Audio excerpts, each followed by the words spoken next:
What's up, everybody, and happy Saturday. We are here for some Grand Blue Fantasy Versus Rising on TNS. I'm Raph with Lentini. It's going to be a great day. How you doing, buddy? I feel fantastic today. Nothing feels better during my work week than when I get a ping from Lucas saying, hey, you trying to commentate some Grand Blue this weekend? Because the answer is always yes. This game's so cool. There's always so much meta development happening. Of course, we just recently got the patch about a month and a half ago. We've got EX characters now. We've got a new character added in, and it's been really cool to see where things have been going with that. No, absolutely. Game is continuing to add more things here and there, slight patches, without changing how the game is played. So, consistent ride, and has been for so far, and it's going to be another great one today. We have a doubleheader, as is typical. We have Grand Blue kicking things off, and then a little bit of City of the Wolves coming up after this. So, look forward to just all the fighting game fun. Yeah, there's so many great games. And of course, we have like 2XKO just came out. There's been a lot going on there. Marvel has been doing its thing in the background. And then all of these other games all throughout the week. Definitely check out, I think it's the pinned tweet on the TNS Twitter if y'all want to see what's happening when. And if you want to follow along with this specific bracket or our brackets later, hit ! bracket in the chat and you can see what's going on throughout the pools all the way through our top 8 that we'll be carrying you through in the next few hours. Yeah, and you want to join along, you can follow the bracket, the Start GG. You can also check out the matcherino, which we already have on for $100 a C-Racker once more before the stream even kicks off. So already putting a big prize pool boost. So thank you so much. We haven't even used up all the codes yet, so that's super sweet to see. It was two separate things. You've got the code on there for the 25 cents and then also the direct contribution. That's optimization right there. That's a fighting game player mindset. And just all the support means so much. And everyone who's just watching, appreciate your support as well. As we're going to get our first match kicking things off with the pools is Nuclear Cheese versus Flippy Kicky. Banger names, by the way. What kind of heat we're going to bring here. We're going to pick the nuclear option if we're just going to go bring out some somersaults. And I want to see, you name yourself Flippy Kicky. Do you play a character that does? You better have a Tatsu. There better be a Tatsu on that character. Or have you seen? Okay, this is not the kicking character, but you know I will allow it. We get a kickoff today with a low Wayne on the side of Flippy Kicky. So, or not Wayne, excuse me, Lancelot. I'm all for it. I'm sure we will see Lawayne at some point, a very popular and strong character at the moment. But that is not to be just yet, as you mentioned. Going to be interesting to see how we kick things off here. I always love watching pools because sometimes you just don't know what you're going to expect out of the players. Well, I mean, that's how it is. When you kick off the tournament, the first ones into the fray can set the tone here. Fairy, though, has been a knowing presence all throughout Grand Blue's lifespan, and here, no different. Great buttons, great ranges, and just that immense pressure. Suddenly in GG right now. Flippy Kicky trying to get out of the corner, gets the walls up and a counter hit, but no comment. You're already seeing those exact things you were talking about. You mentioned the GG, also, of course, the Gespenst coming out, harassing Flippy Kicky in the corner, making it very hard to get that on the other side of things. Perhaps on the flip side, also very oppressive advantage state. Right, super impressive. There's the ball into the overhead. Massive damage into the EXGG guard break setup. Gonna have to spend that last brave point.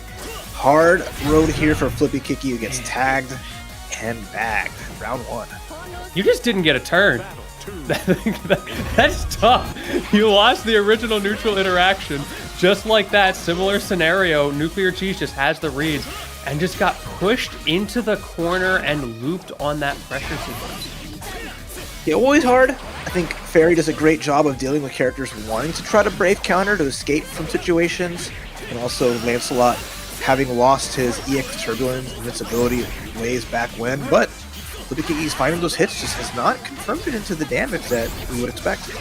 Yeah, we're starting to see those teleports. We're seeing the fireballs. Finally gets a pressure sequence started, and this is where you turn it around on Fairy, who is going to struggle tremendously, just like Lancelot did, to get out of this pressure. And sure enough, that's going to even up the range. All right, I talked enough mess. Flippy Kicky says, "Hold my beer." Nice, 38 hit extension all the way throughout with the SBA to close out the round. Immediate turbulence. Gets past that dog, gets in, but gets pushed out. Immediate breakpoint, which can hurt on Nuclear Chiefs in the number of hits you get there on GG. That pressure on blocks, so difficult to deal with, and to get your timing right to swing out after it. Good awareness from Flippy Kicky to find that timing, to find the side switch as well, and once again, creating pressure in the corner after such a difficult round one. This is a completely different ball game already. Oh, they turned it up. They just got every combo working out for them. They made the right decisions to skip the neutral, get in Fairy's face. It's going to be on Nuclear Cheese to be able to defend the zone and also just whittle away at the life right here. Nuclear Cheese has been so good on round start, though. That Spence has been putting in work. But this time around, it's the same as last time. You may get that original opener, but once we're in a more comfortable neutral game, once Flippy Kicky has that slightly longer range to sort of react to or outrange the whip, is looking a lot more comfortable turn stealing with the dash in, just like that. All right, there's Turbulence again. Spins the breakpoint. That's the breakpoint dispenser in this matchup, but the big ball's coming out. Gonna get a breakpoint back. I like that decision. Nuclear She's just taking control of the neutral, spending what they got. Light advantage, but can they close up the round? What a clash! Was really reticent to commit there, and you can see why, because as soon as Nuclear did go for an option, down to 1 BP, by the way, you better watch that damage. Great reversal, able to find it and turn that around. That was getting kind of scary for Cheese. Man, help the Cheese stands alone and stands strong, trying to tie things up here. Has yet to pick that nuclear option, but the aggression is coming out. We're getting the GG out. There's the Turbulence again, and the punish on the whiff. So far, there's not been a good response. Flippy Kicky is just going to that consistently to reapply this pressure. Tries to bait with the dash out there. Nuclear Cheese not pressing a button. Again, showing the willingness to be patient. Patient yet again, staying alive. But the problem is with that patient, you are not taking your turn. Still in the corner, even after getting an opportunity to swing out. This is your chance. Right, the big ball's out. Some nice damage here as well. Into the corner we go. I'm just imagining a Turbulence potentially coming here. Oh, we used the ultimate and it hits for max range. This might be the chance for Kicky needs to bring this back. What a great mix-up. Has not used anything of the sort this entire game. Great catch with the low as well. Back into the Rekka series. The Vortex, the mix-ups galore, and the combo to close it out in 17. Good stuff to Flippy Kicky, answering back. So back and forth in the set. Yeah, this is Nuclear Cheese's potential last chance to stay in that winner's side bracket. Jump into the corner of Big Blade. Solid damage. This is the tough part. You have no real escape in this situation except for using a Brave Point, and it gets baited! You just have so much time there. Gets to side switch back and set up Fireball Oki, creating, once again, the Vortex. It is activated, forcing an aggressive response out of Nuclear. Gets away with it, but again, that teleport in. It has been so on point every time. Yeah, I mean, all of the range in the world is not going to help you when this man Lance just appears above your head and poses the question is, what are you going to do to stop me from just hopping right at you? Either you spend a Brave Point or you either block it out, and either way, it's a losing scenario as the round goes on. So great adjustment to Flippy Kicky, who looked a little lost at the start, but then turned it up to 11 and made it a great one for themselves. I feel like a big switch up that happened was recognizing that he was not getting anti-aired for those teleports. So you get to take the risk on maybe I'll get the read, maybe I won't, because either way it's safe. But who cares about that anymore, because we are getting the exact character you predicted on the screen. It's Lil himself. Yeah, say his name and he appears. Lil Wayne with the concert sticks going up against everyone's favorite, wink wink, to the on the side here is Seggel versus Free Golem. It's going to be a nice little match to follow up our last one. Once more, what I love about these Grand Blue tournaments is you always see so much variety. I know this is only a second match, but expect a lot of fun. Two very popular characters. They're both definitely going to know the matchup pretty well. A lot of things you can do on both sides at a lot of different ranges. I think that's one thing that's cool about these characters, that they are very versatile in their movesets. They've got a lot of tools, though I think both tend to sit back a little bit when given the opportunity. Sitting back, got the big chunk, double chunk of meat. A lot of life back here to take that advantage, but the jump over is going to get a little bit of punish. Sejo not finishing the combo hurts him a little bit. Now they're at a deficit here. Free Golem showing such a willingness to use those grave counters as well, going for 2 in a row, and great spot dodge as well on the projectile there. That laser beam not finding purchase, but this combo gets the read on the throw attempt and reverses it into the human pyramid, and that's going to be it. I like that. Had the bar at the end to make a checkmate scenario, test how well Segjel can block it out. Couldn't handle the pressure. Pyramid collapses on. Going into round 2 with Free Golem up 1. Best win streak of the game, by the way. Absolutely. It's so good. They're so coordinated. You know these guys stand in front of a mirror and practice that on the daily. Hey, they're bros. Bros gotta get their act together. Right now, they're protecting Lil Wayne. He's getting a munch in a pretty good spot here. A lot of gauge, a lot of health. Again, hit the corner should be nice for Sejo. See if they can finish up this combo and some nice damage and try to make this next sequence into an SBA. Free Golem keeps trying to create space and set up an opening to approach. But what's ending up happening is that Segal is just kind of backing him into the corner, forcing him to make risky decisions. But both times around, those risky decisions have paid off and led into these kinds of reversals. And both times, it's giving you the round. And that extension was so good. I love the side swaps into the human pyramid for the finisher, for the guaranteed damage. That was so good. Everything came up off the setup, the summoned extension, SBA on top of that. Free Golem, not looking very free right now. Man, we're letting the intros rock and everything. Maybe Segal trying to figure out what's going on. Take a deep breath before going into this next one, especially with how those corner situations have just turned on their head in the final moments of these rounds. Hey, that's how it goes. A corner is where Grand Blue comes alive, and a lot of the characters can really showcase their stuff. You know, you see the mid screen is just a vehicle to get the opponent to the corner and put on that real pressure. Already more aggressive from Free Golem, maybe recognizing himself. Wait a minute, I'm giving up way too much stage. I can't be taking these kinds of risks. Segal also getting aggressive, punishing the cat bot, but keeps getting reversal just like that. Free Golem willing to press buttons out of disadvantage. Yeah, managed to get some good munches all in between here, but damage on Segel's side. Counter again, third time's the charm, even at a distance, even with the patience, not working out. Don't mind if I do. Getting a couple of stacks right there, and another great spot dodge on that laser beam. I feel like that every single laser beam has miraculously been spot dodged. I don't know how Free Golem does it. Well, and it's also every single meaty attack is just getting eaten up. A little bit of lag there on the big beam, no extension there either, but still plenty of pips. Oh no, the parry was too far away, and you lost the round for it. Such an unfortunate situation for Free Golem, who probably just slightly misspaced that, thought it was going to reach, and that's all it takes. All right, one round on for Segels. They're trying to claw their way up to a 1-1. Free Golem, though, has been looking very solid here, just making great decisions defensively, offensively.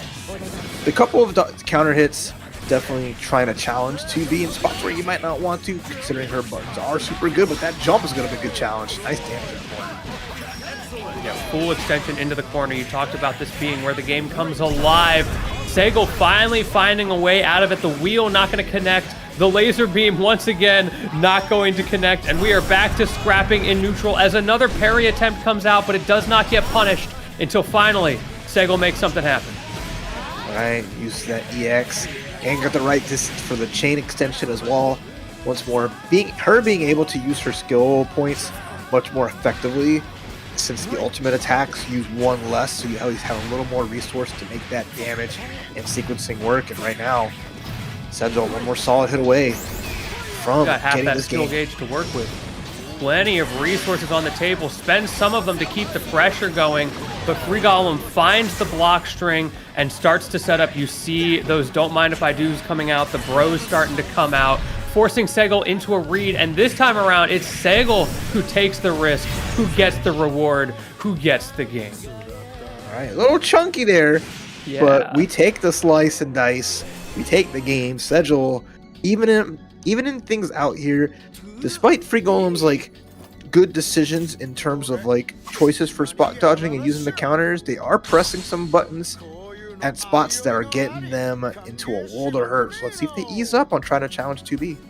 I feel like this one could really go either way, and it might live or die on those reads that we've been seeing. So many situations where Free Golem goes for those parries, where Segel ends up in these awkward reversal situations, and it's going to come down to the wire of that adaptation of those mix-ups when you get into those scrambles to create those big corner pressure situations as Segel gets the first hit.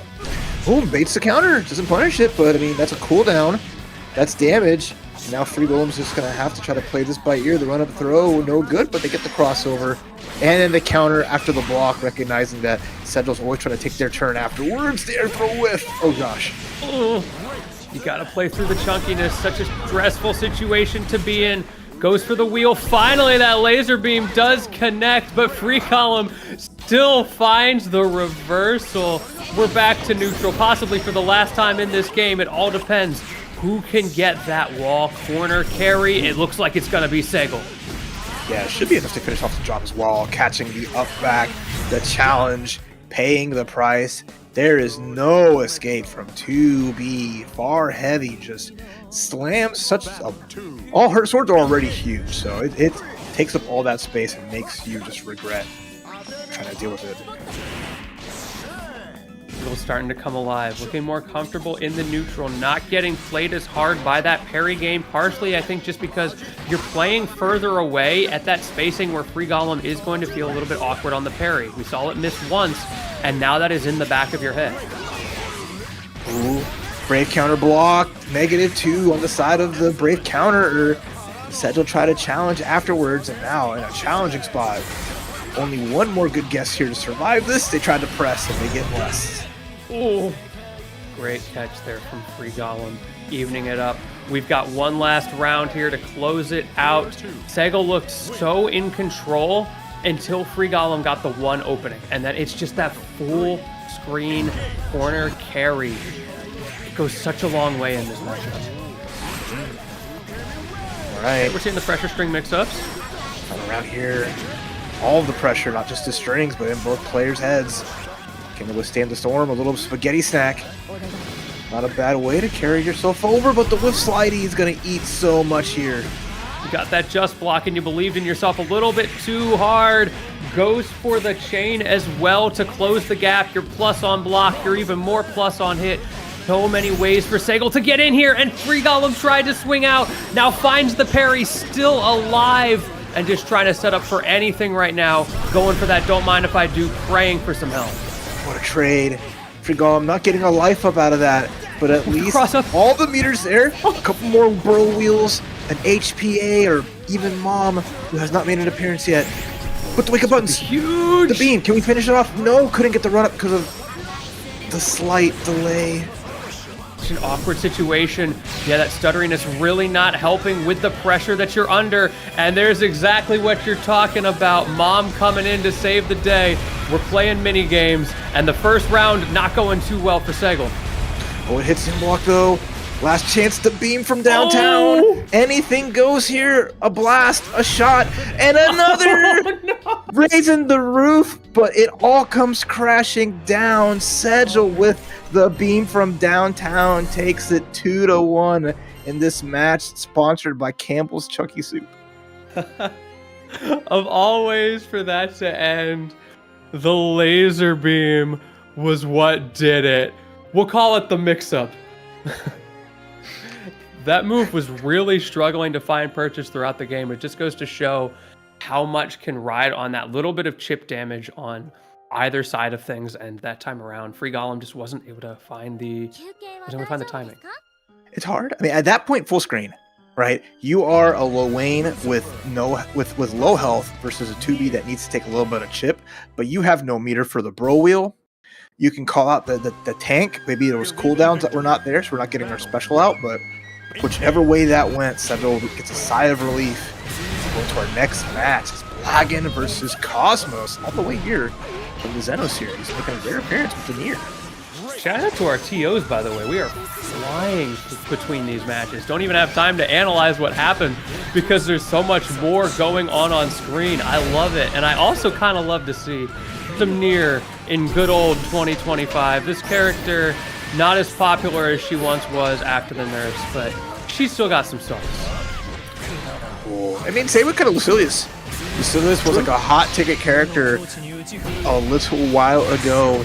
His ability to get his blade levels up so quickly and be such a dominant force in these rounds was taken down slightly, so he kind of fell out of favor, but he's coming in with the red hot tip shoes, got the whole assortment of all the instruments, could be instrumental in taking down Nier.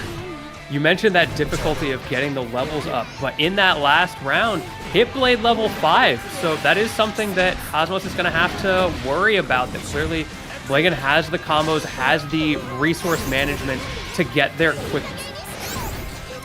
The buttons coming out from Cosmos, though, are doing a decent job. Dodging, teleport, dodging the ultimate spin, but the damage is starting to accumulate very close here between both the players.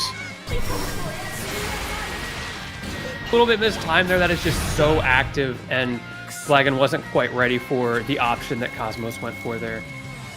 We love a good multi-hit. We got our big Bonito in the back. And we got a nice anti-air round start. Cosmos going for the jump, not using the jump unique to try to drop Death down. This is nice. Blagan says it with his chest. Look at that. We're level 3 almost here. Give me some Iscariot. Max out those blade levels as quickly as possible. Great little anti-air there, converting into max damage with the Raging Chain. Why not? Oh, yeah, tough going there. Just a couple solid anti-airs as Blagan just waited it out, made it work out, gets right past Death, gets the grab. Tough roads. Setting up that fireball as well, making it so hard for Cosmos to even get a turn. That has been the name of the game. Cross up in the corner, cheeky little option there. Almost looked unintentional, honestly.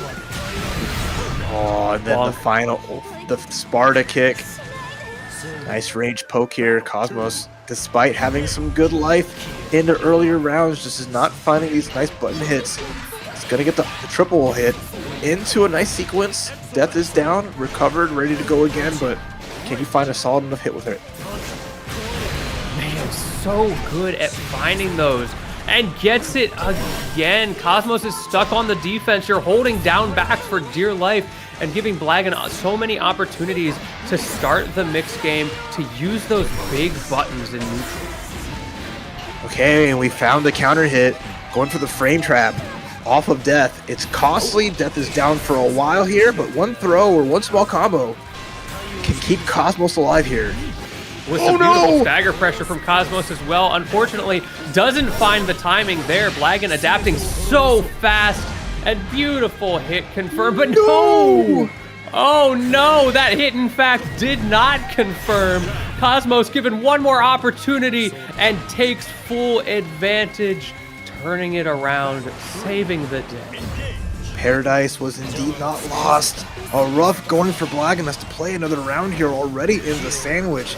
If they've been playing 2XKO, they're ready to know how to deal with it. So far, so good with these challenges. Yeah, push block's not saving you this time. Oh, voice of spinner Rooney, but the counter hits there. This is huge. Cosmos can get some solid damage here.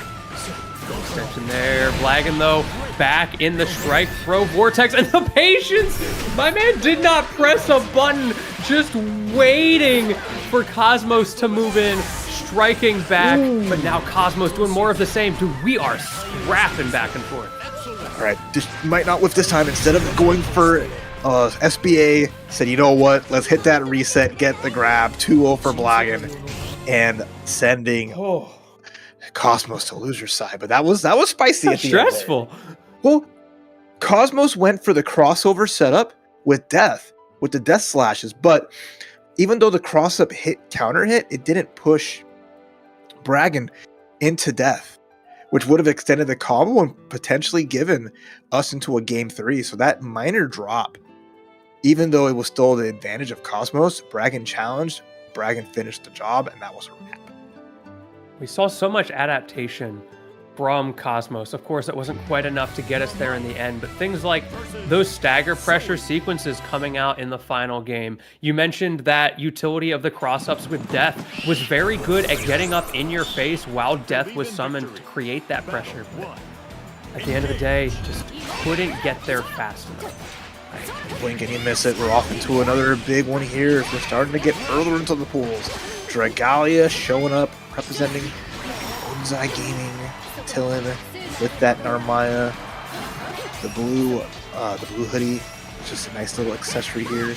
Disrespect coming up with the Zoe, a popular character we see do well in TNS as well. Yes, both of these characters are well represented, especially in TNS. I feel like Narmaya is pretty popular across the board, a very cool character, but it's always fun to see Zoe making it work despite some of the weaknesses of the character. When she gets her offense, when she gets her Oki, it can just be curtains.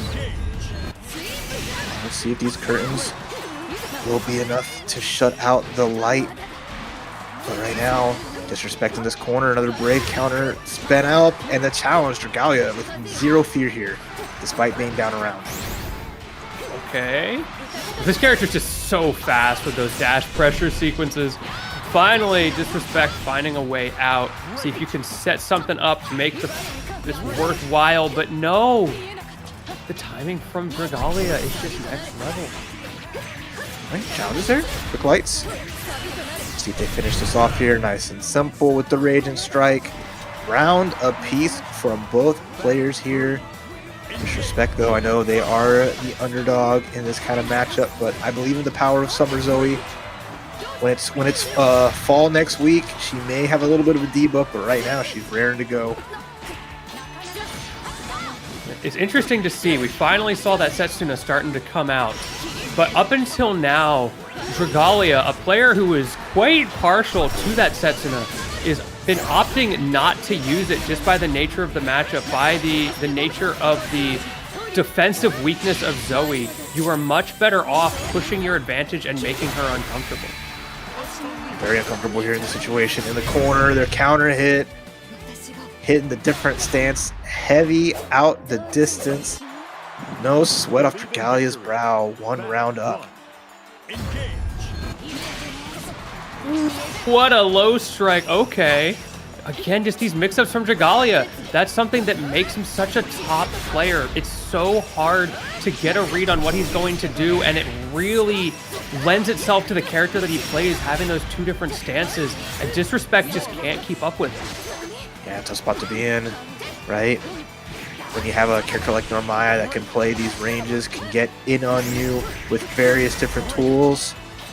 And when she's up close, it could be menacing. And right now, just not figuring out a best way to survive. Setsuna afterwards, just for good measure.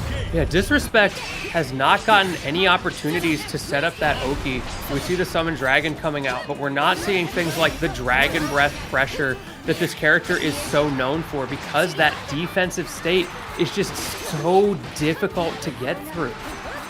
And Dragalia, again, putting that offense, just a measured approach until they get to this corner where things have been really good for them. Finally, Disrespect had a little something, used an ultimate, but got hit out of it. Not even much Dragon knockdown. games to play with. It's tough. If you don't get your knockdown with Zoe, you can't keep up. That is the character in a nutshell.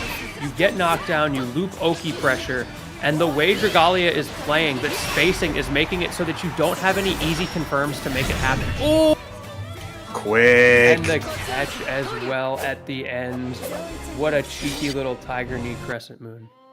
No, absolutely. Just save that one for the finish. You saw that counter hit come out, and then it was lights out. But Dragalia, once more, a player expected to have a great run all throughout with that Armaya. And if you're looking to have some great runs yourself, you might check out an awesome event coming up soon in Durham, North Carolina, SQXL, next weekend, the 27th and the 28th, featuring so many anime fighting game favorites. BBCF, BB Tag, Granblue, like you're seeing here, Plusar, Exerd, Strive, and so much more.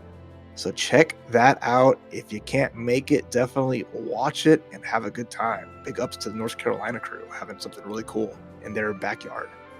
Yeah, it's always fun to see the various local scenes making awesome stuff happen. I know I've got a regional coming up in my region in this coming weekend, and I know I talked actually to our production guy right before this, who's got a regional coming up this weekend as well.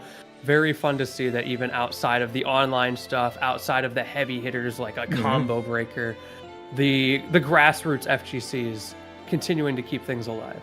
Oh, it's great. I mean, like even this weekend, right? You know, Capcom does their thing with their World Warriors. There's an event in Bolivia for Tekken. They have a big Tekken event happening right there. Canada's got UMAD, one of their marquee tournaments that happens every year. So I know a lot of folks are at that regional as well. And, you know, this is after the busy season, right? This is post-EVO, but it's still popping. And there's so much more to look forward to.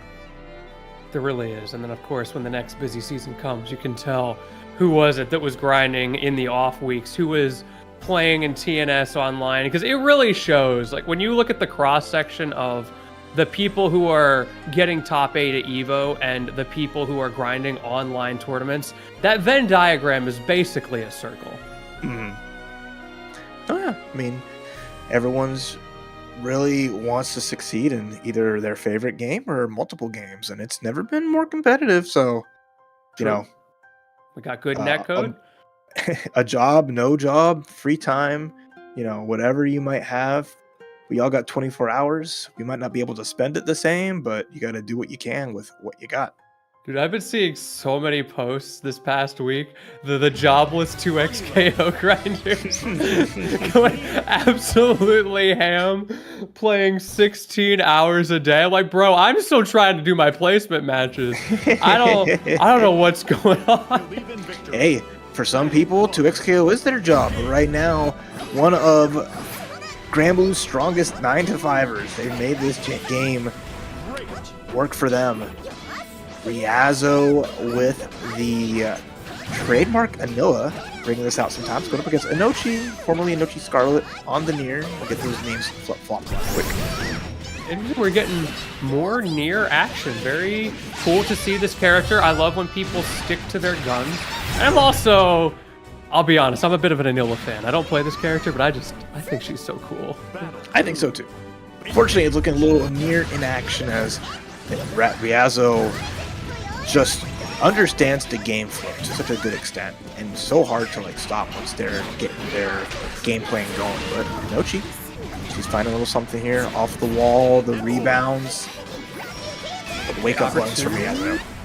Trying to use that fluff and stuff to make anything happen, but more importantly, we do get the throw side switch, giving Riazzo a lot of space to step back, and that's exactly what we're seeing. Just stepping back, throwing it down, and using that mixed-up game. Am I going to throw the fluff and stuff him? Am I going to block to the future? Good luck, have fun, I'll be over here. All right, well, we're over here in this corner. But you gotta watch out. There's that max range sweep. You stood up into the low. Here we go. Corner extension is good. And the round is Riazzo's 1-0. That sweep is so critical to the toolkit at that range. The fact that you can hit it from there when you are already creating so much block string pressure on your opponent because of that mix-up game on the fireballs that we talked about, it shuts down their ability to walk forward and stop you from playing that game plan. Right now, here is not getting a chance to play once more. You know, she had to burn the Brave Point. Gets the cross-up setup into a grab. That's nice. Riazzo content to just wait this out. Not going to go for a Brave counter unless they really need to. You've got full stocks to work with, now down to 10, so a lot of opportunity to get some big damage in the corner. Ends up spending all of it and gets the throw as well to try to fight that cooldown. But now you are in this situation where you just have to block. You have to hope you get it right, and does get it right at first. But unfortunately, the follow-up is going to find purchase. Riazzo throwing a little bit of funny games there with the over the fence and then the super to cover the disadvantage. Yeah, saw the gap, made it count. Match point for Riazzo. The fence is crossed, the counter is hit, and Nochi's in this corner. She has to weather the storm. She get past the fluffy stuff. Holy stagger pressure, Batman. Riazzo just in Nochi's head. And then when you do find the hit, is always ready for the hit confirm on top of that. So hard to do both at the same time. But look at the reward you get off of it, as that final throw is enough to take the game. Yes. Every special move, every hit, just huge combo. Even threw away the meter at the end there, just to see if they can make it count. But the throw at the end will do it. As 2 top 8 we go, as Riazzo qualifying. Yeah, they are known to speedrun. They're a player that can make short work of a bracket with no shortage of different characters. Whatever they feel they're comfortable with, they're just having a good time. It's cool to see like the same player use the same game plan with very different characters. Things like that stagger pressure or creating the strike throw mix. You can do that to varying levels of effect with any character in the game, and learning how individual toolkits can utilize that game plan goes such a long way, I think, to your fundamental understanding of how to navigate the various matchups that you're going to face in a really important bracket down the road. Yeah, there's a lot to deal with. I mean, the roads to top 8 to top 1 are paved with a lot of different players, a lot of different characters. Riazzo's been through it, just like Inochi has. We're going to go through it in our next match here as well, but everyone who's putting themselves through it, I appreciate y'all, especially folks like Gimme That Loot. Even though you got bodied, you came through, you entered, you had a good time, and that's the thing that counts the most. You know, honestly, free to enter tournament. It's great practice. There's redemption brackets a lot of the time, and you know, you just get to have a little bit of fun. Yeah, I'm a big fan of redemption brackets because to me, going 0-2 is not enough. I need to make sure I go at least 0-4. Gotta get my money's worth out of a free bracket. And I want to see the player to get their money's worth too. We have 36 codes left on that matcherino.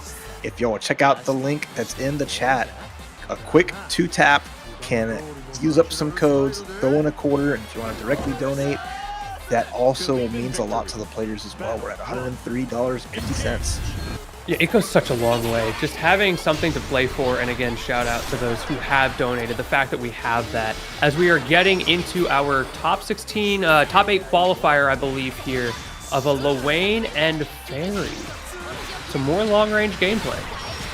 All right, and Iago, aka artist formerly known as Wacky Pie, bringing out the wheel, making some space. The slide is good, but Satoshi, makes Iago burn the bar and has 100 meter here. Yeah, gonna send out the big ball, and the bros are no match.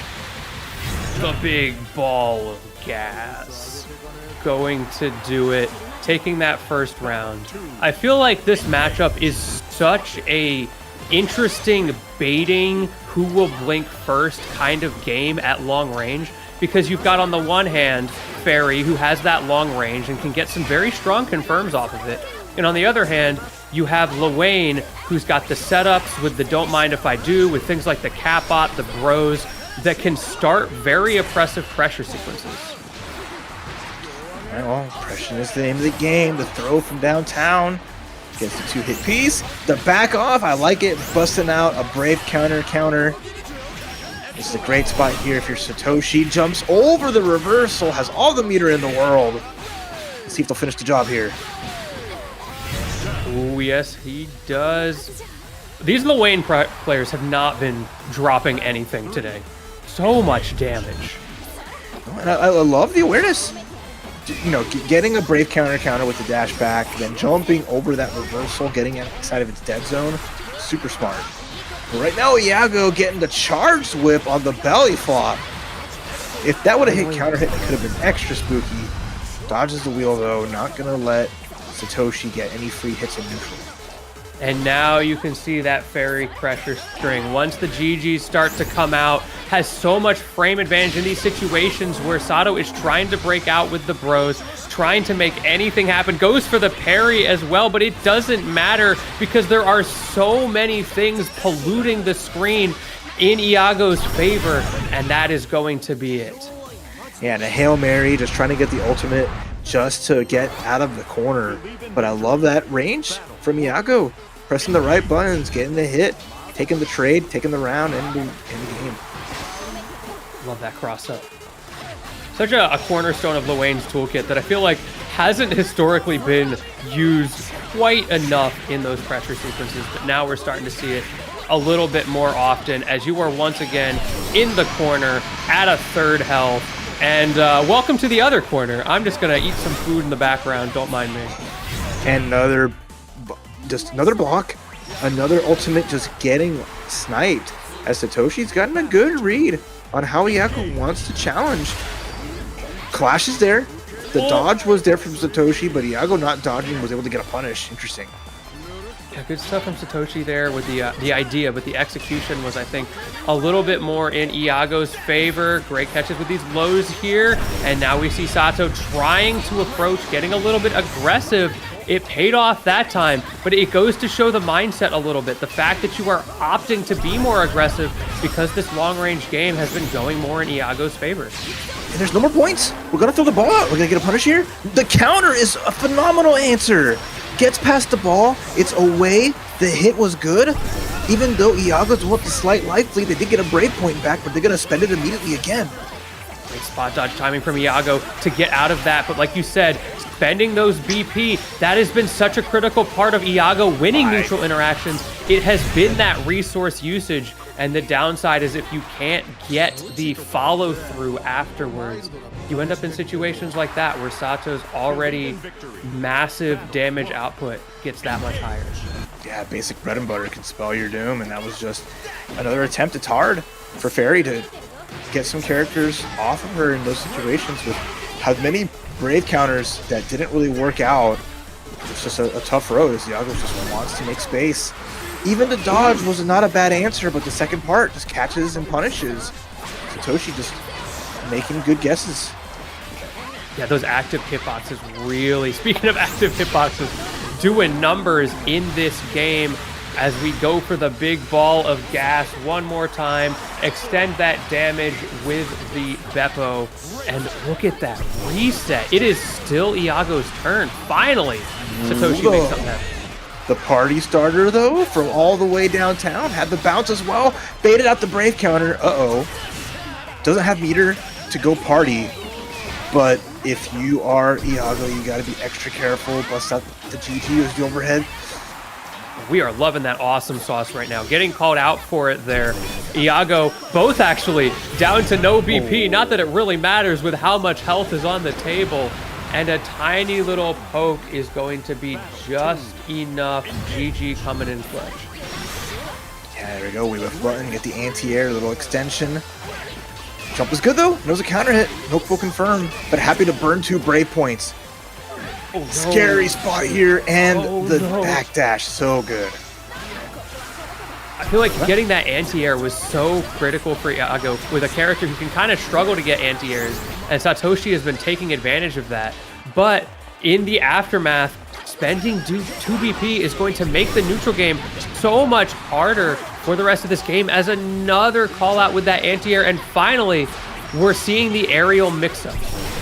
And beware of Dog keeping the owner safe, but here we go again. Satoshi making their way in. It's going to get that big extension as well. And now we're off to one huge guess. Catches the low. Here we go. Going to a final round here in this great set. So many of these sets have been so tight. So many last round scenarios. Unfortunately, only one can go through on winner's side. And right now, Iago is trying to make a case, just walling out with these normals, making it so hard for Sato to get the win con set up on this long range. That right there, trying to get set up, finally gets an opportunity, and that's where the meter burn starts to come. Oh, can't get the crossover on that one. Try to get past GG, no dice. Good took the damage there. You're in the corner. Another extension as well. We're going to cash out. This is all Iago here. Has all the brave points. Oh, I don't know what you can do with Satoshi. You're going to need a miracle. Being back to the corner, you can't do those dash backs to set up the bros and Catbot anymore. Takes the risk on the wheel, not able to find anything because Iago has been so good at consistently spot dodging that. And it's fine that you take a little trade there, getting rid of that Catbot because it resets that fairy advantage state. All right, 2 break points down. I mean, Satoshi needs a miracle. Oh, try to anti-air.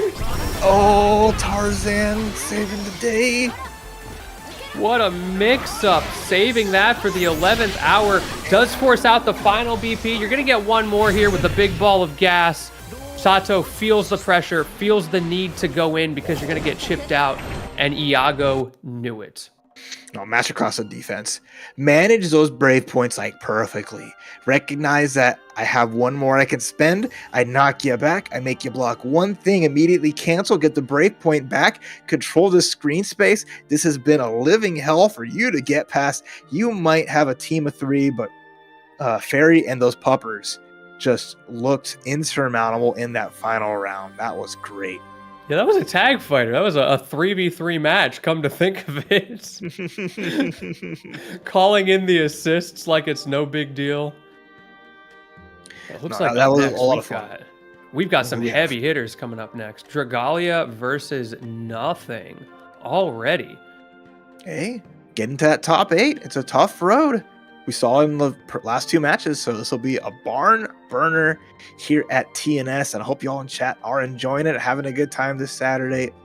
Love to see, even if it's a little quiet, those of y'all hanging out, typing those words, and making this feel a little livelier are greatly appreciated. We've got a lot of good Granblue here, people taking time out from fighting each other on social media to just fight each other in the game, so I appreciate y'all taking it to here. That doesn't sound like us at all. Fighting game players posting? Who'd have thought? Insane behavior. But yeah, it's been really fun so far. Great to see the Granblue action on this beautiful Saturday. I know the weather's great where I am. I'm definitely going to be going outside and maybe touching some grass after this. But for now, we are locked in. And bro, I love that character icon. all the troll art. That one April Fool's video is still just absolutely stellar. Silk Song player going up against Go Jita here. Let's see if Hornets #1 fan can get past this. So far, so good. In the corner we go. Well, you definitely got that execution from Silk Song. I haven't played the game just yet, but from what I've heard, pretty technical in itself. So we'll see if that tech skill comes through.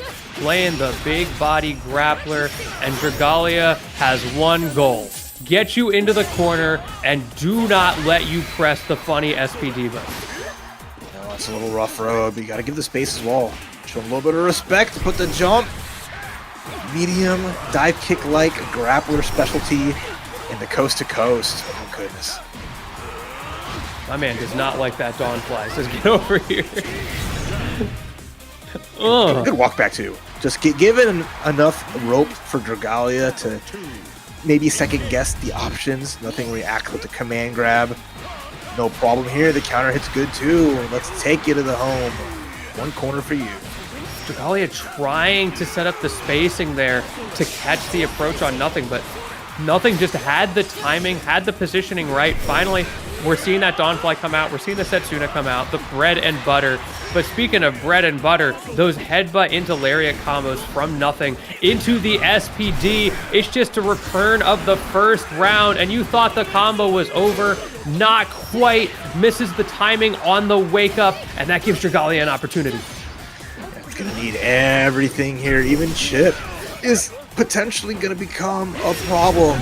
And the lariat just connects with the counter. Game 1-0 with nothing to lose.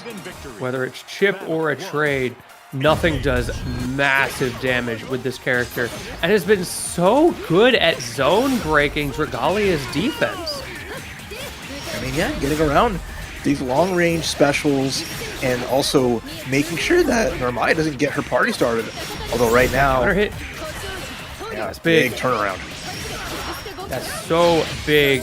And these combos just last forever. Into the Skybound art. Down to the ground with ya. And that is such a tough situation because you know this character is begging you to try to throw her. She has so many options to break that option, and nothing absolutely shut down. Yeah, that was a 50-50 at the end there. Either DP or not. Nothing felt it was time to press. Got blessed, but right now, Dragalia looking sharp here, keeping the diva in the corner, but a counter hit. It's huge for nothing. Like the armored uppercut has been helping out a lot in this matchup. Ooh, the counter hit into throw. Great timing from nothing to get that gap right there. Another counter hit from Dragalia, but these counter hits aren't leading anywhere. And what a jump call out into the lariat from nothing, back into the corner. We've seen this before. Dragalia got out last time, but can you do it again with so little health? It looks like the answer is no. Now, those extensions keep just showcasing how scary once Diva gets going. Being able to do EXs into ultimates for extra damage, especially in a combo like that. Dragalia has to turn up big time here. Potential losers run if they can't get past nothing. Who breaks out with the light into the full combo, coast to coast once again. Nothing's strategy is so resource hungry, but it's working well. And speaking of being resource hungry, Dragalia is starting to recognize, we've seen this, 3 times now, opting to go for that BC as soon as the pressure string starts, as soon as that headbutt comes out, make that 4 times, but now you've got no BP left, and Dragalia is going to be in a lot of trouble if nothing can get in one more time. Going for it, goes for the headbutt, but Dragalia swung out. What awareness of exactly what that pressure string was gonna be, but you didn't get it all right. Nothing, just had to find one, and that is going to put you in a brutal spot with all of this unscaled damage. Oh no, that's just it. That's just it. He's down for the count. Your 3 brave points counted down. Your doom in that match. The big 0 lent itself to the 0 as we hit the deck. The count out calls it out. And what a way for nothing to make it through as we're dancing in the lobby. I forgot we were out of BP. Roll command grab super.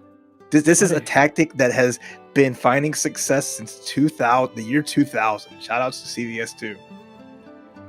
What great resource management there to burn all of your opponent's BP and then find that raw Skybound art to close it out. Absolute cinema. And they're immediately in the chat like, this is the life now. But yeah, no, that's the nightmare of 0 BP in this game. Is one raw it's SSBA. Terrifying. You got barely half life. It's, I think we have another contender for a Will It Kill, which would be fun. With that, we are going to throw it to a very quick break. Y'all don't go anywhere. We're about to start our top 8, so we will be right back with more Grand Blue action.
Welcome back, everybody, to Grand Blue versus Rising here on TNS. It is absolutely fantastic to be bringing you into this top 8. I'm Lentini, joined once again by the illustrious Raph. Dude, how you feeling after those pools matches? Hey, I needed that 5 minutes. Nice stretch, a little bit of water, and when we went a mile a minute, felt like if we went under 5 matches per hour, the stream would explode. So we made it with no problems at all. And the players definitely helped us out as well. Nobody was holding the back button. It was all W keys all day. And I love to see it. That's the sign of a good game right there. When people are holding forward because it's optimal, you did something right. And these 8 players did the right thing to get to here, as we're going to see our first match coming up. But before that, we have a little bit of something to show you as a big event in Los Angeles area. It's the LA Comic-Con fighting game invasion. The community's coming through with 2 big tournaments, Saturday and Sunday. Next weekend, Street Fighter 6 and Tekken 8. Even a chance to play against Punk in Street Fighter 6 and get your butt whooped by the Alpha. Use that coupon code at the bottom at TNS LACC at comicconla.com to get a little bit of savings and have some fun. Y'all been wanting more events in the West Coast, and LA Comic-Con alongside TNS are helping the community have some of that. So enjoy it, please. Yeah, and anyone who's going to be there who is nervous to play against Punk, I highly recommend it. As someone who has gotten the opportunity a few times to play against top players in various games, it's such a cool experience. You're gonna get rolled, don't get me wrong, like you're getting bodied, but it is so cool. And it's amazing how quickly you can learn so much about what actually works at a top level and understanding that skill gap, as we are about to see 2 top players duking it out in top 8. It's Riazo, it's Iago. Let's see what's got what it takes to stay on winner's side. The soft stuff, ever so fluffy Riazo's like, I'm just jamming with vanilla. Y'all can get into social media spats. Y'all can complain about characters. I'm just going to bring the fluff stuff and make it work out. We're up against Iago's Fairy. Yeah, I gotta say, with how fluffy they are, they certainly do a lot of damage. Like, there's a physics problem to be solved here. Speaking of those bounce physics, putting in work for Riazo, getting an early combo starter, putting the pressure on Iago, who was stuck in the corner already. You got a Ghost with the glass jaw. Can't take many of those 6/6H's. And the scary stuff too, all these ultimate skills just run at you. One of those hits could be so much, but look at Riazo navigating the GGs. Yeah, Iago trying to catch catch Riazo walking back with those swipes, but just not able to find the positioning. Riazo is just perfectly placed outside of range. Finally gets the catch, but no big extensions off of it, and it's actually Riazo who gets some chip damage, but it's so back and forth in the neutral. Right, making our space, trying to see what we can do in this position here. Iago, with all the meter in the world, needs a solid hit. Could take out 2 Brave points, can at least get a chance to get this round back in their hands. There's 1 start. Okay. Let's see what we can get out of this. This is the opportunity. You got... Oh, did you press a button? What awareness from Iago, able to get through that. I thought he got hit. Reversing the reversal? What a decision! To land into the GG for the extension was insane. Iago takes that back. And insane is the raid we got from Khalil. Thank you so much for dispensing your viewers here for this top 8 Grand Blue. Y'all came in at a great time. We've got Riazo versus Iago duking it out on winners semis, trying to get to winners finals, winners side here. And it looks like Riazo is once again going to get that early lead. But Iago brought it back last time. It takes 1 corner scenario, 1 right read, and that could be it. All right, extra careful here, just getting over the hurdles. Dealing with a character that has, a lot of ways to fight Fairy at that range, right? But nice counter hit. Iago gets the anti-air as well. Doesn't knock into GG, but a hard knockdown is still really good. the chip damage game from Ryazo is starting to get a little bit outpaced. It's very effective when you're chipping, but as soon as you get walked into the corner, you can't dash back past these long-range normals. You create scenarios like this. You get GG in the mix. Ryazo forced to make a read, makes that read, and this time, unlike that first round, finds purchase, gets an opportunity to close that gap, gets another opportunity with the clash, and finally finds the opening to close out the round. So we get the Buster Sheep coming through for that damage, and then just managing run up DP, all it just crazy sequence from Ryazo, just to keep this round in their hands. Insane. Okay, get off me. Let me set up my GG, hold these plus frames. But again, Ryazo just walking backwards. When you can get in afterwards, it's super worth it. But it's always such risk reward, because when you get it wrong, you create this situation. Again, forced to make a read. That time it did not pay off. Trying again. All right. Even stuff here, but the counter hits none too bad. Spends the ultimate to avoid the GG, but the ultimate spin is trying to make Iago win. Extensions with GG. Wins that block string, and Ryazo was not confident on when to swing. It's so hard with how active that hitbox is. Goes for the short hop. Opportunity. We do see Iago is out of BP. Gotta be careful. Yeah, it's a tough spot here. We've seen what happens once Fairy gets duffed by the one magic hit, but finds one of their own. And Iago, game number 1. Iago's trying to ask the question, how many flicks does it take to get to the center of Iago pop? Well, we never know. With the way that was going, I think it's a lot. Ryazo was so good at the chip game, especially we saw it in those first couple rounds, just making it really hard for Iago to walk forward to create the space. But critically, those low pokes that Ryazo was relying on earlier in the bracket get outranged by Iago's pokes, which means you're a little bit relegated to either that long-range chip game or zone breaking.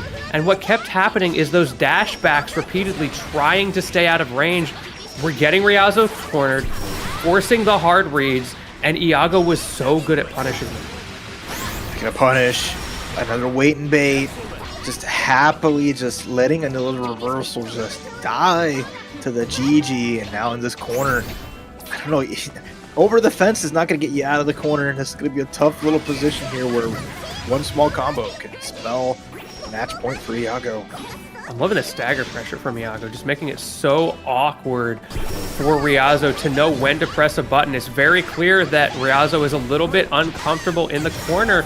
Ooh, the delay break, and that gives Ryazo the plus frames they need to hold forward, to combo into the super, and to get the kill. Answering back, it is not over just yet.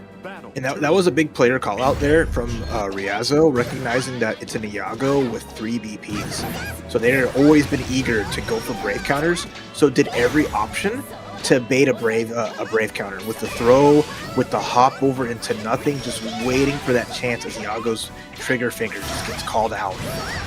There's so many reversals happening, whether it's a DP, whether it's those BCs you're talking about.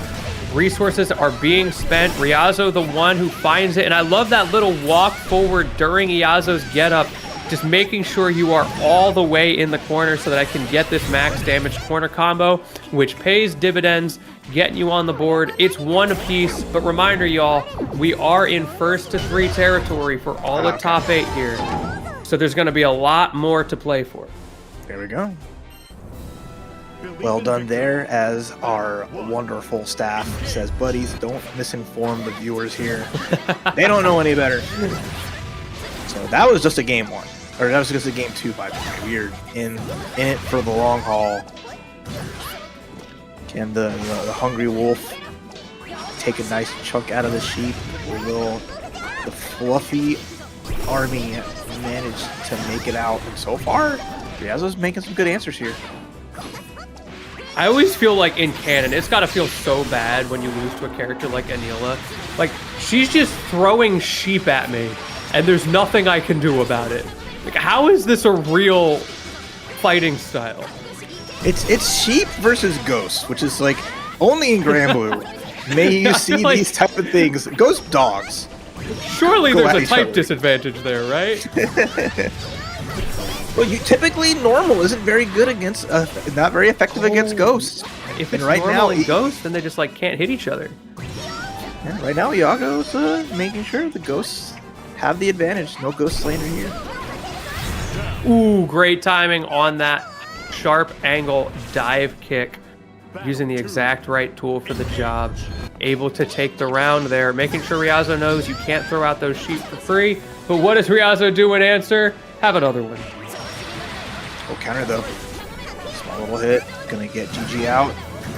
Nice evasion. Riazo's done a great job of not having to be in blocks in those situations, even finding hits to trade. I think part of that is that Riazo is so good at mixing up which of those sheep options they go for. Whether it's the fluff 'em, stuff 'em, the flock to the future, and even on that, which flock to the future you're going to use. Are you going to jump off just like that, creating that solo projectile and giving yourself the chance to set up? Or are you trying to zone break? Alright. Try to get a back throw just to get that space, but Riazo ready for it. Although, Iago gets to jump out, spend another brave point. No fear there, especially has a ball coming out soon too. Oh! Yes. Use it, get a brave point ban. Go for some setup for damage. Not guaranteed, but at least it's something. Riazo was not ready for Gigi, and that gave you the setup you were talking about. Now Iago's got you in the corner, does have the resource disadvantage by a mile. If Riazo can get the hit, that could be curtains. Iago has a very clear win condition. Do not let the sheep lady escape. But that's exactly what she did, and look how quickly that health bar goes down. Half the bar in just 8 hits. One fear. That's the Iago sequence. Just spending all your brave points, just trying to stay in control, not wanting to have to deal with the fact that Mary can't take a lot of this stuff naturally, but then just making life a little harder. Oh, looking pretty good here though. Opted to go for that longer range, wants to make sure that Riazo doesn't get the opportunity to play rock, paper, scissors. However, Riazo takes the fact that you had no Oki setup to the bank. A little bit of a stall from Iago with the ghost swing. Both of them trying to mix each other up, catch them off guard in the neutral. Okay, there's the hop forward again. Ultimate GG's out. Good dog, best friend. Finally, Riazo spending a little bit of brave points themselves. So has the lead in that regard. But the dive getting over the sheep has been good as Iago's avoided it pretty consistently. Ooh, the timing on that late hit there. I think Riazo thought that was just going to be an empty hop. The big ball of gas coming out, forcing Riazo to get aggressive, and a little bit of a ping pong on top. Iago up 2-1 with a great play there. 2 in a row with those mix-ups. So hard for Riazo to deal with. And guess what? We're going back to character select. Looks like the one that is sheep-shaped is transmogrifying into their final form to attempt to stay in the winner's side here. Play time is over. Sometimes it be like that. Like, okay, cool. You got the funny character out of the way. It's time to get serious. It's time to get a little bit more meta. And let's see what we got here. Sure enough, it is the exact same characters. Nothing changed at all. We just wanted to slow it down and take a deep breath. And it is 1st to 3. Shout out to Lucas trying to get an appropriate sticker out, but not fast enough for these Grand Bluers. Man, we really got baited, didn't we? Riazo, it's like, you thought? You really thought? This is my wife. I like it. It's like in real life. Get off the setup just to flex a little bit, talk a little bit of mess. You ever do the thing now where you have like, to win. You walk in a circle around the cab and then just sit right back down? Oh my goodness. Oh, sit down, Iago. Okay. Alright, oof, taking all the licks here, Riazo. Turning things up here. The heat is on. As Iago has to be extra careful here. You have an advantage. Winners finals is in your grasp, and this side swap will be a good way to start it. Oh no, just go for the raw damage. How long that takes you, though. Riazo is back in this little chip damage game, and Iago is getting a whole lot better at knowing how to deal with it, and part of it has been these really uncomfortable Beppo setups. Riazo does not know when to swing out of that, and even if you do, it's still so hard to find a gap. Alright. So this is good. Iago has that nice advantage. Almost has double all the counter meter in the world. bust out the ball. Let's have a good time and let's put ourselves. Match point, Iago. One more round here. Their love of their waifu is looking to trounce that of Riazo's. I think First Corinthians had a passage about this. The power of love is a strong thing. If I've learned anything from Hokuto no Ken, it's love is the strongest force of all. And this love looking awfully patient, looking awfully kind right now. Let's see if it's got enough. So many resources being spent on this love. Riazo taking full advantage, but that hop is not going to get you anything because Iago is not afraid to press a button. Ooh, counter hit though. Small drop. Doesn't get as much damage as they'd like. Still at a deficit in life. Oh, and because they hopped off the sheep, Iago calls that with the jump forward. Huge punish. Great extension on the super there. Looking for that stagger pressure. It worked before, and it does work again. Eventually, Riazo has to press a button, opts to press the Skybound Art, and that gets you back into the neutral, forcing out another BP. They are mashing on each other right now. So much at stake. Oh, the scramble zone is here, though. Riazo cannot take a single hit, and there it is! With that slap, Iago 3-1 over Riazo lands in the winners finals here for TNS Grand Blue this week in one hell of a back and forth match. That Iago patented stagger pressure. Riazo has openings, but trying to find them is so difficult with the way Iago is able to make you think that you finally have a chance, that he's going to set up a Beppo or a GG or something, and then instead another normal comes out, it counter hits you, and the confirms have not been dropped all day. One time we even saw the double counter hit. Oh my goodness, felt like you're playing Guilty Gear and the risk gauge is cranked up, but no, that was just fun on both sides. It was like a lot on Riazo to navigate the storm of buttons and pups, but just could not quite do it. But I like how Iago got these punishes in these nice spots and just made it work. So now Riazo's going to have to fight out in the loser side. Iago's winners finals is going to face the winner of our next match. Who do we got? Yeah, we got Micropene and Nothing coming up. Our last two contenders trying to stay on winner's side here. There's 3 left, but only 2 can stay.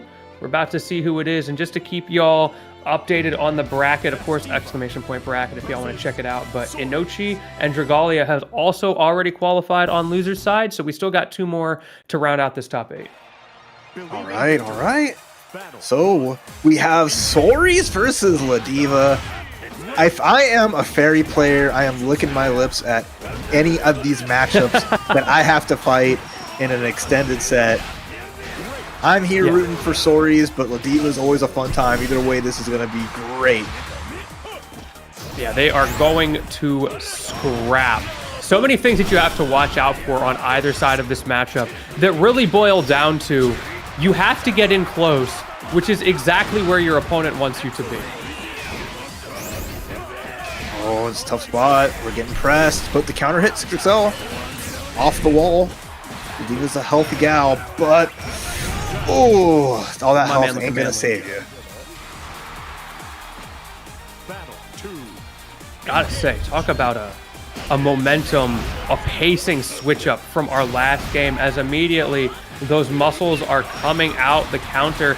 But Ladiva is not dissuaded. She doesn't care. She is going in anyway. Oh, that looks good. And reversal right back at you. This is violent as you would expect. Plus frames on that medium punch.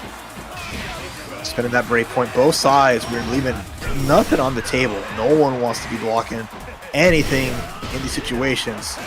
You see Micropene trying to get Nothing to swing at Nothing, but hasn't been willing to press the buttons. Nothing's playing super patient. It's working out so far. So if you're in a situation where your opponent is letting themselves be punished by continuing to swing, it makes sense. Just hold down back until you know you have that opening. All right, and then the 2-tap into command grab. 1 round apiece here in this brawling matchup. 2 big bodies just beefing it against each other. Counter hits good with the punt, extra damage, and forcing out the breakpoint. Micropene using that armor well. However, if it gets blocked, you are very minus there, giving an opportunity for nothing. Goes for the throws. Let's get another SPD. Not a lot of damage, but you do get a little bit of Oki pressure, which has overall been working out pretty well. But oh no, the whiff. The whiff. Speaking of whiffs, command grab for your troubles. You can't flex on La Diva like that. Anyone's game still here. Breakpoint spent. The charge, the pump, the challenge. We'll talk about a challenge. The low catch there from Micropene. Getting back into this after such a scary situation, forcing out the final BP. Is that going to be enough for nothing off of this? Goes for one final throw, but this time around, Micropene was ready for it. The rock, paper, scissors has begun. Like, what an excellent corner backdash. Bet it all and came up in a big way. Game number 2 here is again, this brawl is continuing to go off the rails. No brave counter for you. That -2 means that La Diva is going to force you to take this mix up and the counter hit. Here we go. Man, you get to use these SPDs extra in this matchup because Soares is going for those armors. He's trying to build those manliness stacks. And it's so hard when you don't have that opportunity in the toolkit the way you normally do. That's true. And you mentioned armor, and we saw the armor beat the reversal as nothing just calls things out. Nothing though, already spending 2 breakpoints. That's a lot lost here. You see this damage just oozing out. Where's your life going? Such an RPS matchup here, and so many different RPSs to think of. You lost one RPS there, nothing taking advantage. You lost the RPS again. Micropene struggling all of a sudden. The momentum so back and forth as nothing continues to spend all the resources. More resources being spent, but critically, you are stuck in the corner. Finally, Micropene gets that manliness activated. Will the install be enough?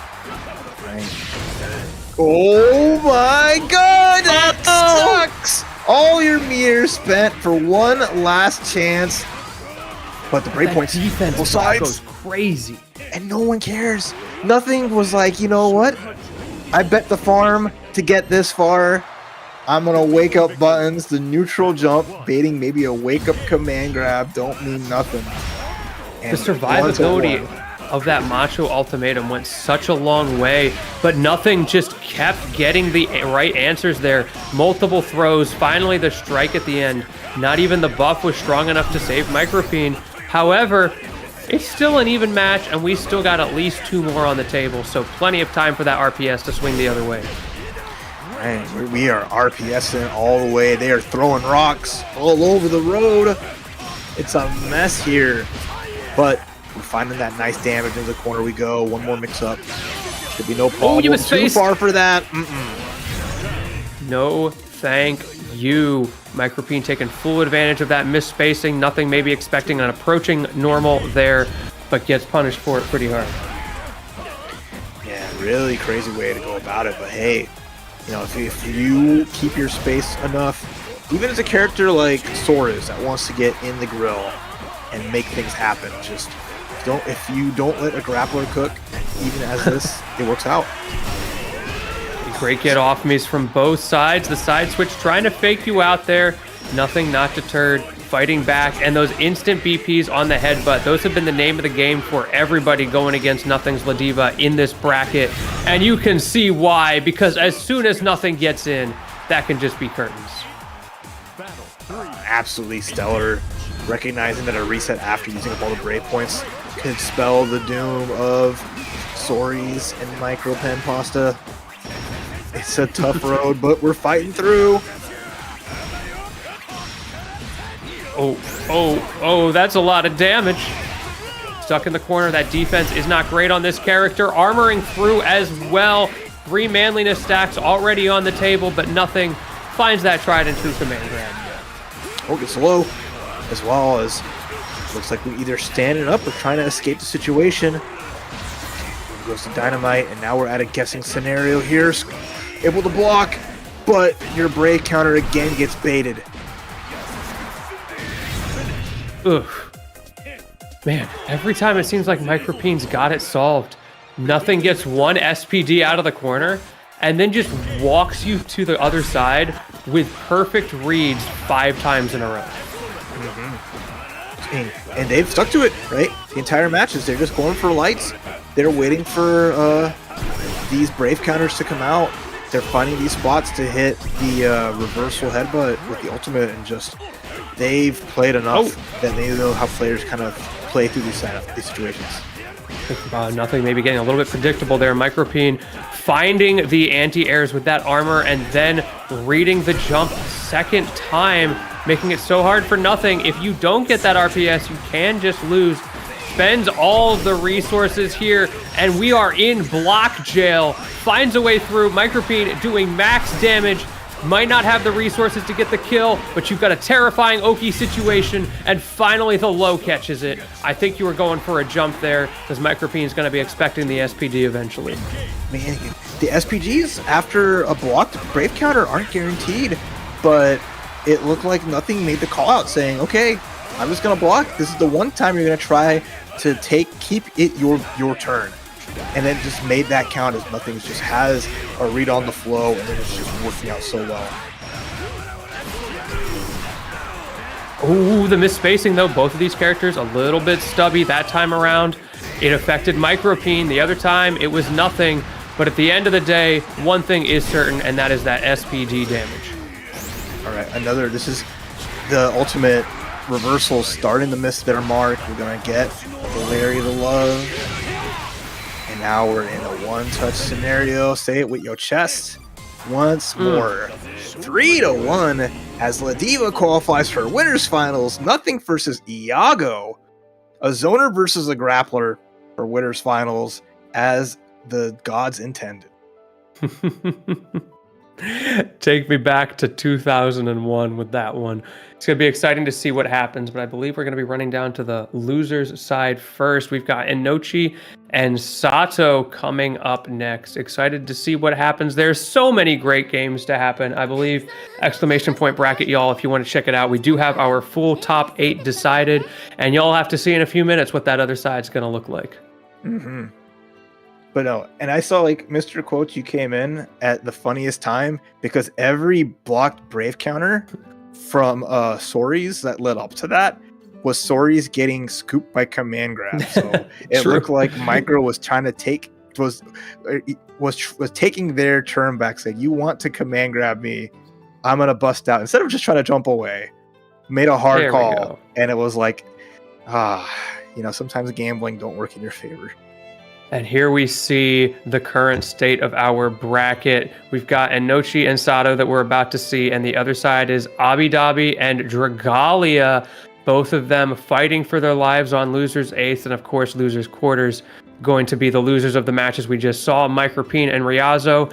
And winners finals going to be sitting pretty for a little bit. Iago and Nothing clearly earned their places there, both with 3-1s on the winners side, but only one of them can repeat that performance and hit winner's side grands. So we'll have to wait and see who it's going to be. And this is, I think, possibly a first for Abidabi, so I'm excited to see what they bring to the table here, because that's a player I've not really seen in the top 8 for Grand Blue. But the next one, Inochi, we saw her earlier on her near. We saw Satoshi as well. This will be a nice little fun match as we're cruising through this top 8 with all y'all awesome people who I know y'all are using up these matcherino codes because you're so cool. You are the coolest community that ever did the thing, and that thing is clicking that link I just put in the chat. And check out that matcherino. Get those codes, support us, even with those little bit of 25 cents. It's free money. It makes it so much easier for us when everybody adds those up. It goes a long way. And now we are getting into it with 2 people who are fighting for the prize pool on loser's side here. It is all to play for. First to 3, Inochi versus Sato, Luane versus Nier. Who wants it more? I look at my calendar and I'm like, is the year 2024? What's going on? Yeah, something's a little bit up. We don't got to tell these guys though. Hey, it's Inochi's ride or die. She has been repping this Nier and puts her heart into it, so I'm excited to see what she brings here in this funny matchup. As right now, took a lot of damage at this point though. No one's spent a Brave counter yet. It's been a little, well, as honest as it gets in Grand Blue. Yeah. You almost had me for a second there. Honest parentheses in Grand Blue. One thing we did see that was critical, and we just saw again, is the way Inochi is dealing with Sato's Lwane pressure, whether it's the wheel, whether it's the bros, knowing the timings, the positionings, and there we saw it again, knowing exactly how to deal with those. But of course, it's a little bit of an RPS because you might have spot dodged the wheel, but Sato knows that's coming, so got the hit. Unfortunately, no hit confirmed, so you're still in the corner. Oh, and yeah, burning those Brave points. It's a chip problem, but with no Brave points of their own, Inochi eating the damage into the corner we go, and now it's a guess for game. The counter hit! Air to air! Wow, what a call out on the jump out. Wow, wow, wow, wow. Sato guessed right at that critical time. You pointed it out just in time. The lack of BP. Inochi may have gotten the win con set up, but you were just so weak on defense from that point where it just took Sato getting one right guess to turn it around. And it looks like we might be seeing more of the same. You've got more resources this time. Can you do something with the cross-up? Okay, the slidey, the extension on the awesome sauce, and that's a game number one, Satoshi. Holy moly. Believe in victory. Battle 1. Engage. Deep breath. That was very aggressive given the characters that were on screen. It's always fun when you see Nier just holding forward, which completely makes sense in this matchup. Lwane has way too many options to set up to make it hard for you, and the closer you are, the less risk there is of that wheel, of those bros, and of that cat bot. The 3 assists of the apocalypse coming in, trying to make your life miserable. Right, take out the cat bot. Find a nice hit there, and Inochi with the lead. Good spot dodge too. She's in a good position. All the Brave points she could ever want, and she has death ready to go. With the cross up there, wasn't able to get it. That's the second or third time we've seen that. Trying to get those tricky cross-ups, but Sato one step ahead. Got the anti-air combos and conversions once again as well. Stuck in the corner. Catbot Oki gets reversaled. What a chip, and what a Brave counter. Takes out death. Gets some damage here. Has the Skybound art. So good at comboing into that Skybound art as well. Never ends up using that as a neutral reset tool. Sometimes we see that from Lwane players. They'll get stuck in the corner and then they just pull out the human pyramid to get themselves out of that as an Ex Machina option. Instead, Sato is saving the meter and using it for combo extensions to get max damage. Yeah, I mean, they did everything they needed to. That kept them in that round despite Inochi's big lead. She has to find her way through this. Punishing that spot dodge is a start. Going down 2-0 is a tough spot. Someone who's well versed in death knows 2-0 is a quick way to Tartarus. I love that usage of the don't mind if I can do mid combo, optimizing, getting another one out as well. Just that little bit of extra resource, that sugar and spice, potentially going to go a long way as you get anti-aired back into the Shadow Realm. She got launched back to heaven so far up that she ended up back in hell. Just death goes home the one way it knows how, and now it's a last chance here for Inochi. It is a first to 3 still in top 8, so that is not the end of the match. If we can get a return to our players, yeah. Let's give them a little bit of ring. Get my phone out real quick and give them a call. Hold up. Get that dial up going. We'll see if we can get that sorted for them. But yeah, what a great first 2 games. Able to see just how strong Lwane can be when he does get his setups going. Of course, it goes both ways. When he can't get them, when he can't get that don't mind if I do, and he doesn't have that resource advantage, it can be tough. It's just that we didn't really see that come up, did we? No. Little things like that. But again, every match is a story, and the plot twists and turns end up being very different throughout. But now we're going to go to our third game here between these two, as it is not quite over yet. Ooh, And the immediate jump forward. We love some awesome sauce out here. He's trying to put something tasty on that food he's been chomping down on this entire time. Got away with it for a second there, but now we see Inochi getting a little bit more scrambly. Oh, Clash works with the 4-frame option for both players, keeping things safe here. And Inochi, another strong round start. We crouch and hoping that Inochi went high there. No dice, unfortunately.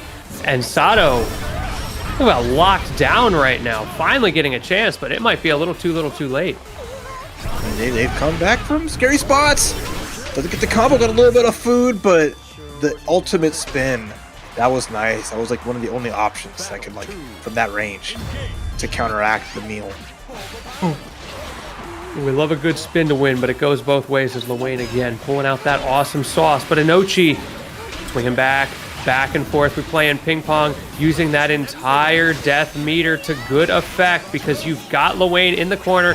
You've got Sato hitting that BC button, but it is not working because death is back on the table. Okay. I haven't seen that SBA in a minute. I forgot how sad she gets. She is upset, all right? She's not having She a has good day. seen enough, all right? You fight Lewayne in a 1-3, you'd be upset too. I get it. This is another one of those how is this a canon matchups? Like literal death versus 3 little guys. Oh, great spot dodge. Death gets kicked in the face though, knocks her out real quick with the jump from Inochi. Hits the mark and get a little bit of death back. Great extension into the corner. This is the win con for Inochi. Did so well when he got Sato in the corner last time. No big punish on the throw break attempt there from Sato. However, you do get the reset, able to keep the pressure going, and finally finds a clip, finds the round. We are back in this. After Inochi thought it was all over, left the lobby. Suddenly, you are up in game number 4. You have an opportunity to bring this back to one final round. Let's see if you can pull the trigger. Yeah, renewed resolve. After that brief escape, this is a different shade of Inochi. Scarlet, no, this is Crimson. This is the blood of Lewayne coursing through the stadium. Although, Satoshi finds the hit, gets the bro out with the throw, bait setup, and great damage coming out. And what a great setup there, and extending as well into Catbot to the corner Wiggy, but great timing with that reversal from Inochi. Unfortunately, however, Sato found the gap, swung right back, and closed out the round. All right. Oh, the clash again on the dash attacks, and just a brief high five as we're in the match point for Satoshi. In the corner, they get out with the flop. It's that classic cross-up. Nobody has been ready for it tonight. We'll have to see how that develops in the meta. And what an answer from Sato. Knew exactly what Inochi was going for. That gives you an opportunity to set up. Catbot gets a little bit of a clip, which saved Sato's life, which gave you an opportunity for the extension. The bros come out, but so does the reversal. Inochi's still alive, and there is no resource on either side right now. We get a breakpoint though with the HPA. Now Inochi just has to block her heart out here. No problem there. The bounce back death is still active as well. Anyone's game. 0 breakpoints on the side of Satoshi. No meter here. Cornered himself. There's the answer for the cross-up. Inochi was ready for it that time, but any hit will take it. And sure enough, we get it there. Sato's going to be terrified of the chip out, and unfortunately, just gets closed out the old-fashioned way. And look at that. It's game 5. We have a game 5. I was not expecting game 5 to arrive here. Satoshi in the driver's seat until this point. Inochi, though, has taken the wheel. And as they say, 3 things in life are inevitable. Taxes, Grand Blue, and death. Interesting order of prioritization there. I think Inochi might feel the same way. However, that death might be on the wrong side of history, as Inochi is the one who is at a deficit at the moment. Great usage of the pressure string there to force the BC. Sato gets to set up, though. Okay, the jumping confirmed too off the ultimate. Evened up here. Great low. We haven't seen that yet. Sato finding the mix-ups when he needs it most. All right, once more. Match point for Sato and the bros. Can Inochi keep up this miracle run back she's making right now? Or will the team cruise through here? There's a counter hit. In the corner you go, and that's some massive damage. Gonna just set up the punches, get a grab here, and now we're almost to just a guess for game scenario. Beats out the bro, gets the reversal. It's a little something, but you're gonna need more than that if you're Inochi. Yeah, Sato is just forcing out these reversals. Always holding that advantage, holding the pressure. No way. So tricky and a great conversion to close it out. And Sato, after dropping 2 in a row, turns it around in that final game like nothing ever happened. That last confirm was insane. Off of the air juggle, the full converting off that one air hit into just the medium raging strike, raging chain, and just finding a way through. Absolutely incredible way for that to have played out. Any other senses, any other player potentially finds that hit, they're gonna have to go for one more setup. But it looks like Incendiate looking like a proud pop saying, "That's my boy." I'm just gonna start lying in Twitch that. chats. Every time someone wins, I'll be like, "That's my boy. I taught him that."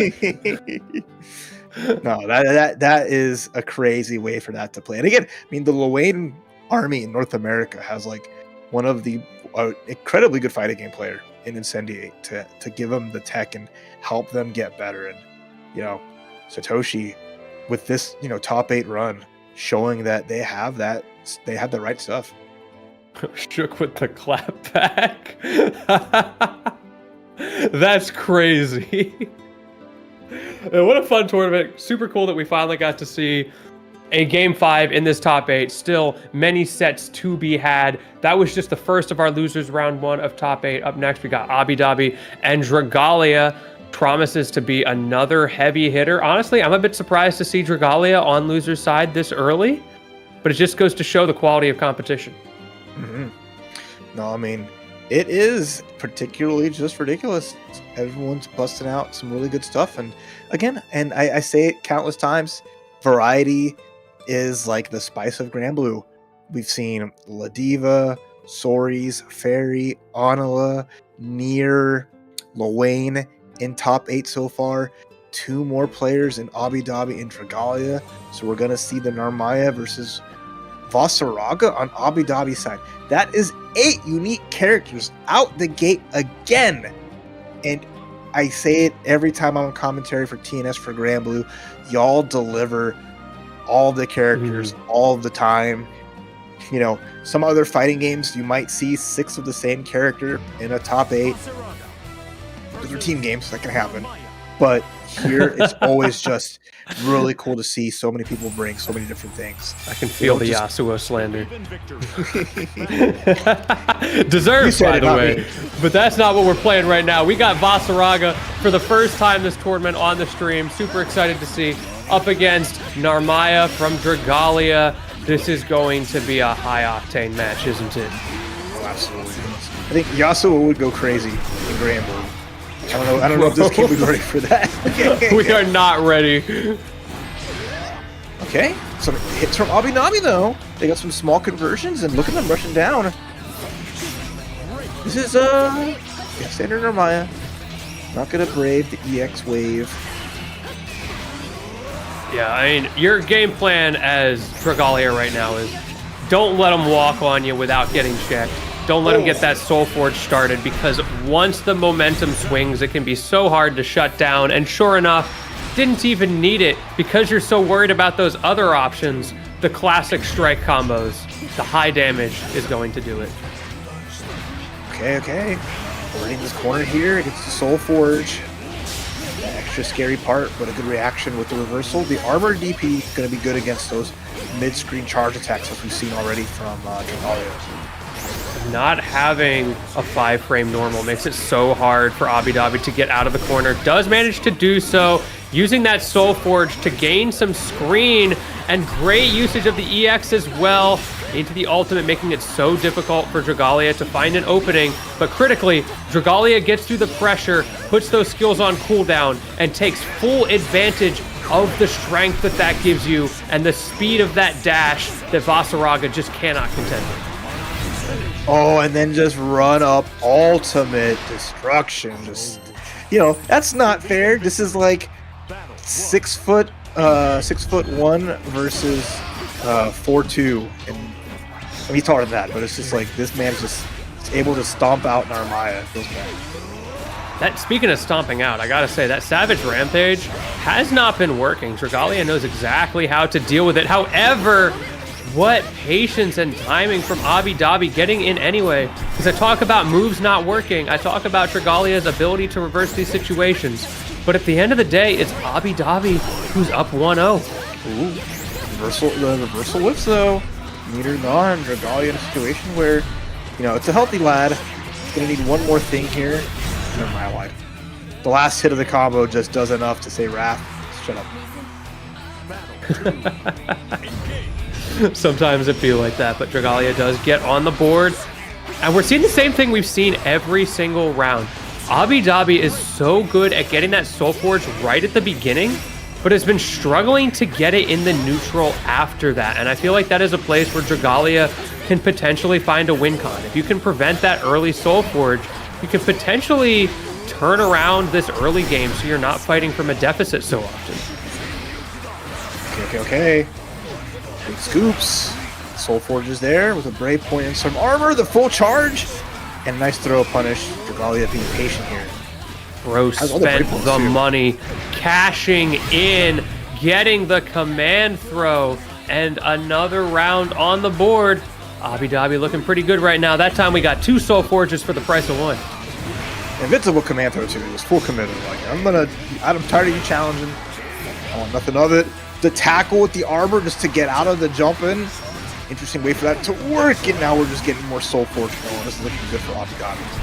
Dragalia, I think, struggling a little bit. We talked about the fast dash speed, but critically for Narmaya, she has a slow walk speed to contend with as well. So sometimes she can struggle a little bit in that posturing in the neutral. She has to be very committal. And right now, Vasaraga, Abidabi is just playing that zoning game to get the win cons up before going for these really scary approaches. Oh, and that corner combo should be enough there. Ouch. Counter hits good for Abidabi. Blocked the Brave counter, took their turn and made it count. 2-0 here against Dragalia's Narmayas. Abidabi's just got all the right reads. Defensively is choosing some good options going into challenge. The sequences have been just solid. Got that Soul Forge off rip again. Dragalia did find an opening, but maybe a bit of a lack of confidence. One isn't able to get any combos off of it. Just poking out a little bit with that Setsuna now, showing the unease perhaps, and Abidabi is kind of taking it to the bank. Right, cashing out some big damage and big rounds. Right. Oh my goodness. After the Brave counter. Doing everything they can, knowing that they spent some very crucial resources to push Narmaya away and make that count. But unfortunately, the double whip. Wow. And the ultimate Savage Rampage. Got close that out. Got the counter hit rating strike, and then just Narmaya's little T-Rex arms sometimes don't do the trick. It's so important for Narmaya to get to the corner, and Abidabi just has not allowed Dragalia to do that. And as a result, she is so shut down in her damage output. She doesn't have the kind of extensions that she needs when she's in the normal neutral game. And it's also been really hard to get those Tiger Knee Crescent Moons set up. We just have hardly seen that set up at all. That's tough here, especially because again, those are the choice spots that Abidabi is waiting to spend their Brave counters, knowing that they have resources available to play some neutral, as well as to just help punish certain neutral skips. Right now, Dragalia, big damage here. has the standing combo, should be enough, no problem, since we're not going to hit a combo limit, since there was no true juggle at the end there. And that's what happens when you do finally get Abidabi in the corner. Basaraga, we talked about that lack of a 5-frame normal, struggles to get out, and of course the damage extensions from Narmaya, absolutely destructive. We're seeing it again. Is this the start of the comeback for Dragalia? Oh, the block! Great read. Try to reversal, didn't work out, and Dragalia is taking this all the way to a game number 4 here. And putting on their own offense, and that's going to be the thing. You don't want to deal with playing defense against Basaraga, who's going to just tackle you, armor you, try to run over you, take advantage of the big body, having those slow normals, being susceptible to a little bit more. So far, so good. Ending that game 3 with a perfect is such a statement of adaptation from Dragalia, finding multiple scenarios there where he was able to get the reads on Abidabi's defensive options in the corner, and both times got massive combos off of it. This time around, though, Abidabi has that early lead again. Okay, let's see what they can finish it here. Dragalia has some resources, unfortunately gets hit by that big ultimate, gets stomped on again. Just What can't a get the right all off. out. But crouching heavy. Rampage. Come on, crouching heavy, didn't lose out. Moonsault, a little SSBA, cash out massive damage and give Dragalia a chance here, because you just need one small combo. And that jump could have been hit. Not enough, one more hit. I'm so scared. My armor beats your armor. Dragalia could have just sat there, ate the chip, no problem, but made it a statement saying, you're not the only one that can muscle their way through here. I respect the call out from Abidabi, but Dragalia was so far behind. As soon as you get that SSBA, turned it around, took the win con to the bank. Now you've got Basaraga in the corner. There's those flips, there's those extensions. And now you're in a 2-touch game. This is 1. Oh, that's 2. Do you have the resources to convert? I think you might. We have one more ultimate. That should be enough to spend it here. There you go. There we go. Yeah, choose your own adventure when it comes to her combos. Choose your ultimates, whatever flavor, especially because you link the ultimate that gets get the resources back, and it just works out so well in these corner situation combos. Narmaya has anime fighter combos. She just like gets to press buttons and they all combo into each other. I mean, she's right at home in an anime fighter. That is so far, true. so good with the SBA, and things once more have turned all the way around. Abidabi on the back foot. At this point, though, I don't trust anybody being on the back foot because we've seen just how fast these can coin flip. This time around, though, that coin stays on the same side. You called it. And Dragalia up around in this game number 5 after Abidabi looked so poised, so comfortable in the early game. Look at how things have changed. It just took a little bit of adaptation for Dragalia to figure out this corner pressure. We're seeing everything we talked about before. We're seeing those flips. We're seeing the walkbacks. And Abi is really struggling to find an answer. Okay. Command grab's good, though. There's a Soul Forge as well. Makes a quick cross-up. escape, and then Oh, the the in tiger your flip. face. We're getting metered. It's going to be a lot of bar here for the reset. That time gets a little bit predictable, I think. Going for those tiger flips out of the corner multiple times. Doesn't get away with it, but presses a button, and it fights its way through Dragalia with the super to defeat Abidabi in a tense game number 5. 3 out of 5, baby. 3 out of 5. You out of don't 5. get that in first to 2. You don't get that in the short set. Those long sets write an amazing tale, and this time it was Dragalia who did not have to experience another end of service here in TNS top 8 just yet. Brings it Man. all the way back, and that was nothing short of beautiful, just like Narmaya. The adaptation. It really goes to show how important it is not just to adapt to what your opponent is doing, but to adapt in a way that benefits your win condition. There were very specific parts of that matchup that were critical for Dragalia to find ways through, to figure out ways to create those massive corner options, to know like what the wake up from Abidabi is going to be, to figure out how to side switch in the corner specifically. So honestly, like the neutral game, Abidabi still looked pretty good. It was specifically those spots that benefited the win condition that you could really see Dragalia focusing on, honing in on, and then converting off of once it paid off. Oh yeah, they picked those spots super well, avoided taking like that crazy damage. At worst, it was like you eat the ultimate, get hit by EX tackle, you're near the corner, but was able to get around it. And they also said, hey, let's use more moonsaults. That's always a solid answer, just to get on top of Vasaraga and try to just run that sounds through. expensive. So, hey, quite the spice trade. Yeah, you have to just, use something that's really good a lot that forces an interaction that favors you, be it your plus frames or your opponent uses brave countered. So it's like a win-win in a lot of those times if it's not going to get sniped out like we saw Abidabi try to do with the crouching heavy. But big ups to Abidabi taking 7th place. Big fan of seeing a different Vasaraga make it this far at TNS. Yeah, it's cool. But with that, we are going to be moving back up to the winner's side. We see Iago and Nothing sitting down at the cabinets. So I'm not going to talk too much about his posture there, but my man is going to be feeling that in the morning. Why is he so hunched over?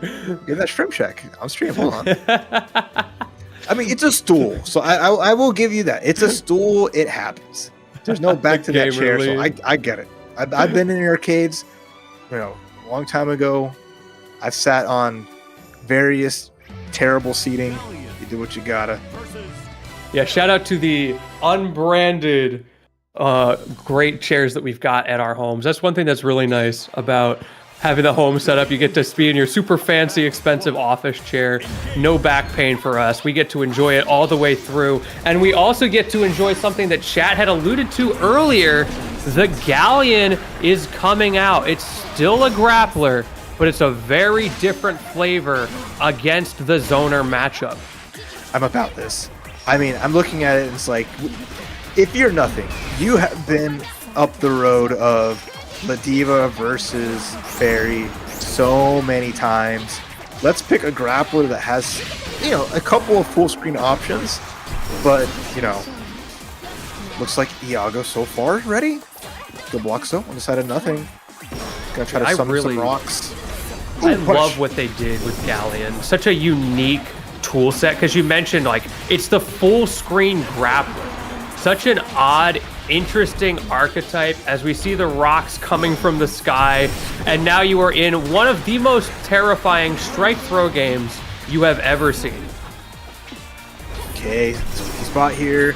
Another block, another avoidance of the rock. This is interesting scenario, but Nothing. Full screen low with the charge. Just trying to find that last hit here. There it is. That's where a little bit of the funny mix-up comes out from. The rock is not an overhead by any means, but the low that can summon it can be a very spooky spot if you're not careful. And then you've got to deal, once you're up close, with things like that tick throw potential. That's something we're going to have to watch out for a lot, especially with a character like Fairy who doesn't have the best reversal options. If the Primordial Grasp comes out, it's so hard to react to. Ooh, okay, we're getting a lot of hits in. At the very least, the trades make the rock go away, so you're not hitting Galleon and then eating a meteor to the head. So Iago just happy to use those big buttons in good effect. Battle 3. Engage. All right, this is going to see what sets the pace here. And winners finals is Nothing. It's got the setup. Circles down, the target's in place, but the jump in's good on the side of Iago. Gotta be so poised as Iago in that situation, doing exactly what you talked about, finding that jump in, finding the gap, because Nothing is scheming. The whole point of that meteorite being there is to set up a naughty little scheme and it is up to Iago to stay cool, calm, and collected, to find the opening anyway, to set up the big ball of gas, and to take that round. That was nice. Take the first game, just hitting the lows here, maybe seeing if nothing is going to try to hold back to avoid an overhead. Doesn't quite work, and Iago does a good job. Interesting. It was scary. There was in control, and this control is going to send us to the goddess of rising. If you have a problem, there's nothing she can't solve. You know what? So true. So true. I could see Zero smiling in the background right now, seeing his character come out. She, winner of Evo on the side of Fujikoko, Space. We see a lot of her do good. So she's definitely been the character of all time right now. And we're immediately seeing some of the reasons why. Things like that riding free, able to zone break. And then when you do a get in, you have to respect that close light, all of the pressure setups that she has to keep herself plus. But critically, Iago is not getting blown up by that riding free. A little bit of a miss space there. Great call out from Iago. Ooh, another call out. And a tip. Tip Czar 14. Thank you, Fiso Zvikul. I have no idea what Czar 14 is, but that's awesome. You know what? So true, bestie. Czar 14 all the way. You're so right. I love how I mentioned Space, and then Space Sama is just here alongside Virum. Shout out to the EU Grand Blue Army. Y'all are awesome. Oh, that was a rough DP. A little bit preemptive there instead of reactive. And you paid the price. Iago, not deterred by your character swap, has the answers anyway. You may have to play a different game plan, but you've got a lot of the same tools to do it. Okay. Nice shot from Beppo. Beppo again coming through the hoop, keeping Beatrix on her toes. But if I don't get in, but when I do get in, that setup there was dirty with the GG as well. Playing ping pong with it. You might have been able to riding free your way through, but at what cost? Empty jump, trying to bait something, goes for the cold shoulder, and baiting again with that skybound art.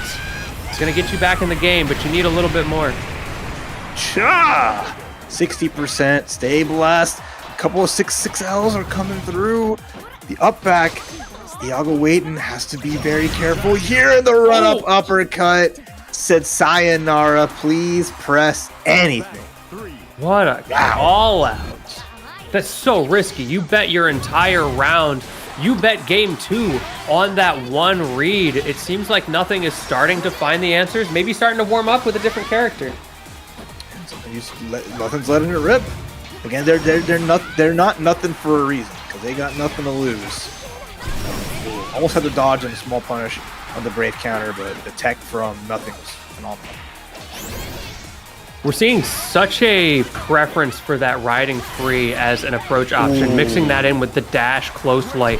Things like the Thunderbird not really trying to get over Iago's pressure, and part of that might just be because of how good the anti-airs have been. Despite the fact that Fairy is not historically great at anti-airing, Iago in particular has been so consistent. Yep, there you go. Send the ball, get a breakpoint back. Super. Yeah, this is big for Iago. Just wants to get that space and be able to do one more Brave counter. Has to be careful here. We have the clock ready to go. One EX riding free. Instead, it's the double. Went for a DP, bet the farm. But unfortunately, looks like this season of crops is going to be a bad one. That's the way it goes. Living and dying by those hard reads. We've seen 3 of those crazy DPs, and unfortunately, so far, only one of them has worked out. And we might be seeing another character switch from nothing, who seems a little bit, I'll be honest, lost right now. I mean, some of the options have worked. The Beatrix and the Galleon have both gotten around. They've just not been able to close out. So we see the tried and true. If you're going to go down, you go down with your bread and butter. All right, fair enough. We do have to remember, of course, this is winner's side. So if you're nothing, part of this is getting information, thinking about grand finals. If you do have to come through from loser's side, of course, having the confidence in yourself to win your loser's match to get there, you will have more data on what characters felt what way against Iago today. Ladina's looking pretty good. I swear, if nothing swaps characters twice and then goes for like a crazy reverse 3-0 run with Latifa. I mean, we have seen crazy comebacks. We've seen many a different chapter in this story, but this is one that I've seen before. The big ball comes through, a break points out there, and Iago says it's time to hold a neutral. Yeah, go my son. And right now, Iago is starting to answer back, trying to chip out, but nothing gets that big SPD. It's one of those situations where you're so low health that SPD is super over the top, so your opponent doesn't really expect it. All right, scary spot here. Nothing though again, around on their board. And thank you for putting that out. I actually looked that up, and yeah, thank you for the 14 South African Rand $1. That's awesome. Oh, I learned something today. that's what that ZAR stands for. Very cool. Yeah, appreciate the support. And I also appreciate these spinning pile drivers from nothing, forcing the BP usage to reset the neutral. And this is looking like all Ladiva all the time. Her loyal fans absolutely thrilled with the gameplay we're seeing as nothing brings it back 1-2. All right, that's the start. One round can turn into 2, can turn into 3. Can Iago hold the fort down? They told Riazzo, I ain't going to losers. I'm taking this whole thing. You will not see me in that bracket if it's the last thing I do. Beppo setups, GG setups, not working for Iago. Nothing, just doing all these empty jumps in neutral, and Iago has not been able to react quickly enough to punish it, which gives nothing an opportunity to slowly walk you down. Holy block strength. All right, run up 6-6L one more time, extracting a brave point. Iago all this room here, is pretty content to play this little full screen game once more. So just jumping over the hurdles, the dodge on GG doesn't quite work out, sadly. And now Iago gonna get put on match point with one more slap. Oh, what a trade. Funny little interaction there as Iago manages to get it because of the massive health lead, bringing us back to what you said, match point. Another great call out from Iago on that anti-air. Maybe hasn't been good at dealing with the jump-ins from far away, but up close, that has hit every single time. All right, break points out. That's one spent. At least know Iago's game plan. They will farm.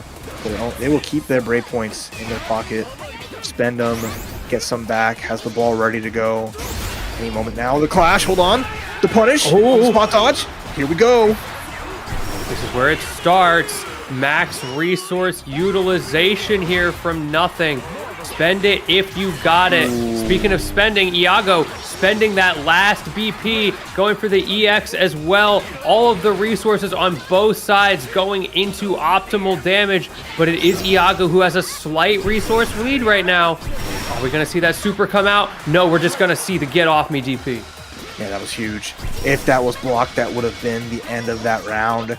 But Iago in these positions where they can give a little bit of a risk, take a chance, and take it with a crouching medium to finish it there. 3-1 Iago makes it to grand finals, all fairy all the way, sending nothing to the loser's side and the loser's finals. What great awareness from Iago there at the end as well. We saw an opportunity where Iago had to decide how to pressure the corner. You see Ladiva stands up there holding that block string from Gigi, and you have to decide, do I go in? Do I go for a close-up strike throw? Or, given how low health nothing was, take a different route, took a step back, and instead just peppered with those long-range normals with the confidence that I can dash back if I need to, and I can chip out, and sure enough, that's exactly what we saw. No, super good back and forth. I like the Ladiva getting a game and starting a trek, but Fairy and Diago making a good adjustment there, making it to that. And then we do see a little bit of, we get the bracket out to say. We saw some matches from the losers quarters get played out. Satoshi eliminating Micropene with a 3-0. Riazo 3-2 over Dragalia, which must have been an absolute stellar match, which leads us to our loser semis. Satoshi versus Riazo. Winner fights nothing, as we're now in top 4 for Grand Blue here at TNS. Man, Riazo, Dragalia, a 2-3 as well. Game 5. So tense. Riazo, the one who moved forward there. Very exciting to see how this bracket is going. I'm at the point where, like, I feel like I can't predict who's going to win these matches. Sometimes you feel, okay, this player is just on a run. They are playing hot.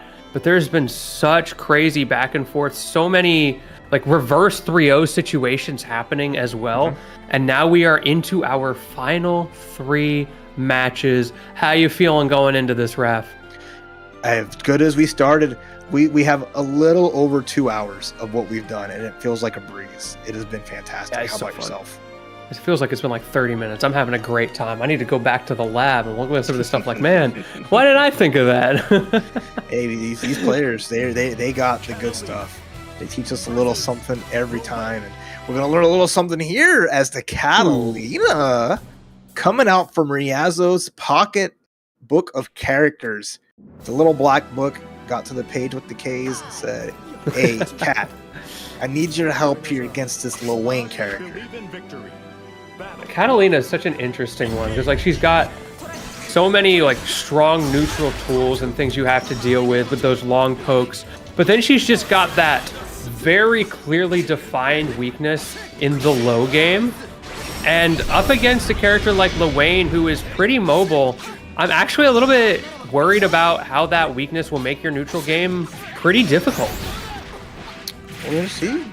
Weakness doesn't look like to be a part of Satoshi's vocabulary at the moment, as they have this great screen position, get some counter hits here and there, and have just been unrelenting.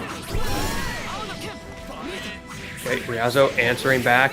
I don't care if I don't have lows because I have got massive mids, and of course has that shield that you've got to contend with. Sato has to be very careful of how do I deal with the light wall, especially in these kinds of block strings, because you know that is on Riazo's mind. And what the timing!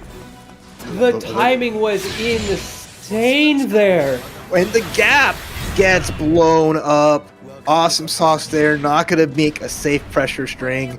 Riazo finds the SBA right in between. Takes that first round. Well done. Okay, punishes there. The thrust not going to be good in that situation. The 660 takes out both the bros. And a nice ult, no extension, but it gets Catalina in. Okay, great start here with the throw, going for the jump in. Sato forced to respect it.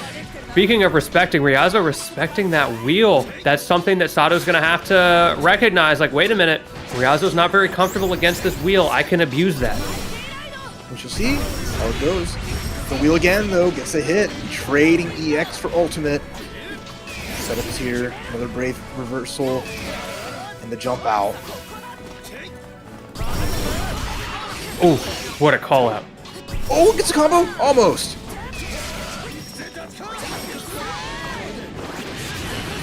Punish is good too. I like that. Ran up and waited. Typically, you'd see a situation of like, oh, the missiles are going to hit. I'll run right where I think they're going to go. But stop just in time to get the crouching heavy. And then got a small hit. Instead of getting a combo with the 6XL, decided to get closer and push their advantage. The pacing of this entire game just feels so off kilter. We got the stare down in that first round, and I feel like it really affected both players, because now they're not just thinking about those standard timings anymore, because both have shown the willingness to be extremely patient. And so when you get crazy mashes like that, just the hard call out from Riazo, it hits so much harder, and a little bit of double shimmy there, but doesn't get anything off of either outside of a little bit of chip damage. And the counter hit comes out here with the side swap off of the ultimate awesome sauce. We don't have enough meter for Lil Wayne to get SBA, but big damage here. The run back. One hit from Riazzo. Could spell it, but instead, we eat the ultimate. This is so down to the wire. HPA. Oh, can you win the minigame? The block string is so destructive. You gotta do something. No. What a game one. Believe in victory. I'm gonna spam overhead. You're not gonna dodge these. The chip is gonna happen. And then the punish on the spot dodge. Satoshi just keeps coming up with different answers, and they've been working out so well. I feel like at some point you've got to roll against that. Just the chip damage is so oppressive. It's a risk, but that's the only way out of the corner in that scenario. Man, these Lil Wayne brothers, they are just looking unflappable here as Satoshi is just finding the openings, getting these combos, getting these rounds, matching Riazzo pace for pace. Battle 2. Man, we're still like, I'm still trying to understand the timing of these players. I feel like it's like hard to commentate and think about how they are setting this up. The stagger pressure is so unorthodox. And timings of different things.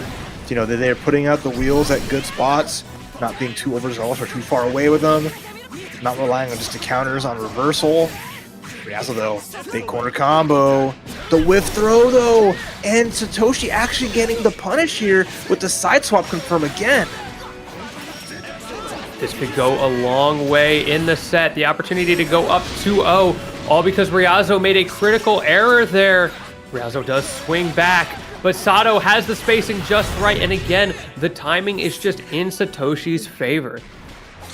Yeah, just what is a Catalina gonna do? You got a bunch of missiles, you got swap. lasers, you gonna, yeah.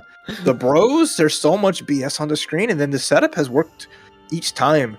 Satoshi has gone for it with the screen pull, with the bros coming out, gets a full combo off of that. It's been fantastic, but enough is enough.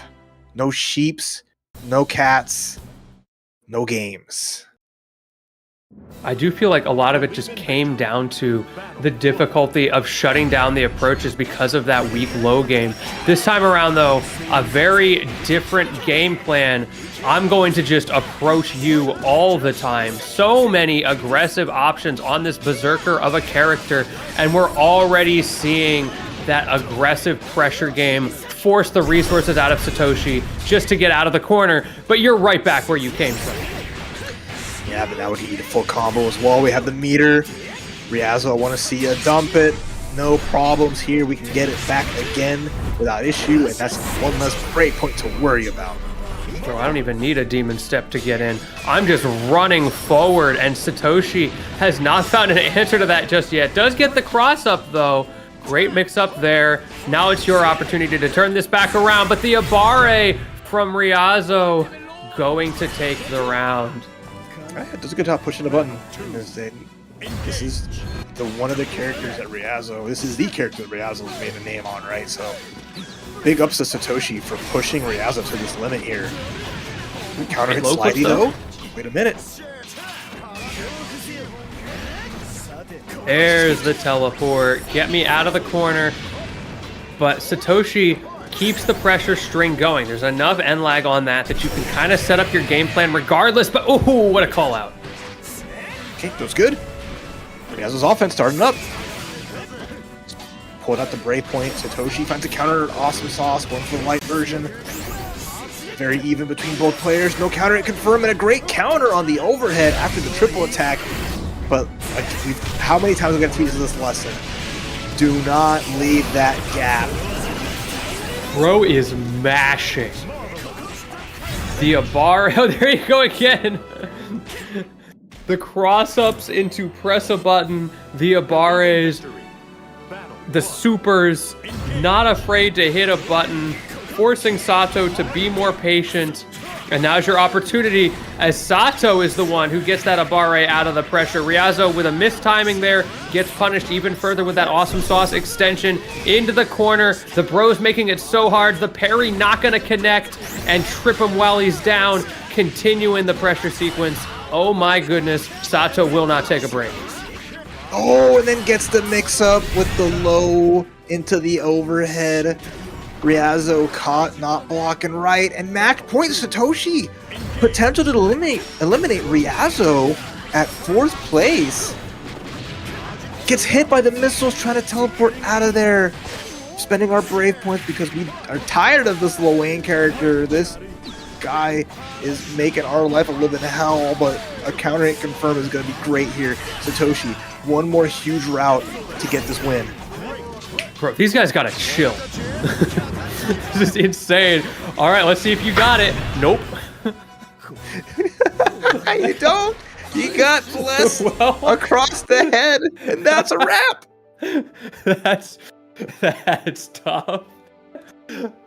I mean, in theory, there are answers to that situation, right? In theory. I've seen people get the perfect timings, get the rolls out of those scenarios, but it's so tough to find. Absolutely. And then it's like, we always call it Mario Party with some of those like supers from Lil Wayne, but sometimes you lose the Mario Party game in just the first part. We all played the rope, the fire rope, jump rope. A little bit of lag and the wrong jump, and you have to sit there and wait. And that's how it goes. You just see the first swing, and you're like, man.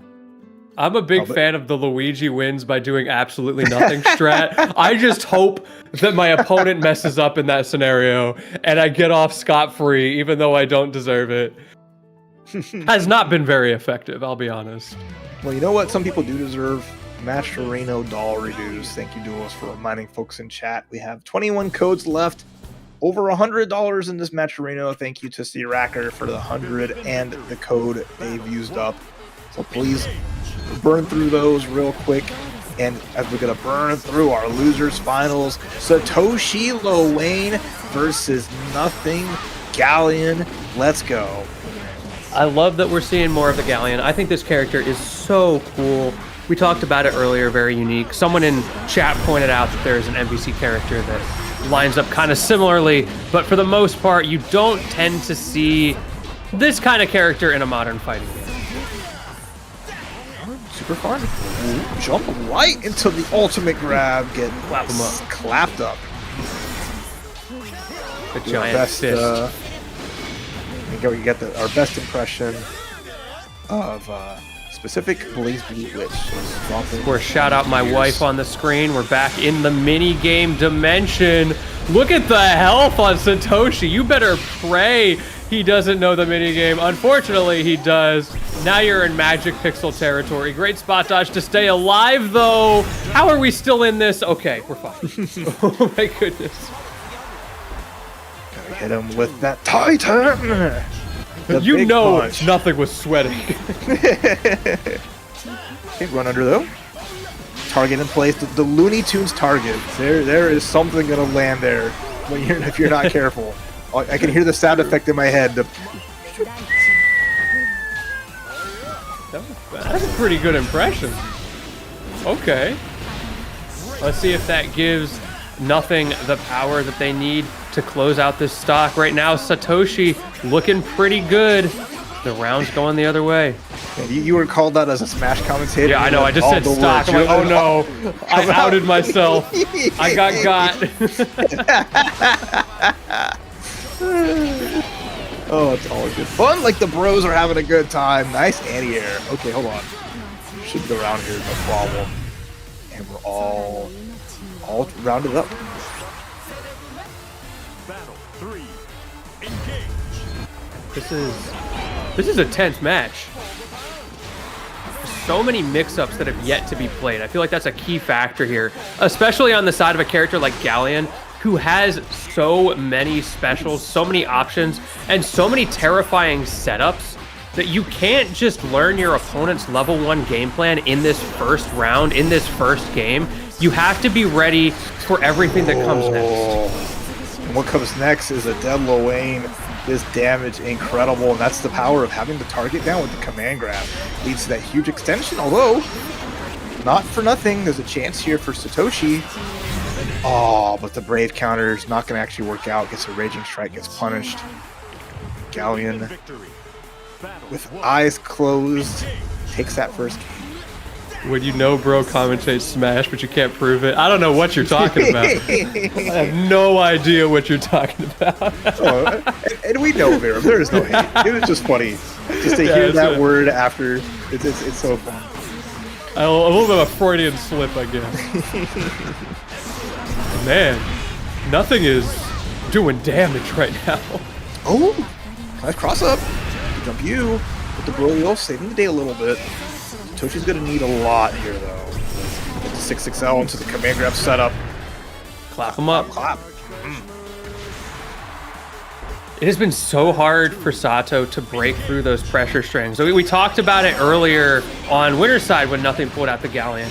Having that terrifying tick throw potential with the character. We haven't really even been seeing as much of the Primordial Grasp as some other options, but just knowing that it is there makes it so difficult for Sato to like press Abare buttons.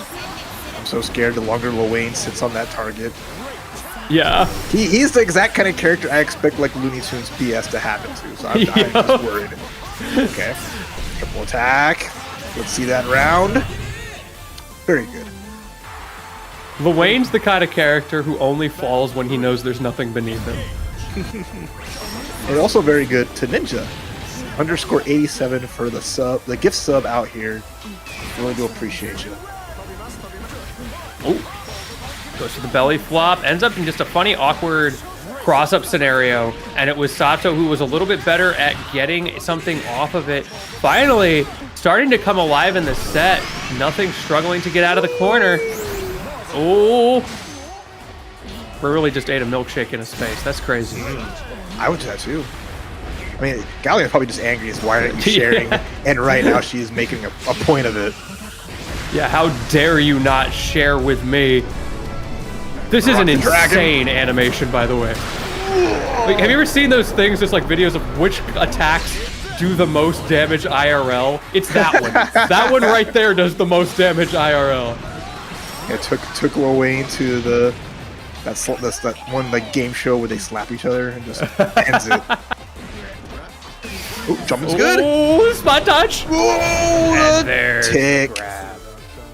Gotta watch your toes. Tick throws aplenty.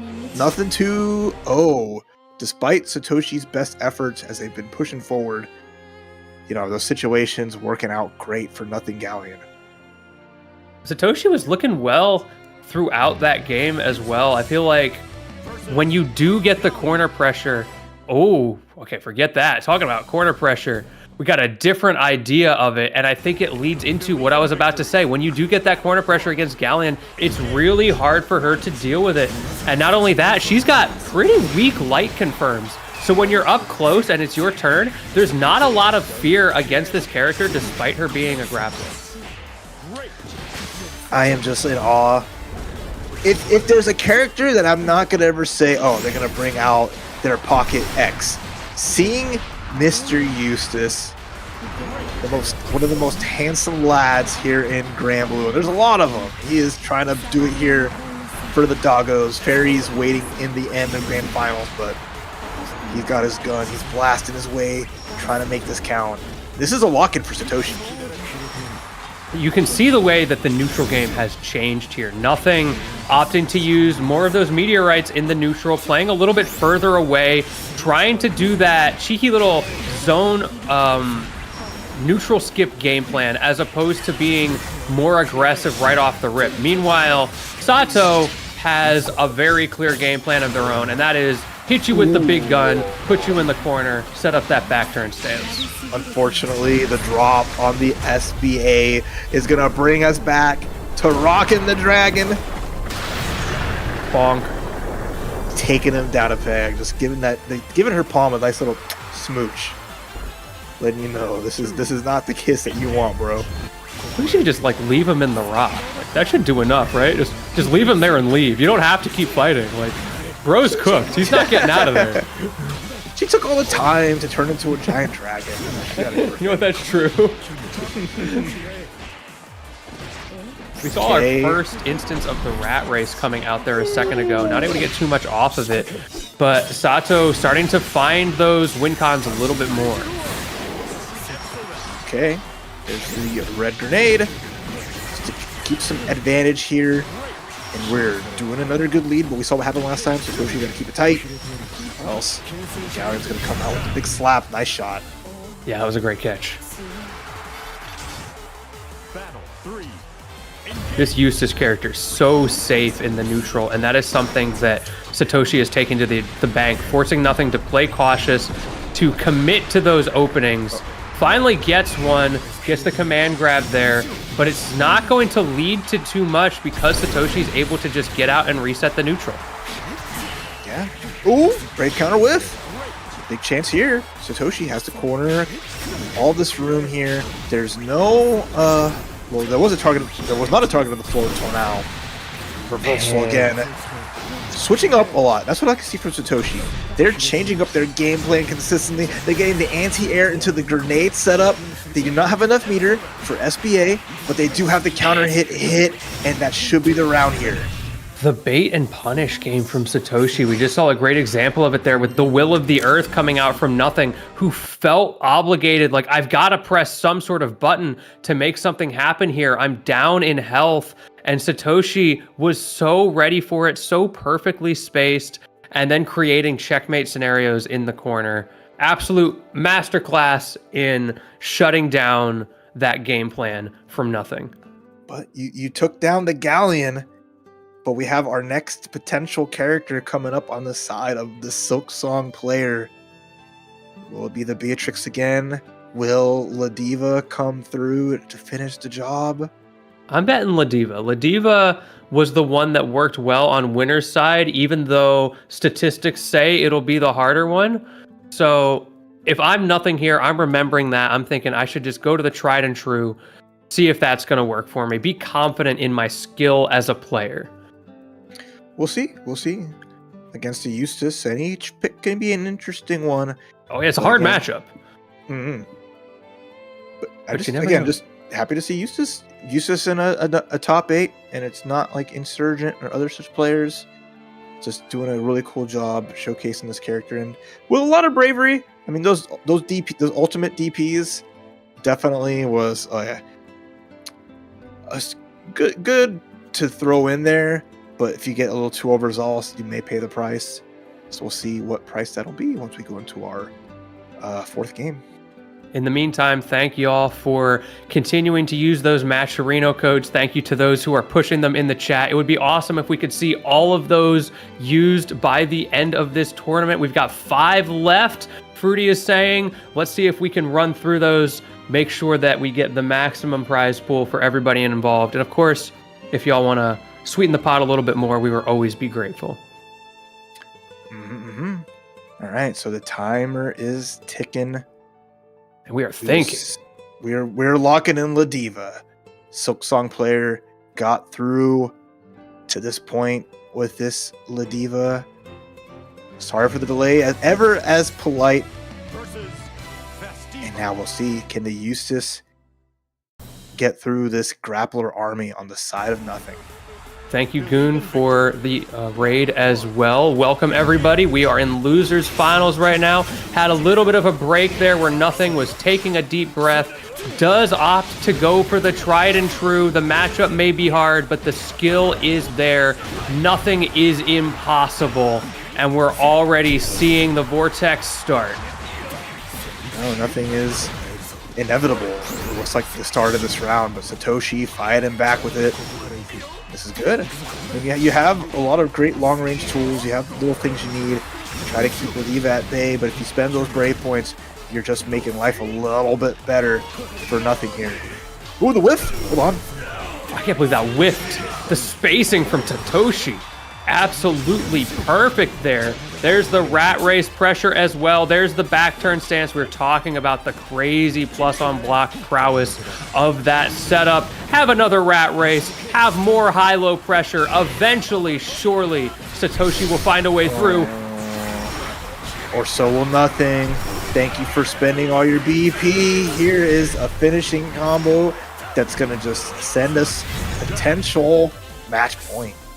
We've seen this win con from nothing before. Get Satoshi to spend those BP on the headbutts, just like you did when you were on winner's side. And once they do, you have one more opportunity to get in. And when you get that combo started, it's just the entire health bar. It's worked out so well for nothing. It's been these counter hit grave counters. Getting the hard knockdown, ensuring that they have a chance to start their offense has meant so much. Right now, Satoshi's on their last legs. Nice reversal against the ultimate lariat, but you're going to need so much more. That's a start. First big rat race extension that we've seen goes to show why that move is so prioritized by Satoshi in the block strings. Okay. That gets away with it. Oh, that's unsafe. The red grenade didn't come through to help out, and with that, nothing. 3-1 eliminates Satoshi at third place here at TNS. An unfortunate circumstance when that one just grenade doesn't do what you want it to do, and the scramble just becomes the problem. But a valiant effort nonetheless. Times you got to go with the tried and true. Matchups are fake. Just get a command grab or a headbutt in that case. So much of that damage did just come from those headbutt strings. The fear of the grappler really coursing through the veins there. Great stuff. Moving on to grand finals for nothing. And GG's to Satoshi, of course, as well. But now we're getting the run back, aren't we? That's it. One more time. One more big match. Potential reset, but in grand finals winner side, we have nothing but Iago, who has been looking extra stellar, sticking to the fairy. And on the loser side, through thick and thin, it is nothing, which I fumbled out a little earlier, but it's okay. Nothing, who has weathered the storm with various characters and now is going to go for the run back. And I saw a little something come up on the matcherino, huh? Yes, actually taking a quick look here. Not only thank you, chat, to everybody who has claimed those codes. We have gotten through all of them. Thank you so much. But also thank you to James for the $20 direct contribution, adding a little bit of extra cash into this prize pool in the 11th hour. Something for these players to think about as nothing is racking their brain trying to decide what character to pick. And what are we going for? We are going for the Ladiva. Was going back and forth, but settled on the Ladiva, which I agree with because that has been the thing that has been working, including against Iago. The one game that nothing won was with this Ladiva. So as we get into grand finals, we might as well start with the tried and true. Let's see what happens in the run back. It was 3-1 Iago's favor winner's side, but it is not over yet as nothing is off to a great start. Right, so you know the rules. 3 for Iago to claim that trophy. Nothing has to get 6. The reset and the win after. The challenge is not afraid to hit these stand lights in all these different spots. Either hitting Fairy out of the sky, the unique skill. Wait a minute. Just tossed Fairy up into the air like she's like a little baby. Upsa daisy. And sayonara. I think nothing's awake. The sleeper agent has activated, and it only wants one thing, and that is big buttons. As the Oki transfers into another EX SPD. So much to worry about for Iago, just opting for the BC. Gets counter hit, trying to Abare out, and now welcome back to the headbutt dimension. Oh, and then we get the leg drop into the weight on the Brave counter, beating the buttons and getting the meaty. What a quick game one. Nothing on the board already. I feel like what Cosmico was saying in chat really speaks to the situation we're in. Just take the throw. The problem is it's not just any throw. It is an SPD from Ladiva, so you only get to take so many of those, and Iago is really struggling to get it right in that risk-reward game plan. And it's like nothing is trying to challenge a lot of spots. Iago taking advantage of it. But the drop kicks, we didn't see that in other matches, but as a tool that can get a knockdown and let Ladiva get in, or even get a trade on those long-range normals, nothing's going to take the risk. Ooh, great catch on the roll there. Iago answering back. Battle 2. Engage. Again, nothing is putting the risk to the reward. Knowing I just need one knockdown, one get in, and I can play this crazy game. But if Iago doesn't let them get in, then it's all their story. A classic, 100%. Grappler versus owner. You have to be so consistent if you're Iago. You may have your advantages in the matchup, but they can all fade away as quickly as a single SPD. Now we're seeing Iago opting to take more of those throws. Gets SPD'd once, gets the throw break the second time. Actually a bit of a mix-up there. And now the big ball of gas is active. And what a dirty cross-up as well. Yeah, and again, adding more brave points, Iago's happy to just keep those resources in their pocket. It's one of the only things that's saving them from getting just La Diva here. And nothing needs a little bit of a miracle. Drop kicked a little bit missed space. Nothing has had good success with that, but not this time. And such a tough situation for Nothing, who just gets pressured into oblivion, magic pixeled into being forced to press a button, and Iago just smacked him real quick. Yeah, 1-1. Iago's awake now themselves. They had a couple of games to kind of just sit and chill, and they're like, okay, hold on. It's time to lick in. Well, let's see how far that takes us here as La Diva trying desperately. We saw this on winner's side. Just those quick little hops, and Iago is peppering with the normals, but not able to stop the approach until eventually you end up in this situation where you're kind of cornered, Iago getting more aggressive, you've built meter, and that's when you get to reverse it. Oh, and then you've Aaron blocked yourself. Trying to just up back against the ball. It's going to set you in prime danger town. Iago again looking just absolutely stellar. Despite that first game not going their way. Big scoop though. But there's still 2 brave points. We're going to need to see a lot here from Nothing. Doesn't even need a brave point to get out of that one. But the resource management from Nothing had the resources to go for that ultimate lariat. Now let's see if you can convert this into a round win. Ooh. Tries to go for the read on the strike. Mistimes it, and Iago just jumps over. Yeah, I mean, unfortunate scenario. Yeah, that lariat with the right timing might have been able to anti-air and get a full juggle, but Iago needs up back. I mean, Iago jumping there, probably because you're expecting the SPD, right? But got away with it anyway because of the timing from Nothing. And that stings if you're Nothing. Hey, stings to the corner. Despite all that, you know, this is just another notch in the belt for the grappler life. They've been here so many times. They'll make it through. Ooh, there's the mix-up. Iago loves to throw out that Ghost Whip every once in a while. Just catch you off guard.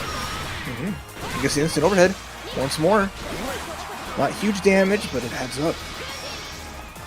Just putting La Diva in jail. Yeah, welcome to block jail. Oh, almost hit the full combo. Spooky spot here. These drop kicks are not quite working out either. Just trying to find anything to get a knockdown. It's this peppering of normals. It forces Nothing to take risks. Because if you do this for too long, you will get hit. Finds the opening, armoring through. Iago getting a bit too predictable with that normal timing, and Nothing getting that right high risk, high reward read. Goes for the tick SPD. One more opportunity with the resources. Great conversion. I love that. The EX command grab gave enough meter to get that follow-up from the ultimate, and Nothing in a crucial rubber match. This is to go 2-1, either side. It'd be big for Nothing to get this. They are seeing more GG setups. Iago changing the neutral a little bit, peppering a little bit less, giving up less stage, and instead slowly marching forward. And once you get that chance, the GG goes a long way, but of course Nothing, if he knows what you're gonna do, always has an answer. When I do get in, that's huge there. The walk back, but immediate brave counter. Iago has 2 of them, is gonna get another, or gonna get 1 back. Waited for it, all this space here, just to reset the entire round. You just get chance! so much stage from that. Great reversal from Iago, spending the resources when they're needed, but you're going to take an extra 20% damage. One more read, and nothing finds it. The ultimate skill gonna headbutt you into a lead. 2-1 coming from loser's side. Good call out again there. Even maybe the up back light would have gotten hit by it because of the extended hurt box. So just, you're gonna press something. No, you're gonna get pressed into the ground. Nothing. One more game from getting a reset is inching forward and taking it to Iago. That round was looking so good for Iago. That pressure walking forward into nothing was really effective, and we're seeing more of it now. The problem is just that when nothing does get in. Oh, speaking of, that was really close. When nothing gets in, there's so little you can do. Okay, ball's out. We want to play a little checkmate.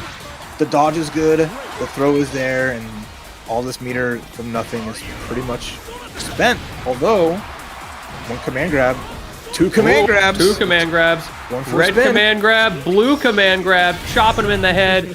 Unfortunately, was the wrong read that time around. You are on a hair trigger here, and nothing pulled it at the wrong time. All right, one round for Iago to bring this up 2-2 here. The double whip chain, nice damage, and keeping the Diva at bay. Ooh. All right, Lariat's there. He stood up, so it just forces Iago to not want to give any advantage. Spends that brave counter. Which I think is the right read. Like, Iago gets so much off of resetting the neutral that is so worth it in this matchup. Oh. And it's so easy to get that extra brave point back. Look at this.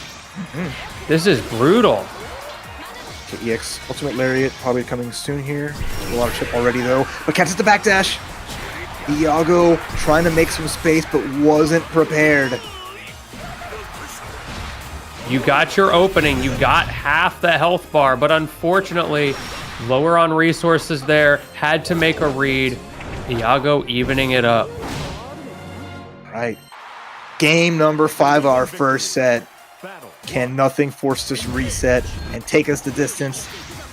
Iago, a champion's crown is right at their fingertips. Here we go. Already Iago off to a good chipping start. away. Yeah, stay off me. Lockdown in the corner. GG doing their job as well, making it so hard for nothing to find the timing to get in. And of course, as soon as you do get that lariat, it's just a resource. It is the BP ATM in this matchup, and Iago is more than happy to spend. And gets it right back. Overhead's there. You had to get The between overhead, that and was the throw. so mean. And the ball is still there. So scales the damage somewhat, but I mean, like, you look at this lead that Iago has, they are just more than content to play this with all the screen space. Yeah, we can work with a little bit of scaling right now.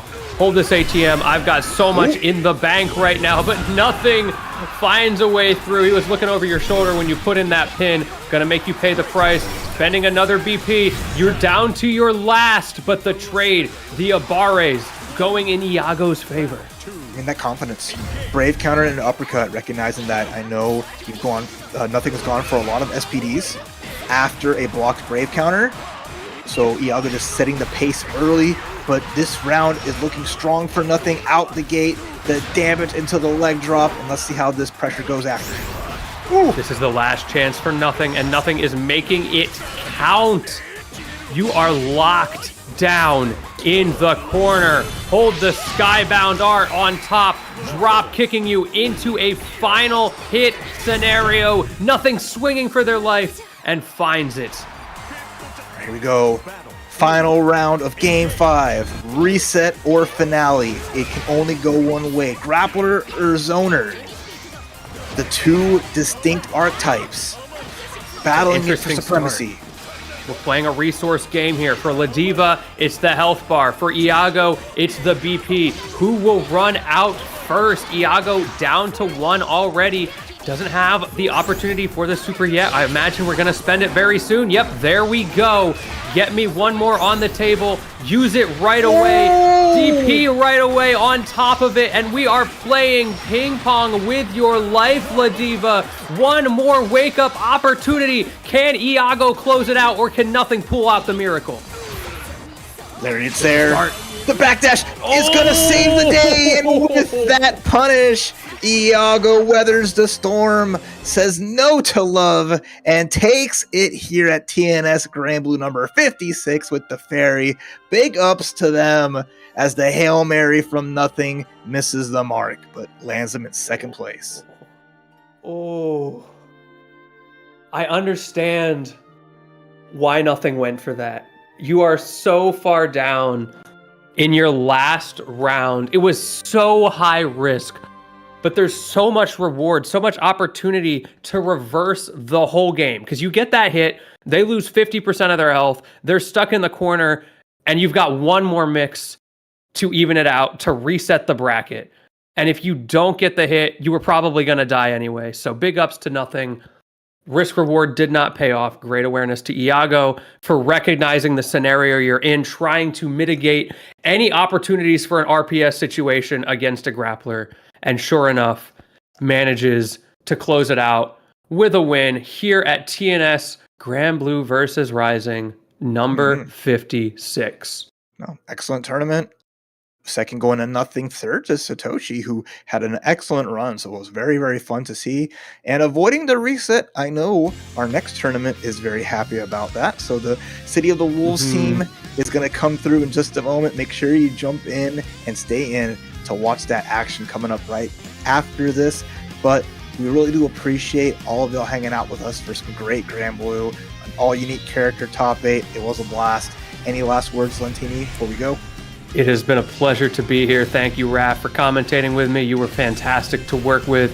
Thank you to the TNS squad. Y'all definitely follow these guys on Twitter. Check that pinned tweet every week to see what games you want to get involved in. As much as we love Grand Blue, it's about all of the games here. That is the beauty of the TNS team. And of course, go subscribe to the YouTube, subscribe to the Twitch tier if you've got that Twitch Prime.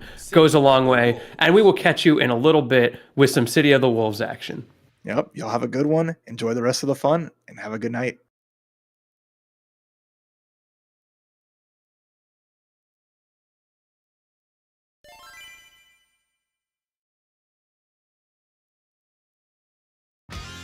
Whatever. End of the line. Ten Masters.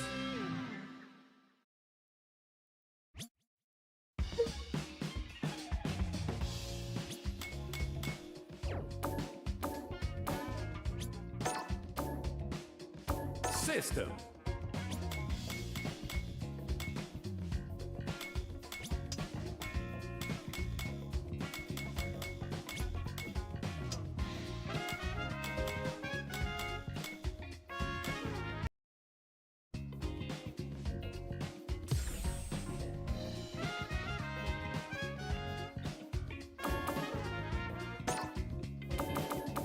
Graphics.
Boom match.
How's it going, everybody? Thank you for sticking with us through the break. We are now here with the City of the Wolves action. My name is Sammy. With me, the illustrious Jobber, and we will be calling the action for you guys. How's it going? I'm doing fantastic. Super happy to be back on for some Fatal Fury. Just got to commentate a great event called Just Frame down in Mexico, but back in the States, and the grind never stops, especially in the City of the Wolves, Sammy.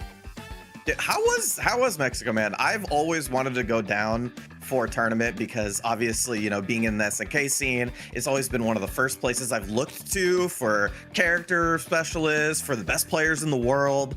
So how was your time over at Just Frame? Let me tell you, it was a absolute magical time, and I highly recommend that everyone shows up next year because it's only going to be bigger and better. Beautiful people, beautiful country, beautiful food as well, and a lot of great fighting games. And we're going to have a lot of great matches tonight as well here with Fatal Fury, 8 p.m. on Saturday. A lot of these players are coming in who don't necessarily get to play during the weekday, so it's going to be nice to see them hopping on the sticks. Yeah, looking forward to what's going to be new for the Saturday, but also we got some familiar faces as well. You'll see them through the bracket, the people that have been grinding out pretty much every net play bracket throughout the week. I mean, those guys are really to put in the work, so looking forward to seeing them. There's some hefty names here, but I think it's going to be a good bracket today. Oh, it's going to be good indeed. And we're going to be starting things off with a great match as well. Katolis up against Damas Cusco. Damas Cusco, someone I have been a big fan of ever since I got to commentate one of his matches at CEO and been able to commentate some of these online matches as well. He is a TZOC player. He wants those command grabs, and he will stop at nothing to get them. Ooh, you've given yourself a long road, friend, but it's definitely one that is for a specific type of person, right? Like that, if you want to play that type of character, there's not going to be anybody else in the game who really gives you that type of serotonin. So we'll see how it goes. Katolis definitely also one of the players who've been running through the online brackets and really putting in the work on the rock, and one of the people who's putting that show on the highest level. So I'm always a big fan of seeing him around.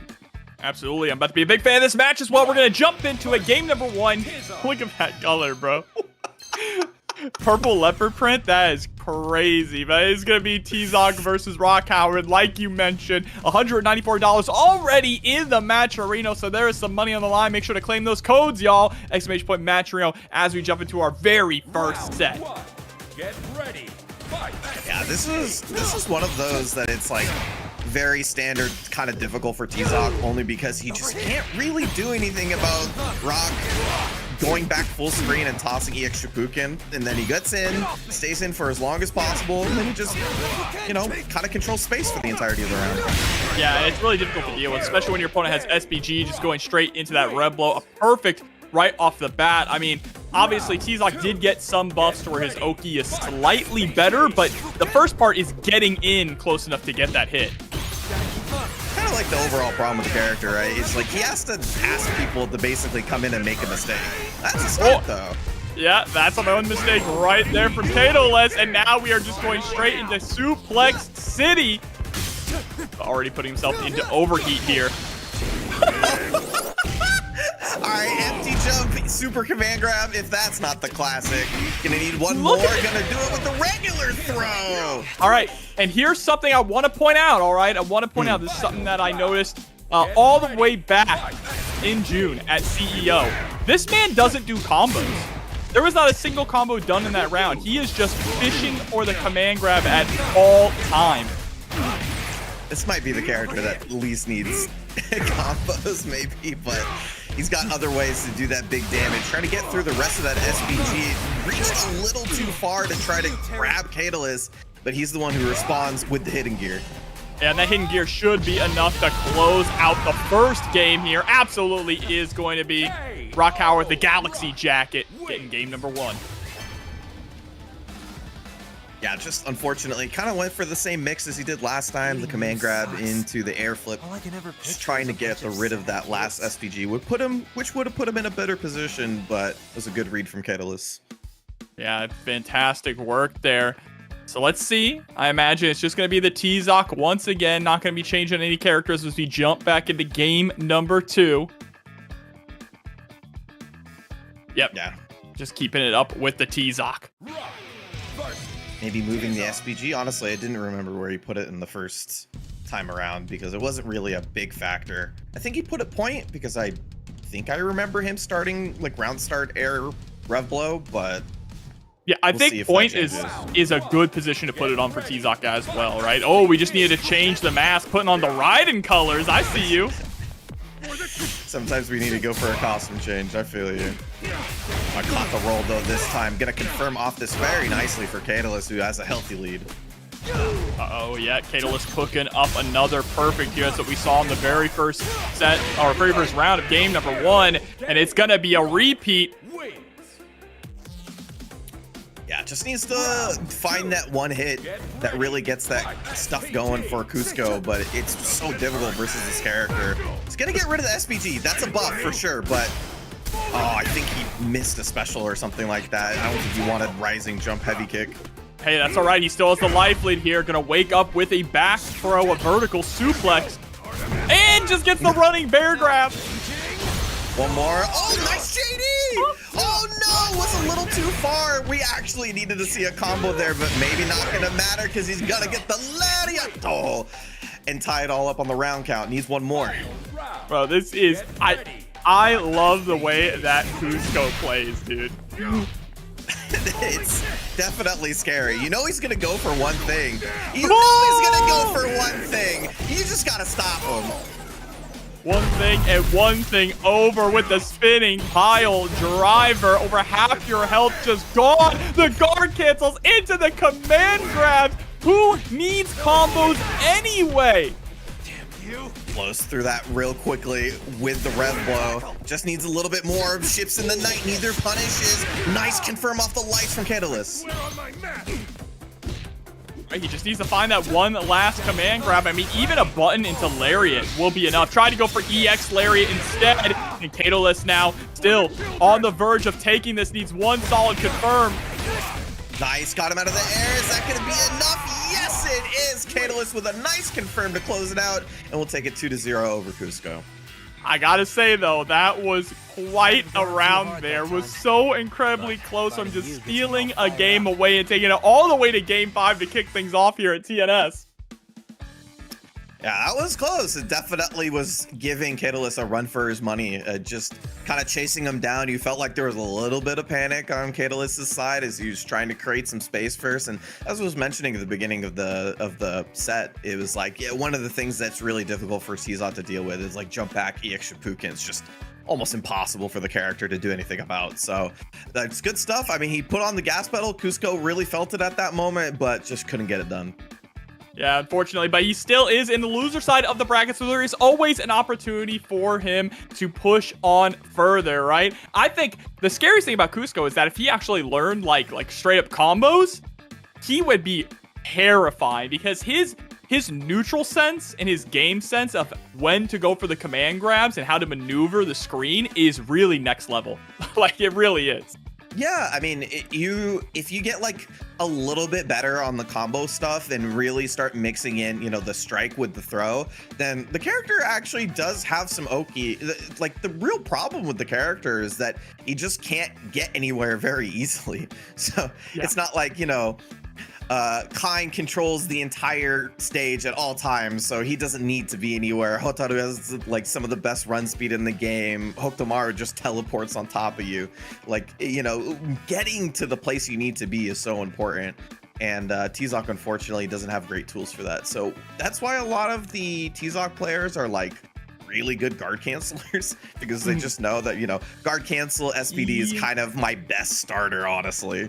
Yeah, T-Zoc, and this was the same back in Mark of the Wolves as well, more than any other character in the game, relies on guard cancels to really play at a high level. It's something that he absolutely is required to do, where other characters, you don't necessarily need it. You can play your game plan, but he's put in such defensive situations so often that it's a key part of his entire toolkit.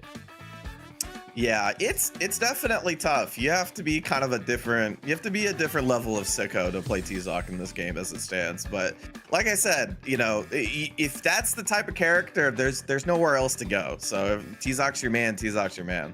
Well, we have another match to go to, though, Sammy Fish, and it is going to be Mr. Boabande up against Neo Vanquisher coming up here. Don't forget, chat, we plugged it at the very beginning of the stream, but now I see some more of you are rolling in. ! Matcherino in the chat. Claim those codes to help get these players paid. We're already sitting at $196, but we can send that even higher.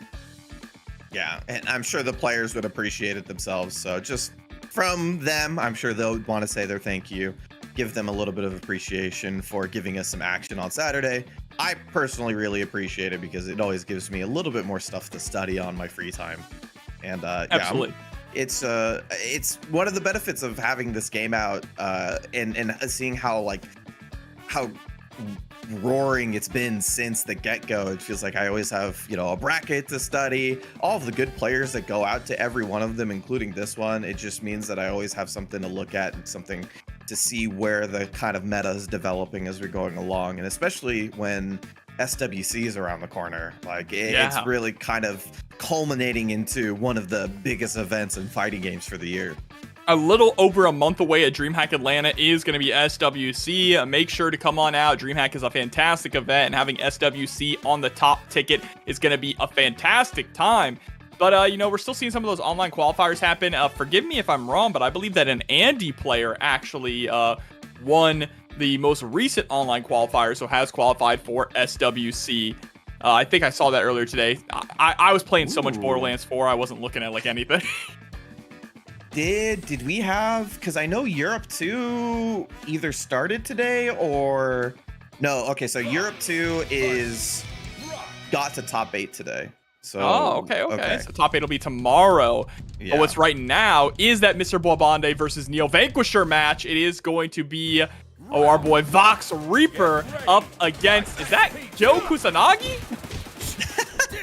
Might as well be. Doesn't have the same type of fireballs. There's one extra one, but you're pro tac for the game for sure. I like all these frames from Boabande here, but there's the DP from Neo Vanquisher. Yeah. See if we can get something started here. Once this character gets in, Vox has a lot of pressure, but it's just really difficult to find that moment. Has to use your movement to get in, as Boabande with some great anti-air. It's going to attack on the super on top of which. Oh, trying to go for the, oh my god. I was going to say the wild blow. I don't even know what's going on in my head right now. The rev blow. Get ready. Yeah, I tried his best for it. And honestly, it wasn't too bad for Neo Vanquisher. There was an opportunity to make the comeback. Vox does do a ton of damage. I said Kyo Kusanagi, chat, all right?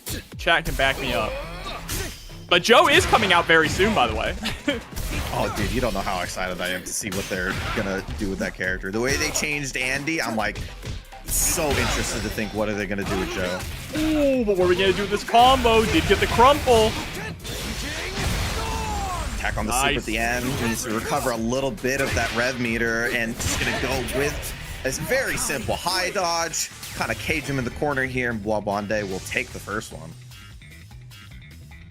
Yeah, and that was pretty decisive as well, right? Just doing a fantastic job preventing Neo Vanquisher from even getting any kind of offense started. Yeah, it's a little bit difficult for Fox if you can get a patient player on the other side. You kind of have to find your way in, and unfortunately, he kind of has to do it with his face because he doesn't really have a projectile to really stop or keep people locked down. So you just kind of have to take those big risks. But obviously, once you get in, the pressure is really good. Just gotta find that moment and see if Neo can do that in game 2.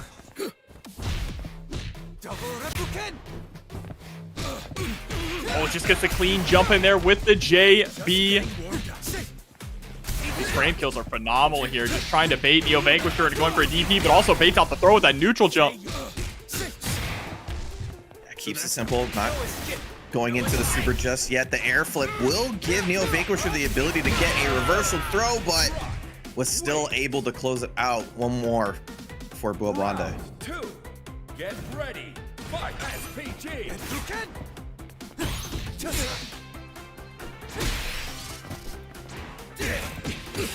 Oh, that was a clean jump in there from Neo Vanquisher. He's just been having a really difficult time getting offense started, and that's kind of one of the downsides about Vox, right?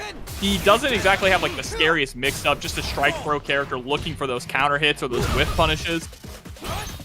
Yeah, you really just have to kind of get good reads on your opponent, when they're going to press buttons, when they want to scramble out, and punish those accordingly. It's definitely the hard part about playing this character, but he has the buttons to do it. You just got to find that timing.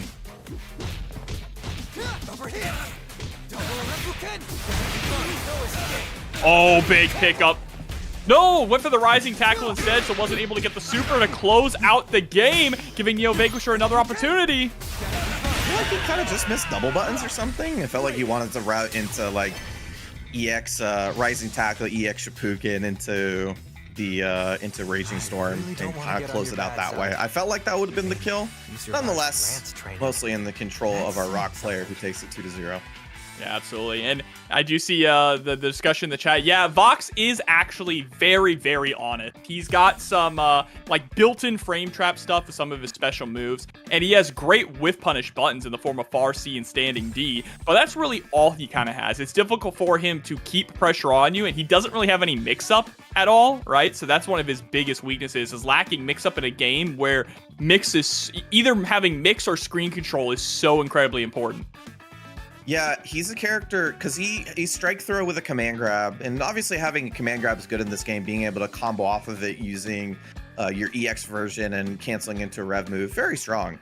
But the issue really is that when the opponent starts scrambling out of your pressure, either by backdashing, jumping back, or pressing button, you kind of have to make those reads correctly, and you have to either get the wild punish or you have to catch the jump back or something like that. And yeah, that's not easy. Like, in terms of a play style for a character in this game, it's not the simplest way to play. And I'll be honest with you, unless you like Vox aesthetic, you can kind of play what he does with other characters, because he doesn't necessarily have that much more damage than some other characters. Like, he does maybe like 5-10% more than your top tiers. So yeah, it's a tough sell for Vox right now. He's fun, don't get me wrong. Like, when I played him, he's really, really enjoyable, but it's yeah, he's definitely lacking uniqueness right now, in my opinion. Yeah, it is unfortunate. A very unique character, though. Kevin coming up. I am a big fan of Kevin. We got to see a really strong Kevin at CEO in the form of Choo Choo.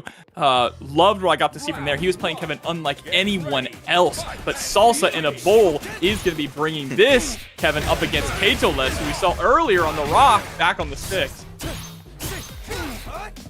Yeah, this one's going to be a little tough, too. Very nice, though, getting that high dodge. Not committing any other damage to it, though. Just wants to get out of the corner to start.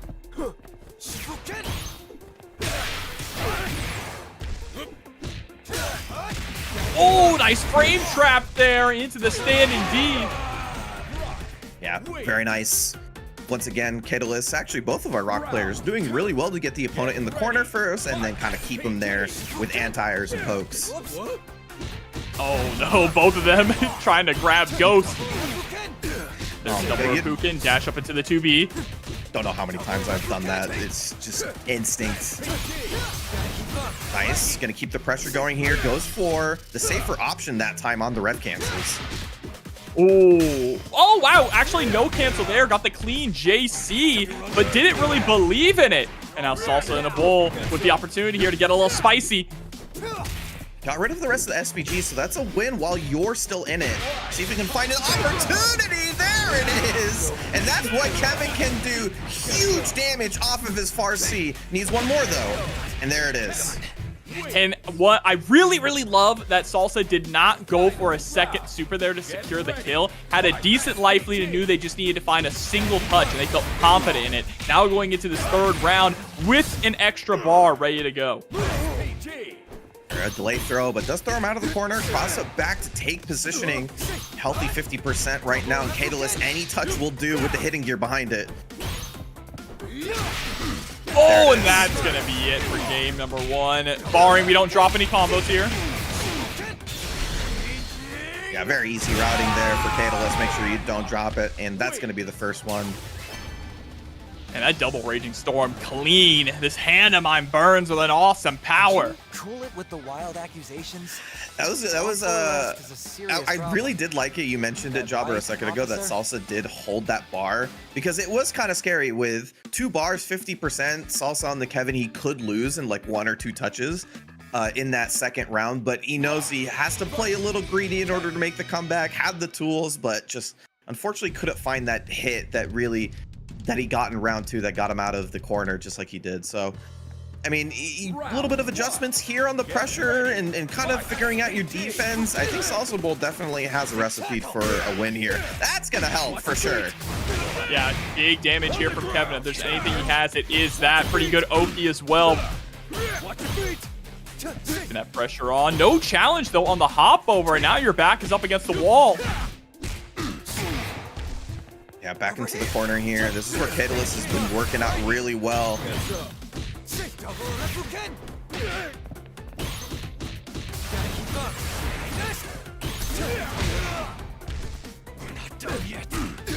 Okay, nice press there on the 2B, trying to chase down, trip you up.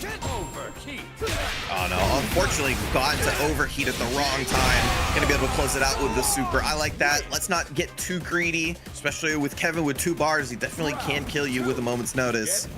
And we're at Catalyst's set point.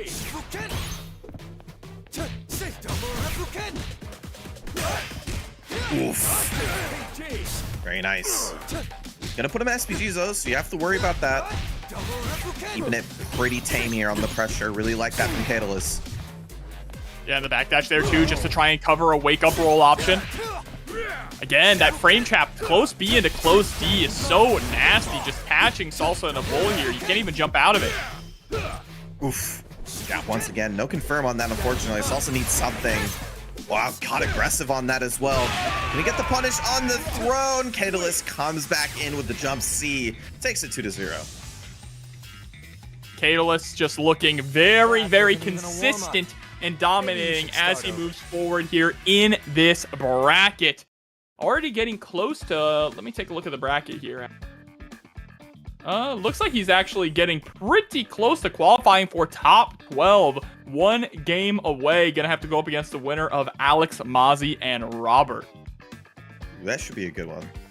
Alex Mozzie, another one who's been running through the brackets a little bit more lately and looking pretty damn good. So that should be a good one. I'm looking forward to it.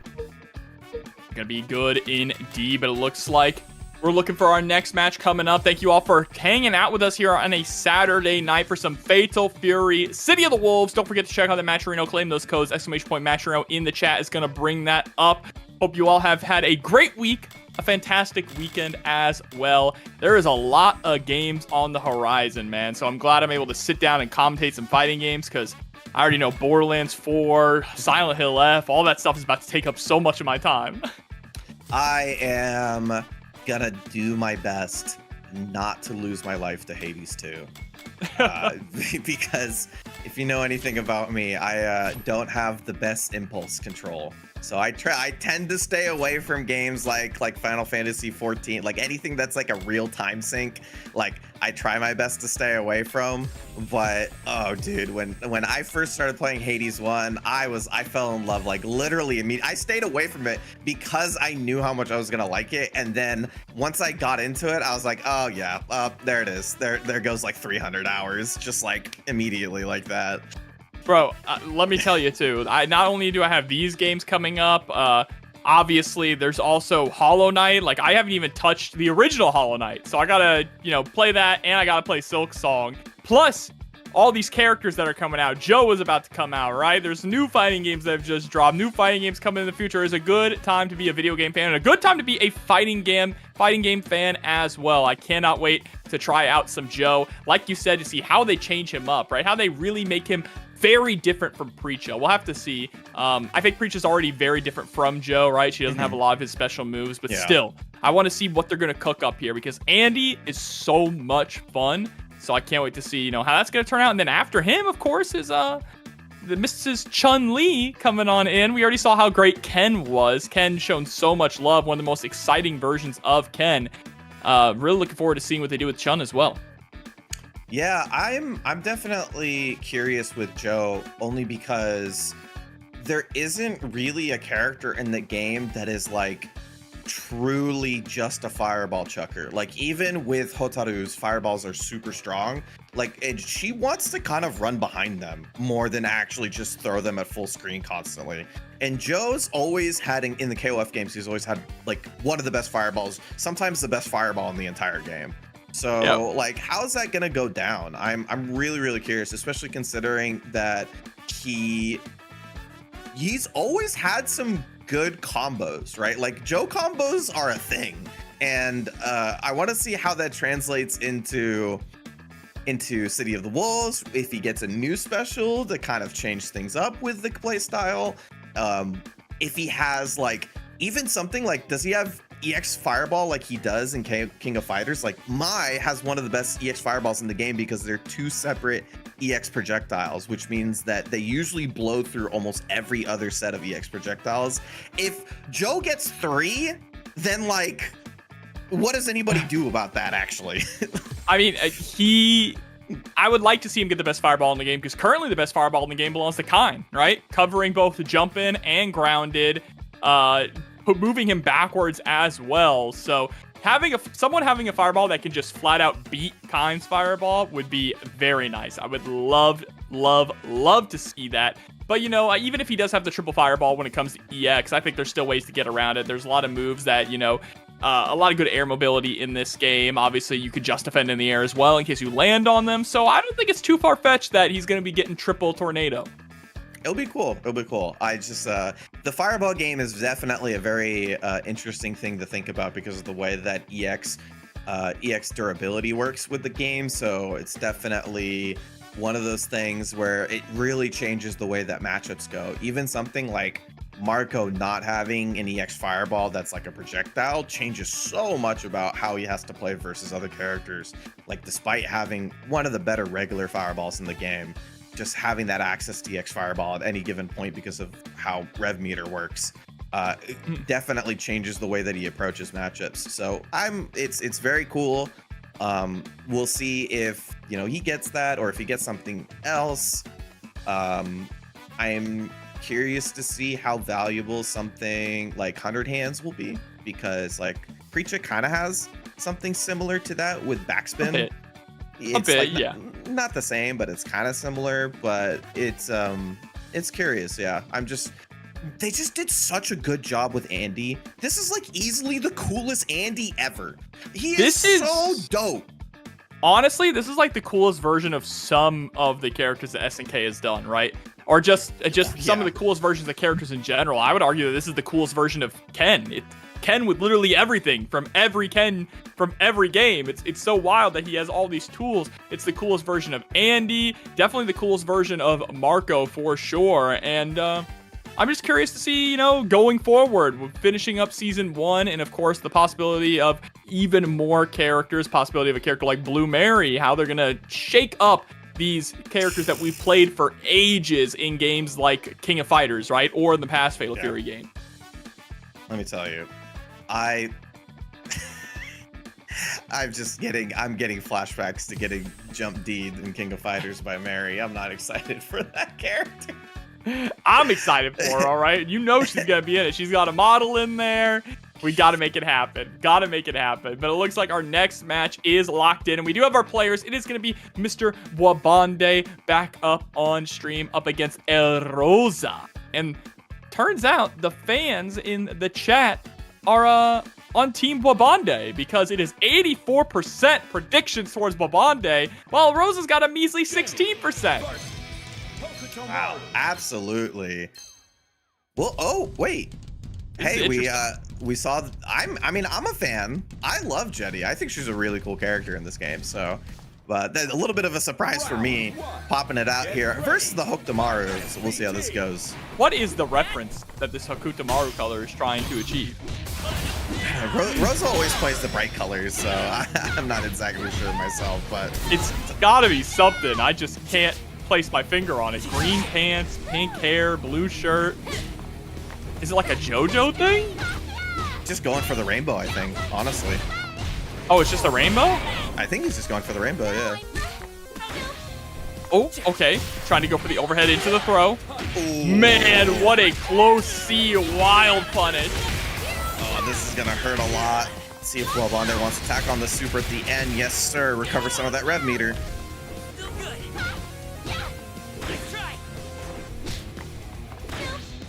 So neutral jump is going to get beat out. And Rosa Nice. trying their best to kind of play very squirrely, try not to get guard broken, but it's just so difficult. Wabande is going to take the first one. That was a beautiful jump back JB as well. That JB reaching out so incredibly far. Also, I love that Wabande is playing a custom color just to make it look a little more similar to her Mark of the Wolves color. Oh, that's a good call. I didn't notice that, but you're totally right. Gonna go into the target combo here. Regular throw. Almost anything will do it at this point right here as Rosa rev guarding, trying to create some space. Super will not connect. Easy punish, and that will be the first game for Wabande. Yeah, looking really consistent here. Consistency has been kind of the name of the game so far for a lot of these players. Just getting that early momentum and holding on to it with an iron grip. Yeah, it's definitely a very critical point in the game. I'd actually argue that the best characters in the game have that sort of consistency within their kit, no matter who they play, no matter what kind of play style they go for. Usually the best characters in the game are extremely consistent one way, shape, or form. And trying to kind of bring that consistency into a game that does have a lot of options, both offensively and defensively, is really important. Nice poke out there with the 2B. Able to double jump over the rev blow. Another double jump to get above the rev blow. Fantastic work here from El Rosa on the movement front. Yeah, Rosa missed a few combos though. This is a big one though. This should be able to close it out. Oh, doesn't go for the second one there. Maybe didn't think he was going to kill and tried to go for a little bit of a better setup, but nonetheless gonna take that round. Round 2. Get ready. Fight SPG. Start just being very defensive right off the bat is El Rosa as Wabande, like he has before, been getting very aggressive, just going on in, trying to press buttons, but getting counter hit. Yeah, trying to press buttons a little bit too early into that block sharing, and that's what Hokumaru can do to blow somebody up trying to press out. Gonna tack on 2 bars for that too. Empty low. Nice block from Wabande, and that gets him out of the corner.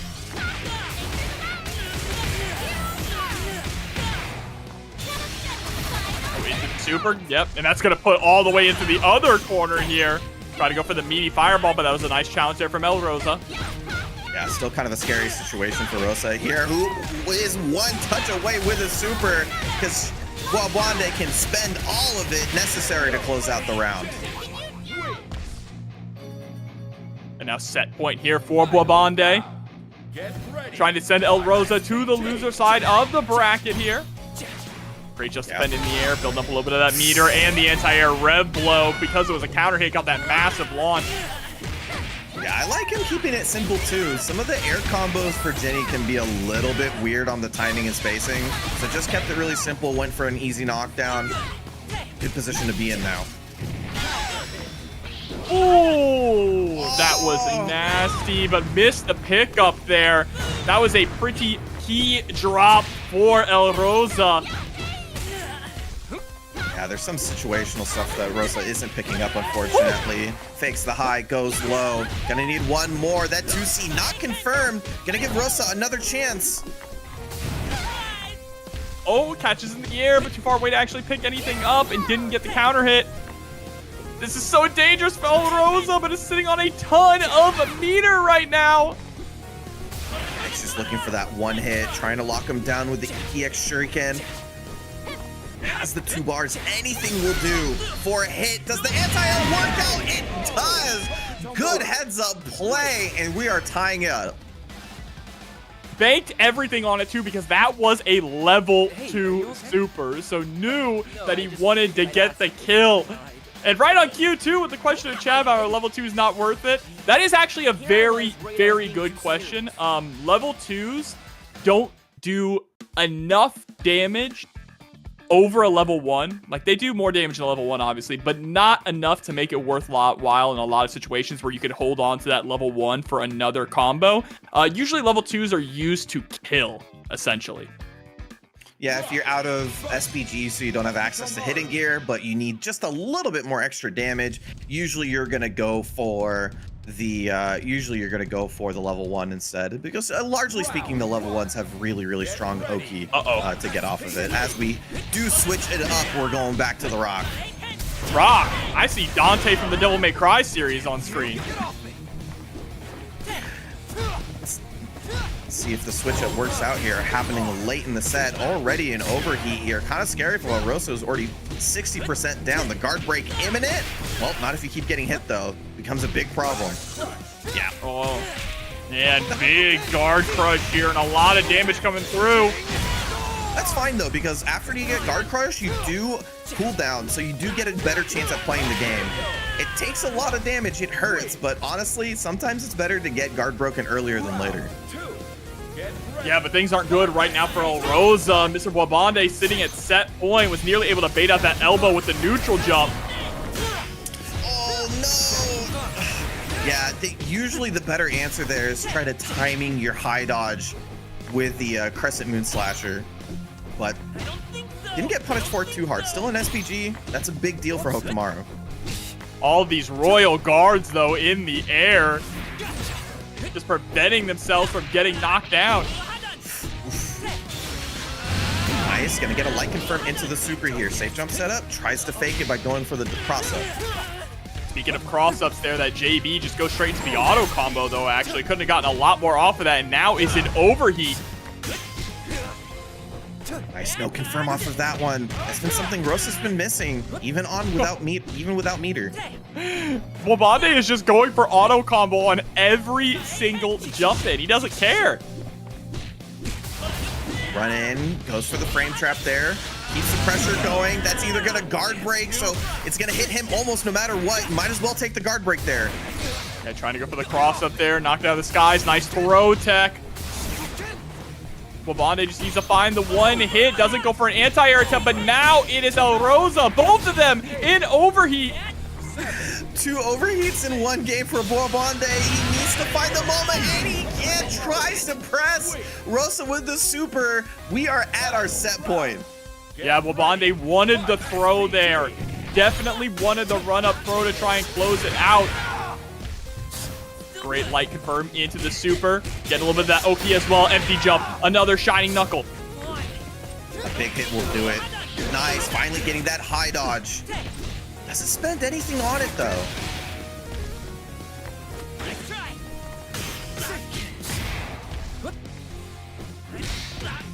Oh, and just an unfortunate anti-air there from El Rosa means that he's going to be sent to the loser side of the bracket. Did the dodge attack just a little too early, Sammy. Yeah, it's one of the tough things about playing the character is that he doesn't really have really strong anti-airs. High dodge is kind of short range, and even in situations where it hits, it doesn't always combo into Kuhadan. So you kind of have to like judge where you're hitting him. Sometimes even if you try to commit to the combo, you might just he might air flip if he just jumps in and sacks the hit, and then he gets a wild punish for you trying to do the Kuhadan. So it's a tough part of that game for sure, and that's why you kind of see Hokumaru players. They want to jump around. They don't want to anti-air. They just don't want to be on the ground to be anti-airing in the first place. So it's kind of one of the reasons why he's jumping around a lot. But I think for El Rosa specifically, it really hurt that he did miss a lot of the light confirms, because Hokumaru does have some of the best soft knockdowns in the entire game. And a lot of the times, even his soft knockdowns get him fantastic Okis. So just missing those kind of really hurts him starting his momentum, means he misses some Oki, means he probably misses some damage opportunities as well. But nonetheless, even without that, took it to the final round, and the rock switch ended up taking it for Wabande. Yeah, we're gonna be in for a treat for this next match. Perhaps a full course meal with LACC up against Poetry Chef coming up. Poetry Chef gonna be rocking the Bijane, and LACC, of course, coming on in with the Marco Rodriguez, that horrific looking Marco Rodriguez. The moldy ass watermelon is what that color looks like that he has. Oh, dude, it's definitely, you can't mistake who it is. You see the watermelon colors, you know exactly who's showing up onto the plate. But Bro, this should look be a at good it. one. This should be a good one. I really like Poetry Chef as a player. Rocking the Jenny, like I said, really like that character. But Lokov has been one of the people I always point to when pointing to Marco players, because he's the one who plays a little bit off tempo. He doesn't necessarily go for the can setups and everything like that. He kind of throws ibs. He has his own beat, and that makes it really hard to play against him. I mean, you saw the beat right off the bat, right? Just going for the charged kicks. That is not something that you see from your average Marco player. Also likes to just go full throttle, put the pedal to the metal. Back on the rev blow. That's going to be it for Poetry Chef's SPG, and that should be it for the rest of the health bar. Not even going to need the super as we get a perfect for the first round. Yeah, this is not looking too good right now for Poetry Chef. You have to figure out a way to slow down Lokov's momentum, slow down his steam, make him play the footsies game, because if you allow him to force scrambles and run wild, you're just living in his world. It's so unfortunate that, like, he's so good at the scramble, but also his spacing is incredible. You'll see him just space right outside of that EX Tatsu range because he knows how much control he can have over it. But tried to read something there and doesn't get it. Poetry Chef with the punish. Yeah, I was probably expecting some kind of a fireball, some kind of an advancing move from Poetry Chef. But no one home with that super. And of course, now the super has more recovery, which means that Poetry Chef is able to get a pretty clean punish on it. Gonna throw him back towards the corner. Still needs a little bit more to go. That's gonna help for sure. Gonna attack on. Oh, really? Gonna do the DP super instead of the fireball. I wonder if he wanted to go for like an unknown setup, something he's created himself, but Poetry Chef with the super to blow out of that. Oh, and the overhead's gonna connect. That is game number 1. You know, that's really been my interesting. go-to. That's been my kind of go-to thing when I'm testing out a controller, has been just that little confirm. Because, you know, it's just tight enough where it takes a little bit of effort doing it on the left or right side. So, like, I got a new lever, a new silicone lever, and I was just grinding those out to get a good feel for it. Yeah, that's actually one of the things I did too, because I just got a JLX 2, and I just just went through all the games that I play routinely, and one of the things I did in City of the Wolves was just, you know, light super just over and over and over again, because it's like, you know, you got to be on the ball for those.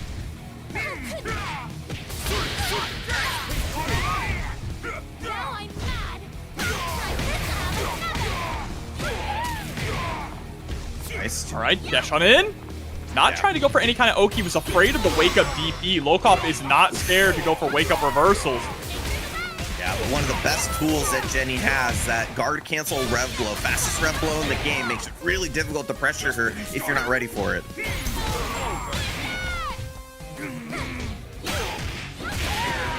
Very, very nice. With the frame trap, catching Lokov, trying to press at that moment. Poetry Chef takes the first one of the second game. Get ready. Fight. Oh, look at that. The turnaround punch on the kicks there right off the bat. Easy confirm into the level 1 super. And there we go. Rev blow. Just trying to slow things down to a normal pace. Oh, that's a huge whip punish. Nice walk back from Poetry Chef, getting out of that range first. So you all want to close it out. Do we tack on the super? No, not quite. Just trying to go for Oki here. Gets another big hit. Poetry Chef should cash out here with the level 1. Is it? It is! My God, the routing there, allowing Poetry Chef to take it all the way to game number 3. Good recognition of what Lokov wants to do. He's been using the EX kick tap, EX Tatsu to kind of control that space in front of him. And Poetry Chef, as long as there's nothing in front of him to put him in proximity guard, just holding back and trying to create a better space for him than his opponent. And that was good stuff. Ties it up. Yeah, just doing a really good job of controlling the chaos, right? Lokov has been consistently going in non-stop. And so Poetry Chef kind of found the answer. It is Rev Blow, right? Utilizing that Rev Blow to kind of set things back to neutral and get another opportunity to force LACC to move at his pace. Yeah, you see now Poetry Chef kind of keeping that in mind. The EX Tatsu, LACC jump scare. There it is, right there. Gonna attack on the air Rev Blow.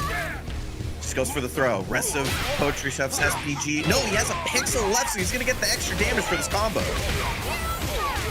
That is fantastic. I can't even see it in the life bar, honestly.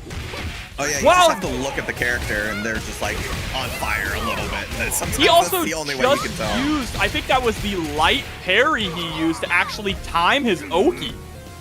Yeah, then she has some setups where she just does the parry on whiff, and then you're like, oh, they made a mistake. And let me tell you, I've been hit by that exact setup. It's absolutely incredible here in Poetry Chef. Now, one round away. Love her just defend pose, man. Yeah, and the just defends are good. LACC already has full meter, so all these just defends just turning into meter for Poetry Chef. Oh, able to get the overhead. Oh, punish! And close enough for the 2C. Good recognition of the situation for Poetry Chef. Not only out of the corner, but that's it for LACC's SPG. Up and the knockdown. Big opportunity now here for Poetry Chef, trying to swing with that far C. Reblo is going to get the knockdown. Trying to go for a little bit of a frame trap situation here. LACC DP's out. It's like one of the first ones that we've seen in the set. And it was really important. He needs to stay alive. The backdash! The wild punish! Is they going to build enough meter for the kill? It's so close! No! Yes, Oh! It doesn't matter! They're going to get the kill. Poetry Chef with a clutch backdash to close it out. Takes it over LACC 2-1.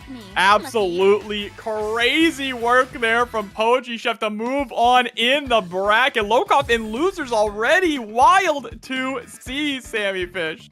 Dude, that was correct. What a backdash. Like, that is something you don't expect because you're just, it's Marco, bro. Like, he does so much damage if you even fidget just a little bit. The character just plays on meaty timings so well. And that was just a great read for Poetry Chef. And it was obviously the one that won them the game. So just understanding, like I said before, LACC plays on a different timing than a lot of other Marco players. A lot of Marco players play on that meaty timing, and he plays a little bit off that. And that was just, you know, understanding his opponent and a great read to close it out.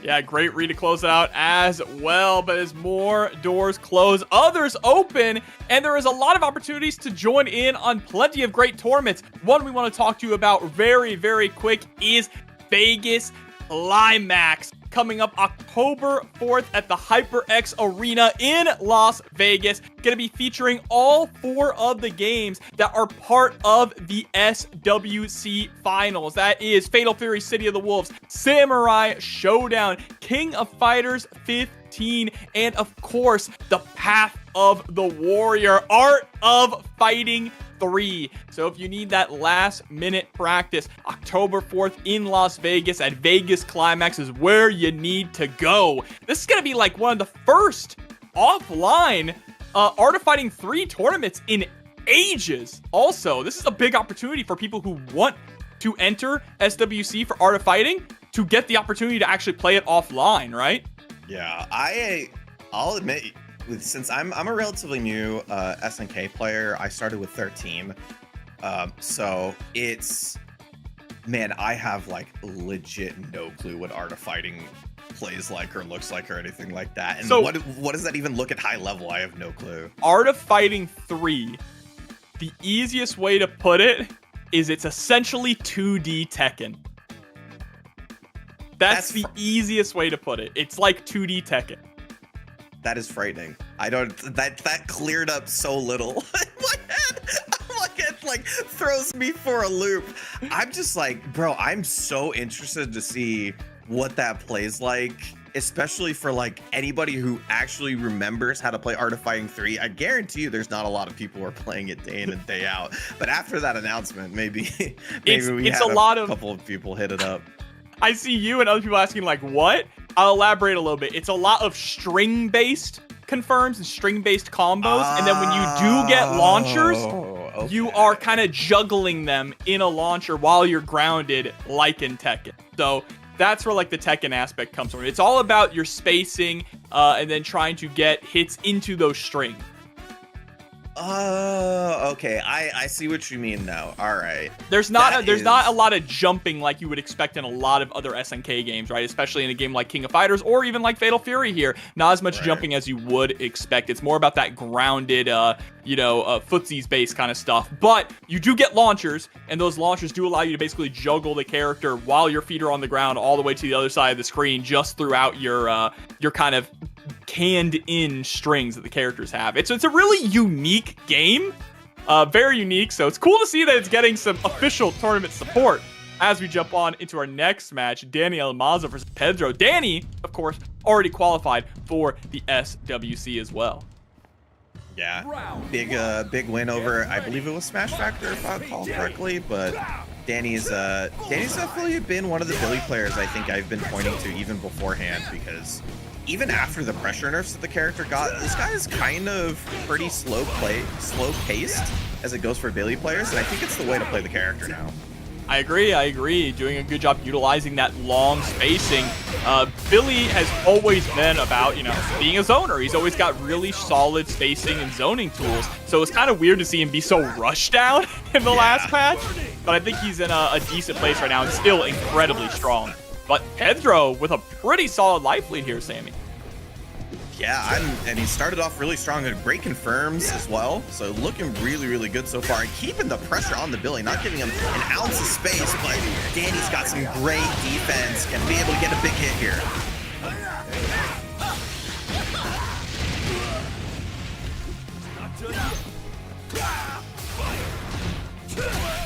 Dash on him. Whoa! Wow, the close D there. Able to close out the first round. I don't know if he needed all of that, but Rekkas do so little damage. I'm kind of a fan of just making sure you close out the round.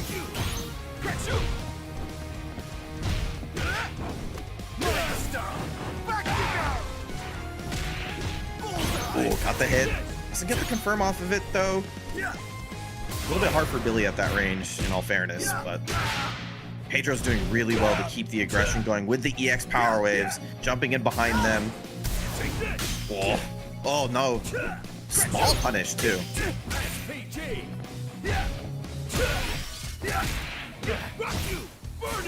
Oh, missed the super that time. I was going to say that previously. It's not like it's a triple light confirm. Single light confirm is very hard in this game. Not hard on Billy, though. He gets so many lights. Plenty of time to be able to get that confirmed. Look at that. 3 of them into another super. Chip damage is going to be enough to close this out. That's why you see the rev guard. But there it is. Yeah, it's so hard. I think maybe Pedro trying to go for a guard cancel, maybe an HD to try to help him out there, but ties it up on the round count. Danny looking good so far, but out of meter.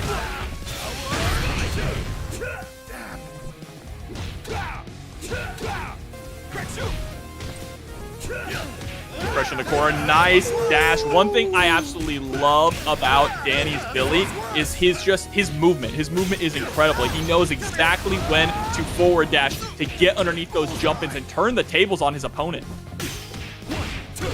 Yeah, because he doesn't have a DP, doesn't have the best ways to deal with cross-ups. So Danny's developed a really good sense for dashing under people. Gonna need one more hit though here. Doesn't time it perfectly, maybe looking for that reversal. Nonetheless, Pedro, still one more chance. Yes, he spent so much on Rev. Block, just try to keep himself from getting chipped out by all of the hits that Billy does, and just can't find their way in on Danny, who takes the first game. Yeah, looking incredibly clean here. Would be surprised to see Danny take this 2-0. It's just he's been so dominant at this game. Of course, already qualified for SWC, like we mentioned earlier. He was also your champion at Just Frame in both Guilty Gear and in City of the Wolves. So he has been on a tear. That's right. Danny did come from Strive Carl Crocker, right?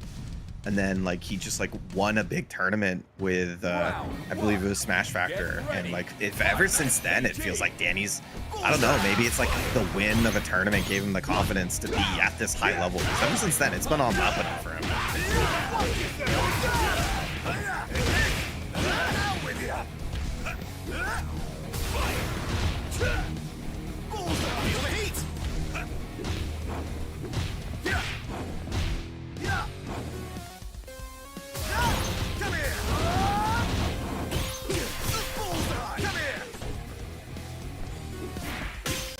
Oh my gosh. Yeah, tried his That best was on that really one. dangerous. Pedro. Oh no. Well, could have been way worse. I think of a weird situation for both players there. Pedro does have the meter necessary, but Danny just needs a pixel. It's so hard to keep a pixel of health versus Billy, who can just get so many good incidental hits.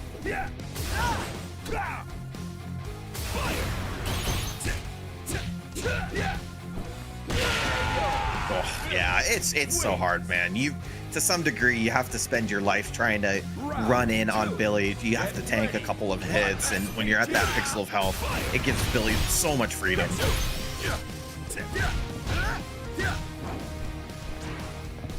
Trying to jump in again. Empty jumping this time. Just looking for an anti-air there from Pedro.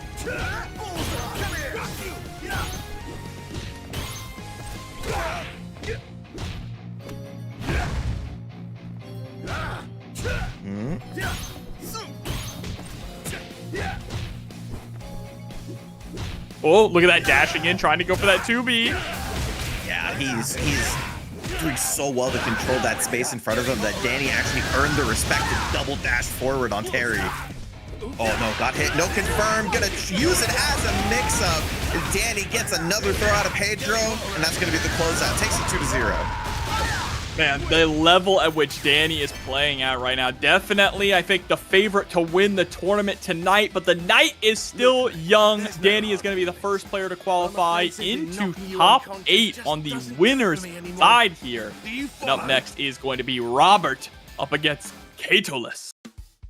Yeah, oh dude, this will be a pretty good one. I've been talking a lot about how Robert's been kind of the Mexican Hope Tomorrow player that I've been looking at the most. He's one of the first people who I really looked at the kind of developed tech for.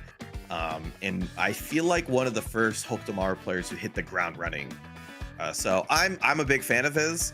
He shows me a style that I don't play, which I play a lot like Moke. I play a little bit more structured. I really go for, trying to do like really tight Oki. And Robert's really good at using that idea of the timings that you get off of certain knockdowns and stuff like that, and really mixing it up and using your own knowledge against you. So I looking forward to this one, especially because Catalyst and Robert have had some pretty good matches in brackets so far. So this one, I think it's going to be pretty good too. Yeah, and we've seen that Catalyst has really been cooking so far tonight, right? Got to see him 2 earlier times on stream, seeing him up for the 3rd time here. Gonna obviously go up against his toughest challenge yet in the form of Robert to try and make it into that top 8 winners side. But like you said, Robert just a very consistent and strong player. So it's kind of like the unstoppable force meets the immovable object, but only one can move on. Yeah, as you're mentioning, Danny, one of the favorites to take it. We have a couple of people who've been like kind of killing it in the brackets lately, and Robert's absolutely one of them. Like in any bracket, pretty shoo-in for a top 8, pretty consistently wins online brackets. So it will be a tough one for Catalyst for sure. I think Catalyst is like, he's so good, and I've been watching Catalyst play since uni days, because he's a Katsuki player for uni. So another player that I watch in terms of like getting knowledge from in that game. And I think this is going to be, they've always been good matches, but it's going to be tough. This is like the echelon that Catalyst needs to break into in order to get to that next level, right? Where I think guys like Sombra, like Santifikov, like Danny, like Robert, like that echelon is the next step for him, and you need to start beating players like this. So I mean, it's a good time to start. It is a good time. We don't have to wait too long here. We have the lobby made, just waiting for our players to get in. And you're talking about how he's been killing it. I also want to, you know, talk about how the chat has been killing it on claiming these matcherino codes as well. Not too many remaining, so let's make sure to jump in there and claim those. Exclamation point matcherino in the chat is gonna bring that up. Please check it out. If you're interested in joining on any of the action that TNS has to offer, I don't have the full schedule for next week, but I can tell you Monday through Friday, because those are our games that are locked in. Monday is for Guilty Gear Strive. Tuesday is for Tekken 8. Wednesday is for Street Fighter 6. Thursday is for 2XKO. And Friday, we always keep it locked down with Ultimate Marvel vs. Capcom 3. Whatever we got going on for Saturday and Sunday, you will know a few days from now on the Twitter account. But go ahead and do exclamation point Discord, join the Discord, and make sure to join in on all of these free tournaments 7 days a week. Free tournament, and as you're seeing, some of the best players that NA has to offer. So this is one of the few places where you have the ability to place literally some of the best players in the world, just, you know, from your home. And there's really nothing like it. It's a great experience. Get ready. Fight. Here we go, kicking things off. Robert with that coveted legendary wolf title. He is a real grinder, but gets clipped by the overhead. Yeah, just trying to keep the pressure going here. Nice reaction to the rev guard as well from Catalyst, spending the EX bars, just trying to keep the pressure going. Oh my god. And Robert just wants to press here. Finally able to land that 2C. I'm gonna go for a knockdown here. Tried to spend it on the reversal. That's gonna be costly. Once again, Robert keeping it cheap on the combo.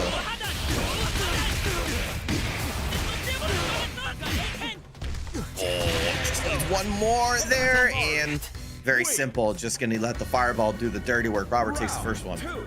Get ready. Fight. SPG.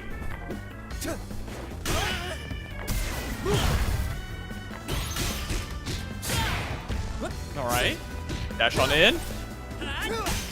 Oh, wow, I was about to say nearly got the punish, but actually was able to land on the other side and get the 2B. Nice. Once again, we've seen that from a lot of really strong players today, getting errant hits and turning them into mix-ups. Good presence of mind from Robert here.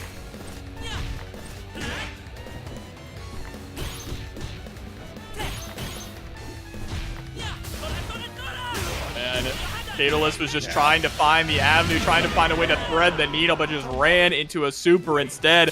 Robert with game number 1.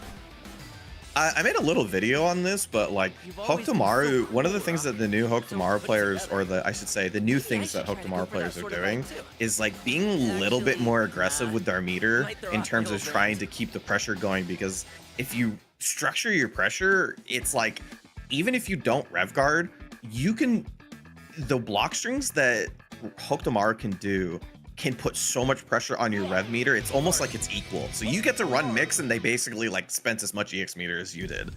Yeah, absolutely. You just kind of have to be like a little bit of aware of whether they're going to rev guard or not, because rev guard can mess up some of your pressure. But other than that, like, it's one of the things I've seen Robert actually excel in lately, is using stuff like EX Shuriken on block. Usually it wasn't really that good early on, because it was like you're +2 and you're pushed out of most threats, so it's like not that big of a deal. But it's about how it's been structured that's been working out really well for them.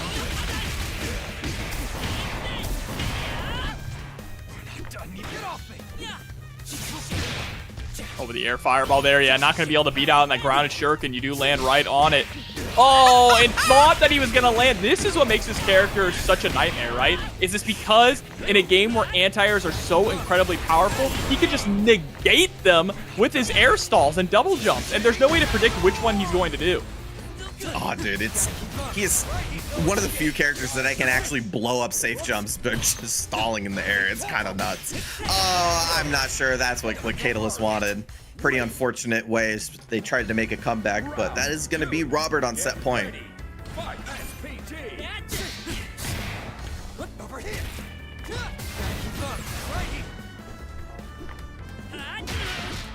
Nice. That's going to be critical, trying to blow up those 2Cs as he tried to use a reversal, but didn't get a big punish. Catalyst, that was your moment to finally take a hefty lead. Oh, and the shimmy. That was the longest shimmy I've ever seen either. He walked back a few yards and got that 2C punish. Yeah, the benefits of that button, man, it's so good. Being able to walk back so far. Oh, tried it. Looking for that option, and that's going to be an easy kill for Robert. Going to take it 2-0 to Payless. Yep, that is gonna be the end indeed. Robert moving on to top 8 in the winner's side. Dude, I really like Robert's restraint in the matchup. A lot of the times you'll see, and me included, you'll see a lot of Hokutomar players kind of overextend on hitting 2C, on hitting 2B and trying to use it for Oki. A lot of the time stuff like you'll see Hokutomar players get backdashed and they get punished heavily, or they'll try to commit early on to the 2C, they'll get air flipped, or the opponent will get air flipped and then they'll get wild punished for big damage. This guy is so good at just understanding he doesn't need to take those risks at certain moments, just kind of play this control play style. All of his buttons are so good when he's in the right range. And you saw over there, like every button was placed perfectly, but it was because he didn't overextend at any given moment. And that gave him the control necessary to take it. Yeah, 100%. Control is the name of the game when it comes to Fatal Fury. Being able to just control the screen space. That's one thing that's so good about Hokutomar, right? Being able to control with not only some of the best buttons in the game, pretty decent fireball. EX fireball is scary to deal with, but most importantly, controlling the skies with that air mobility. And now we are going to take some mobility, or move on over, I should say, over into the loser side of things for our losers top 8 qualifier matches, kicking things off with El Rosa up against Poetry Chef. Yeah, so back into the Jenny versus Hokuto matchup. This one's, I think this is a little bit annoying once Hokuto is put under pressure. There is some things that the character can do, but not having any sort of meter reversal option is kind of annoying. And if the Jenny player is on top of it, there's a lot of situations where guard cancel rev blow actually gets blown up because Hokutomaru's rev blow goes into the air. So yes, stuff like Hind in block strings just kind of naturally blow it up. So it could get quite tough for Hokuto on the back foot, but like I said, in the interim though, or I should say outside of that, has the ability to kind of run around and be a nuisance, not be put in that position as often as he should, and that's kind of the goal for the character. Yeah, I completely agree with you 100%, but we're going to see how it's going to have to play out here. This is a matchup that we did get to see a little bit earlier on, get to see a little bit of Bijane, but always happy to see Jenny from the block showing up, whether it be in King of Fighters or in some Fatal Fury. Obviously, there was a time in KOF when she was on every single team, but now a road less traveled. You're going to be coming in with that red dress. Oh yeah, she was an absolute menace in King of Fighters for a couple of patches, but now kind of strictly a character specialist for that game. This game specifically as well, I'd say there isn't too many Jenny players. We see some of them do work, like Poetry Chef, like Alex Smith. We have a couple of them here in the United States. Yeah, definitely a little bit more on the specialist side here. Not as straightforward as a lot of the characters in the cast, but that was a clean burn from Poetry Chef, already getting the early corner pressure. Yeah, especially getting the opponent out of SPG, big deal for playing against Hokutomaru, who builds so much meter in that position, but that's a great high dodge, alleviating that pressure, getting out of the corner.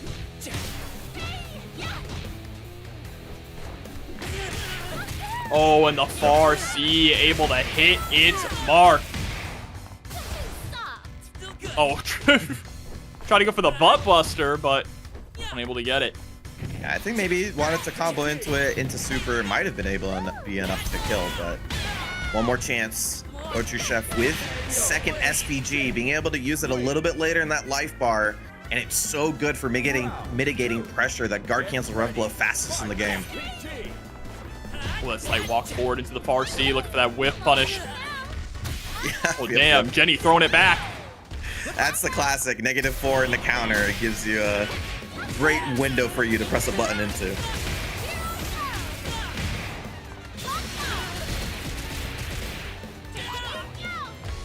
Kiss for some Oki.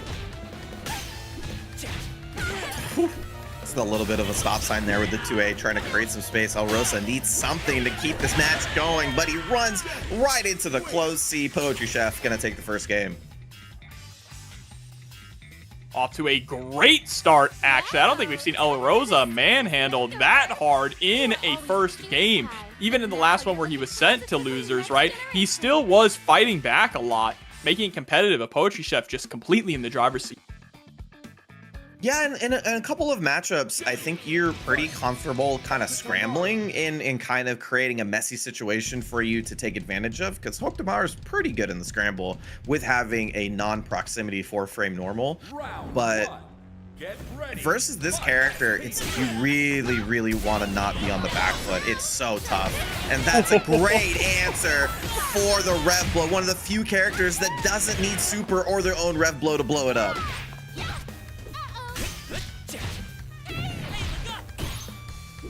Nice, just defend. Dash on in with the far C. Didn't believe in it. Neutral jump, but oh, El Rosa was still in the air. Yeah, unfortunate air flip for Poetry Chef. We got the right read, but good timing on that 2C. Gonna get the hit afterwards, too. That's gonna be set point for Poetry Chef.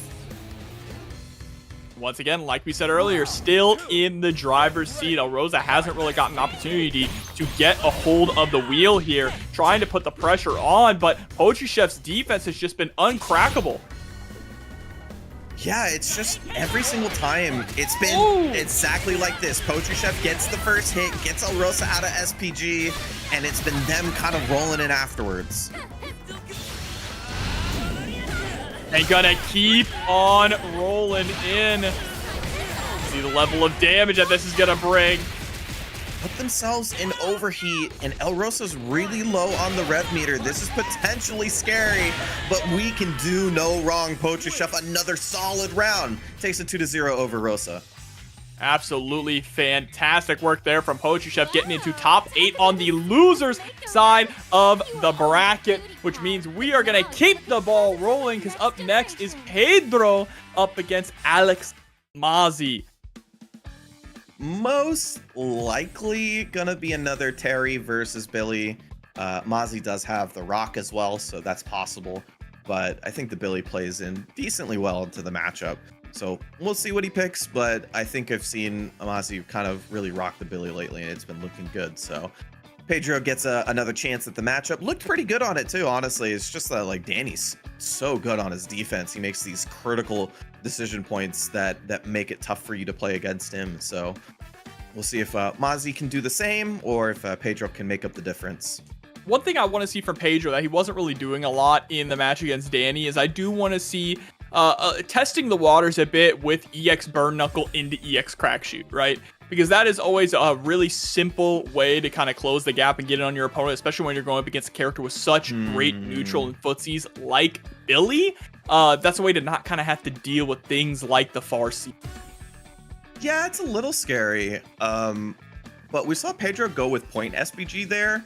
And generally speaking, you see a lot of the mid SPG players kind of be more pressure oriented, because mid SPG has a discounted rev cancel or rev meter usage amounts. If you don't know, the mid SPG brings it down to 19 from 25 for your first initial rev usage on for EX moves. So it's usually mid SPG players that are a little bit more aggressive in that way, kind of just spending it in order to get the pressure going.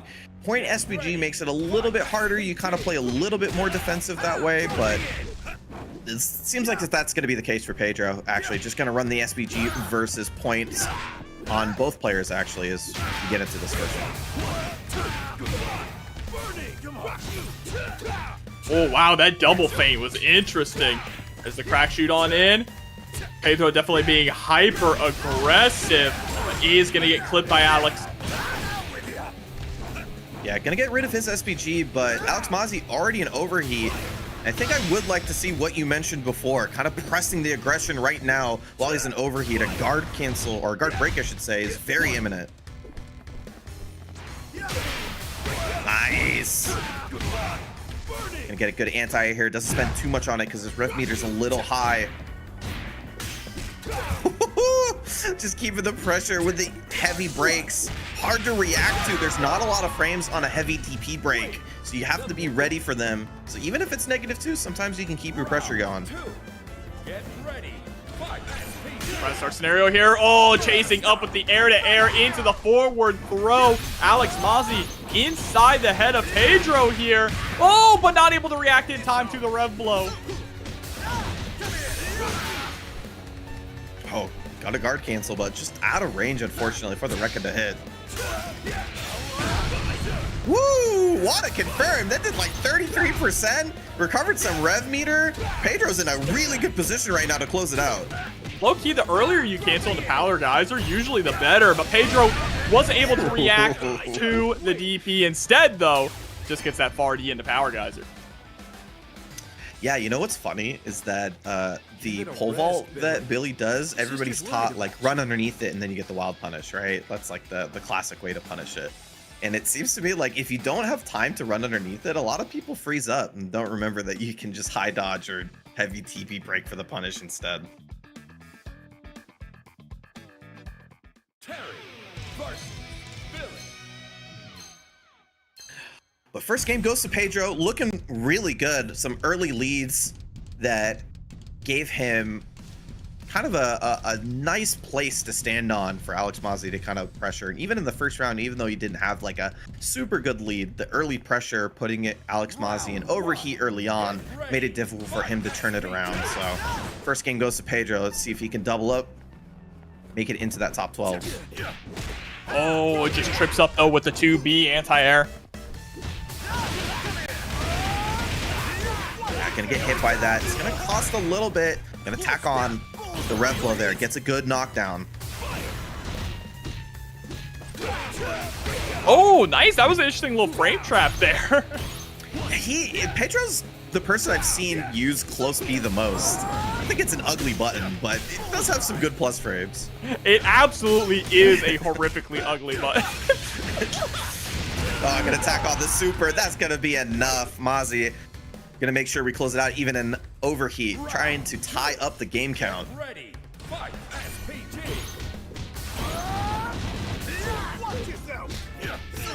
Oh, wow. Stopping short. Yeah, you know, I can't tell they nerfed this character's close range pressure, to be honest with you, because right now, Alex Mazzi is still putting the pressure onto Pedro. What a confirm! Anti-air 4C into power geyser, excuse me? Yeah, that is so risky. Like, if he doesn't get wild punished, you lose there. Like, you get hit for so much damage, but, I mean, he knew it was gonna hit. Unreal. Right now, Mazzi doing really well to keep Pedro in the corner here and try to go for the pressure there. Nice. Good timing on the press. Gonna get out of the corner with it. Just jumps out. Just want to be away from him. I can understand that. Into the super immediately here. Alex Mazzi not out of the woods by any stretch of the imagination. Needs this round. It is so key. Power wave and the big hop. Pedro is gonna need one more to take the set. I'm gonna be honest with you. That was not a power wave. You think it was a zero frame? That was meant to be power geyser 100%. It would have killed. That's a good point. That's a good point. I was gonna you are smarter than me, because I definitely thought, oh, he's really smart. You know, go for a power wave. It's hard to punish.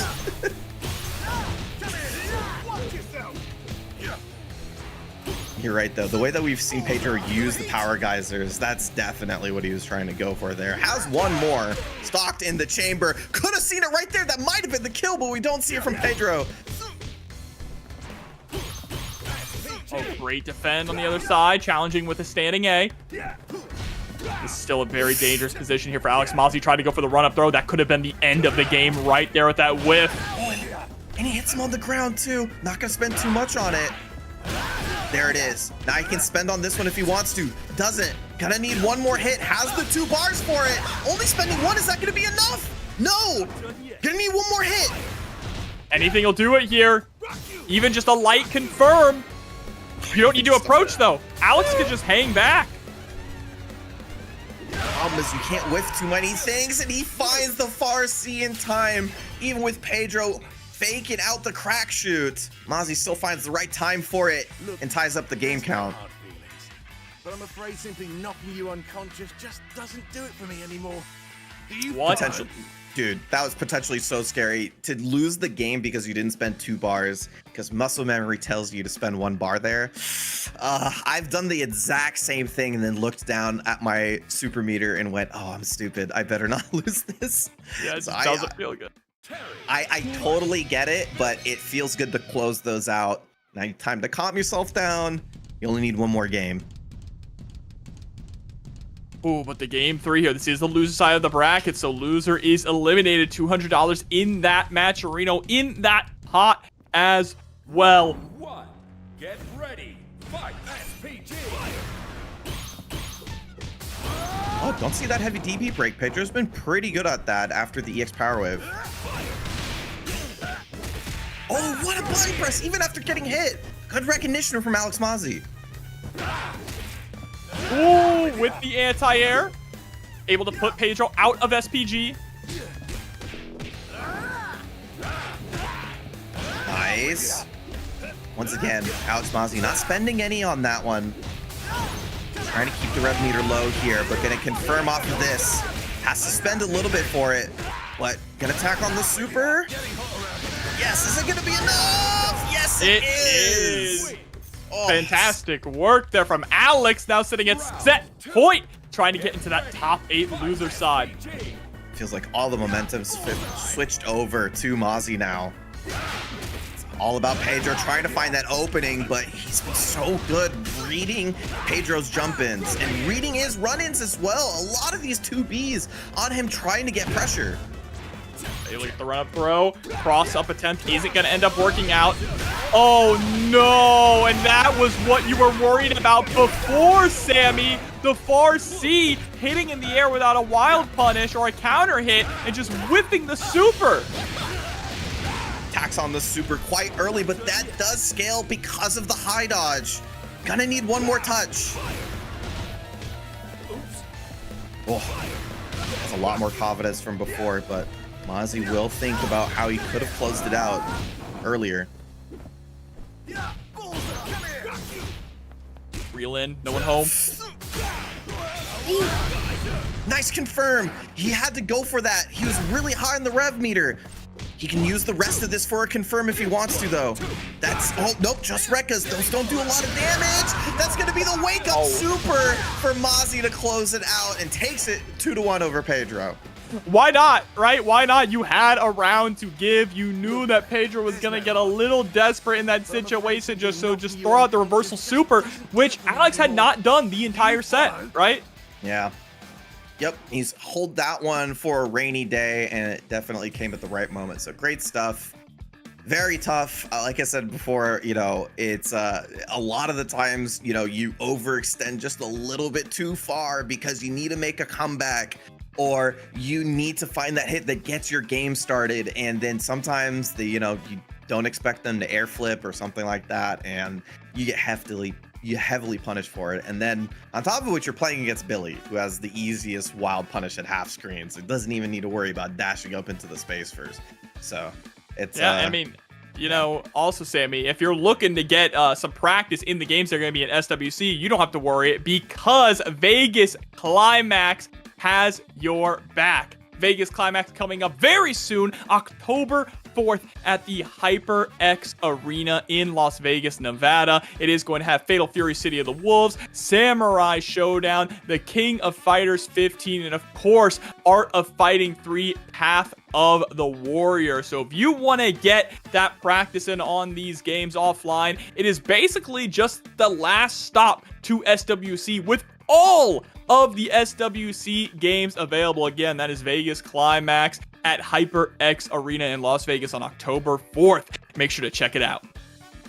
Yeah, Vegas has actually always been kind of big on the SNK games, so it's pretty cool to see them have a tournament that's kind of catered towards that scene. I'm looking forward to it. Yeah, I'm looking forward to it as well. Just talking like I'm looking forward to Kato-less up against Rey Jaguar, the King Jaguar. Yeah, so I believe this is also a losers qualifiers match. So just gonna need one more into getting into the big ticket. Ray has also been entering a lot of events here, but I think kind of like Catalyst needs to find that big break. Oof. This could be it for Catalyst's SPG though. Let's see, Ray playing it second. We do see a lot of Preacher players playing it on point and kind of playing a little defensively in that way, but see if that second SPG comes to work out for them right here as Catalyst dispatches of it really well with the super. Oh, nice. Catching the jump out attempt. And unfortunately, Ray, the king, just locked down the corner, unable to breathe. Yeah, frame traps with that 2C. One of the benefits of Rock, having a 5-frame heavy normal gives him a lot of access to some hefty punishes on frame traps.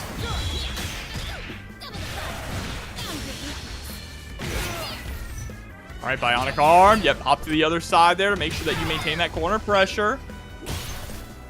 Safe jump set up. Nice little lock under. That was so sick. Catalyst steals the corner and gets a nice punish.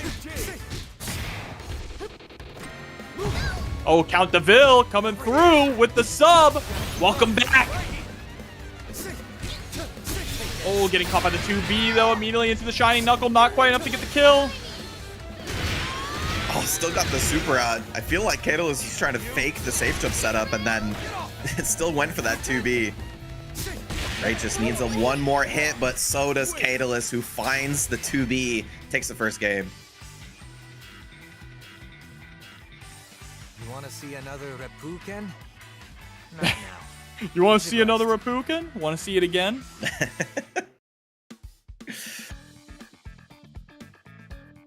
See, oh, went back, maybe switching SPG. Like I said, see a lot of Preacher players go for point. And this rock here for Kalis has been fantastic. Round one. Get ready. Nope, all things same.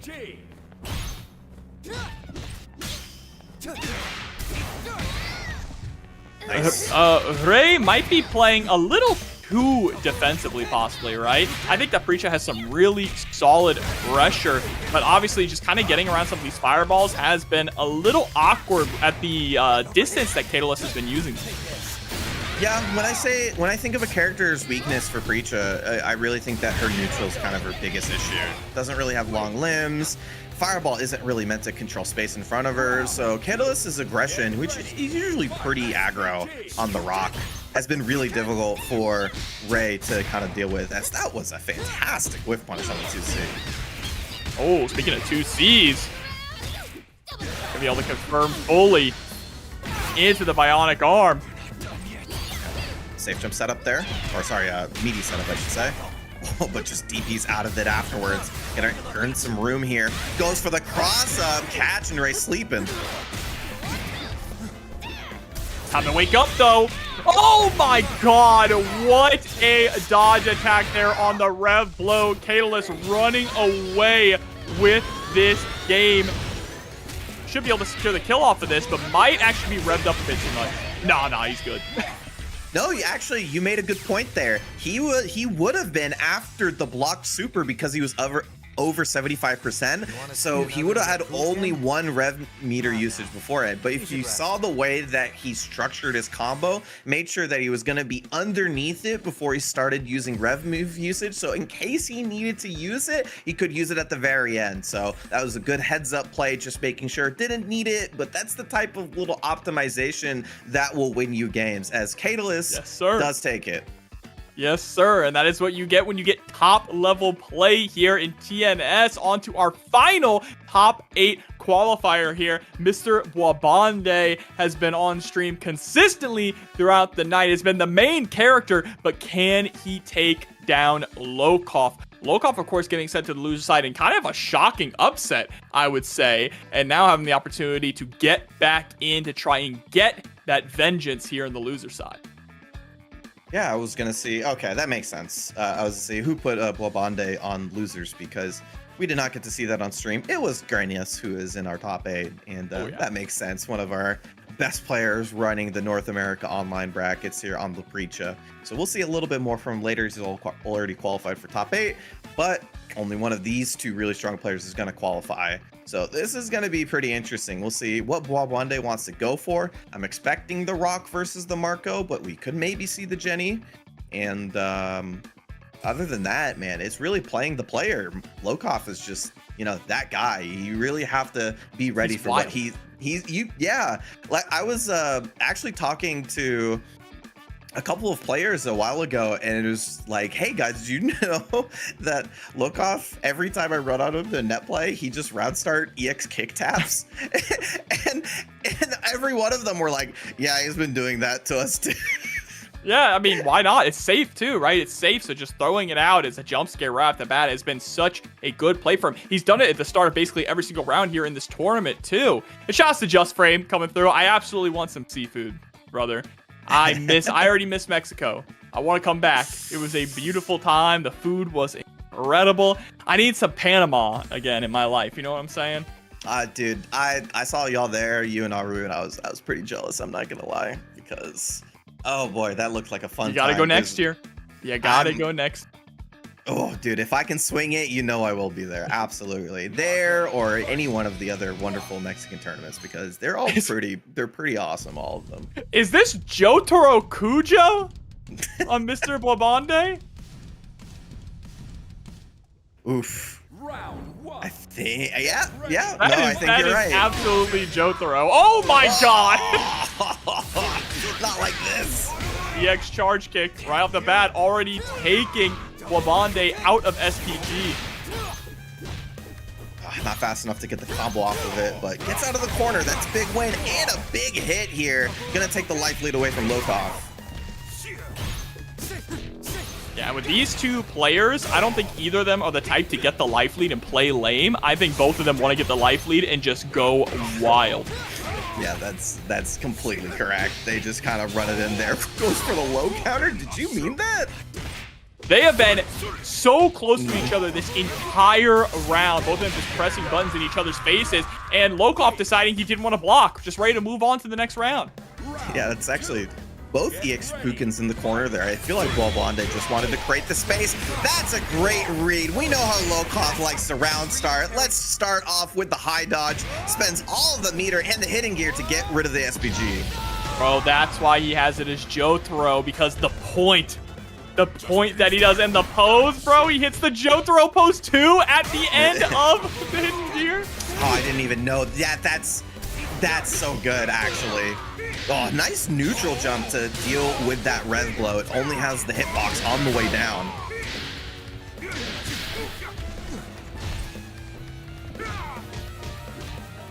All right, but back is up against the wall here. Ooh, so scary. Lokov absolutely still in this. The super's gonna connect. Yeah, 2. Overcommitted. Oh my god, he did overcommit. And Bwabwande, once again, a couple of great reads in that round too. On round start and there. He's going to be able to take it over Lokov in the first game. See, jumping right into it again. And the names are on the wrong side, chat. I do see you. Production will fix that. Yeah, got Bwabwande. Take the first one on the Rock. Lokov on the Marco. Going down a little early. A couple of really strong player reads for Bwabwande, who you see Lokov already changing up the timing. Dashed first before the EX Tatsu.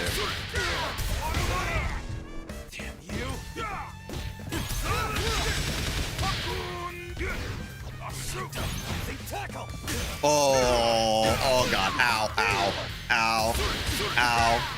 Oh no, not gonna spend the super here. A little greedy. Oh, and it's gonna pay off. Gonna be able to take that bar into the second round.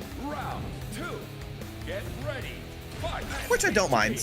I actually think when you have that much of a life lead, the opponent doesn't have SPG left. Yeah.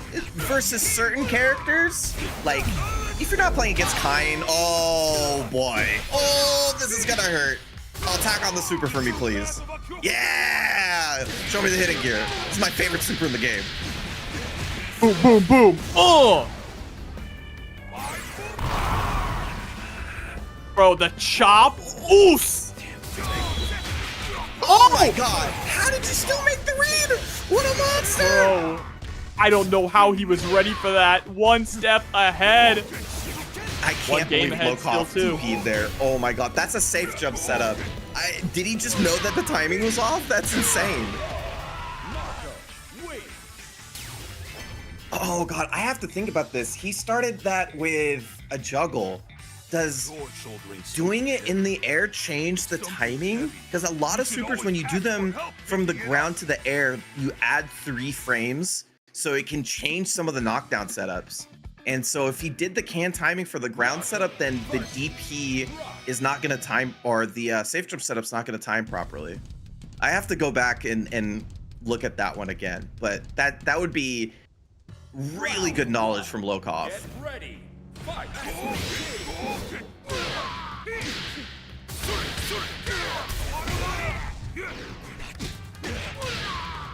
All right, DP. Yeah, this one is gonna hurt. Bro, he's got these turnaround punch combos on lock. Look at all of that. Didn't even need any super meter. Yeah, he's like one of the only Marco players who uses punch and kick tap as much as they do. Almost nobody else uses it this effectively. Oh my god, the momentum shifted so hard in Lokov's favor. Feels like this is just all him going into set point.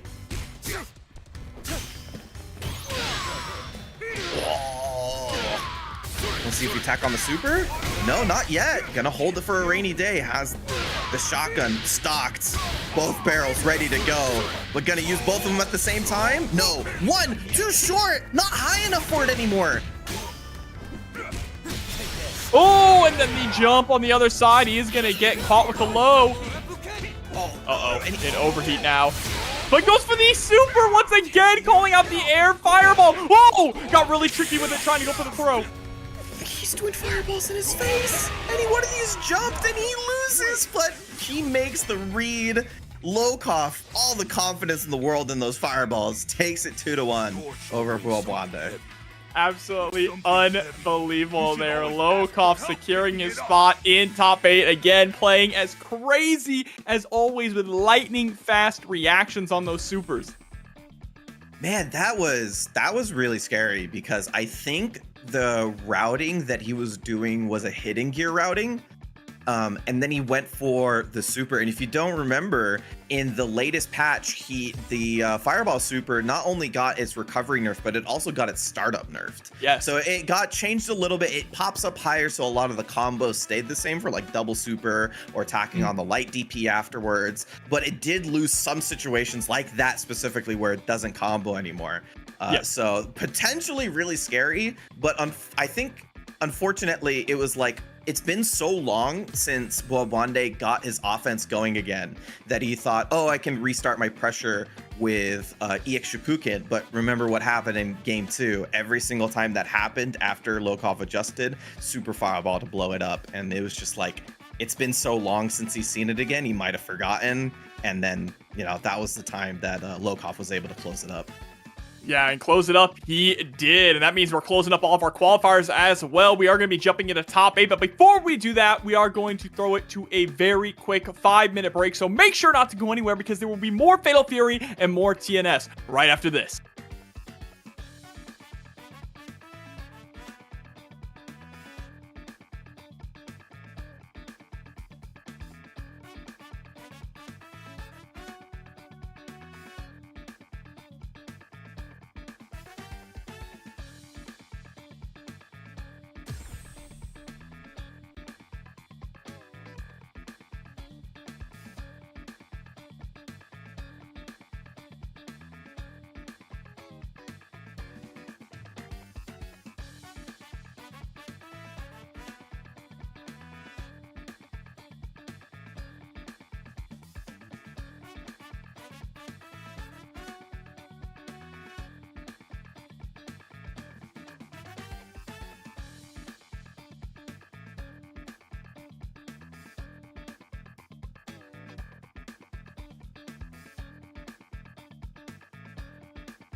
Welcome back, guys. Thanks for tuning in. For City of the Wolves, we have our top 8 for you guys right up on the screen there. It's looking pretty good as always.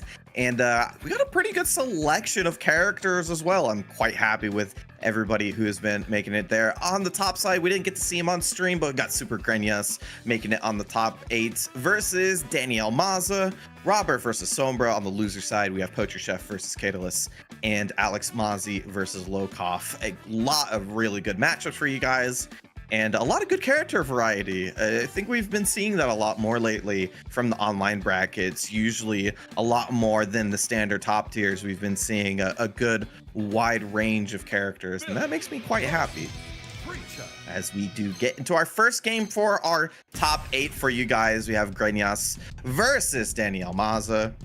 A matchup we've been seeing so many times because these guys get top 3 at so many online brackets, and it's gonna happen one more time. Let's see, Danny putting the second, putting SPG on second here. Definitely an interesting take, especially considering that Grenyas putting it on point, and usually the more defensive player. All right, creating a little bit of space here, trying to go for the poke. Yeah, just kind of looking for that control as you see Danny kind of slowly inching his way towards Grenyas, trying to shove him in the corner, try to get that confirmed, but that hit and the pressure afterwards will give Grenyas some space. Oh my god, actually catching with the elbow there while trying to press out. And catching a bunch of air flips. Grenyas not committing to any one of those, just trying to keep him locked down and backs up afterwards. And that's what I love about Grenyas. The patience on the Preacher goes so far. Now, man, I mean, Grenyas playing so patiently here too. This is like the optimal way to play this game, right? Is to get a life lead and play a little lame. Able to get the cross up there too, which works out for both of these characters. It's just incredible how this guy plays a character which I said a while ago, right? Doesn't have that good of neutral options, but he's just so good at his spacing. You saw that was legit perfect spacing, got the whiff punish and the first round. Oh my god. If you jump into nothing, Grenyas just looking for the right opportunity to strike. A little terrifying, actually. Plus frames, plus frames. And then immediately back up. Dude, it's like having that sort of confidence in your neutral play. It goes so far in a game like City of the Wolves. And it's so important not to overextend, right? Overextending means that you're just playing immediately into your opponent's hand. But now Danny starting to take charge, or was until that DP came out. Oh, and it feels so bad. You finally get some offense going after like 2 minutes of trying to trace Grenyas down, and then first knockdown, you get DP'd. Oh, and the close C is going to connect. This one is going to kill. Just going to go immediately into the hidden gear to finish it off. As Very Wooly nice. Versus comes through with the raid. Shoutouts to Wooly. Oh, he was, they were streaming UMAD, actually. Oh, so, sick. yeah, dropping the kids off after. I appreciate it. Tournament's been pretty good. I was watching Ixerd up until we were doing commentary for that. The tournament there was pretty good, so I'm looking forward to catching the VOD for that later. Yeah, UMAD, always a fantastic tournament. Welcome, Wooly Versus community. In the UMAD community, some TNS here. Y'all are just in time. This is the very first game of top 8 here for Fatal Fury, City of the Wolves. Yeah, and you're already seeing why Grenyas is one of the best who's running the online brackets. Just so willing to hold back on a character that doesn't really have that neutral control. I mean, compared to Billy, like, doesn't have the far C or the pole pull that he does, and yet still has so much control over the range. Oh, but there's the throw. Setting up that meaty fireball. And now we're in Breach's optimal range, right in your face, putting plus frames on you with that EX elbow and putting damage on you as well. Nice block on the empty low. Great reaction to the red blow as well. That's going to be big for Danny.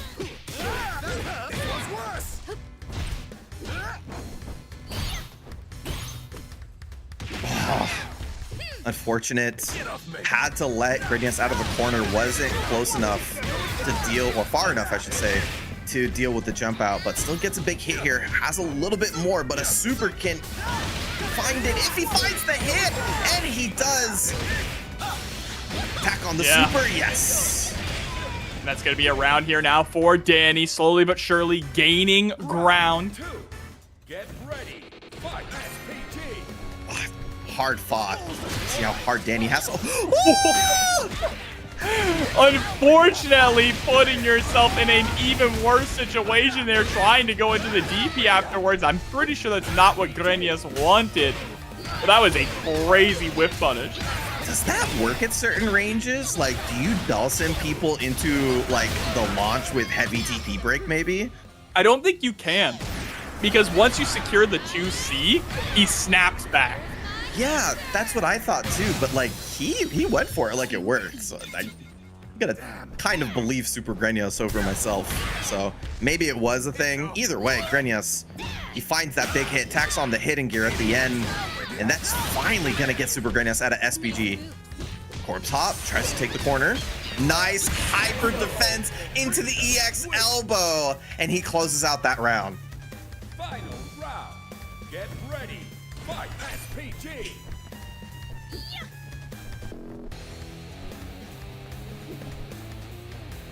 Right, slow and steady wins the race here. Neither player wanting to make the first move. But Danny has been able to walk Grenius to the corner here so far. Now giving up that space. Oh my god, he's trying to Dawson him. Look at that. That's crazy. I've never seen that trade before, but Grenius still trying to find the way out of the corner. Nice anti-air from Danny. Looking really good in that case, but not an SPG, so just gonna have to tack on a regular super to recover some of that rev gauge.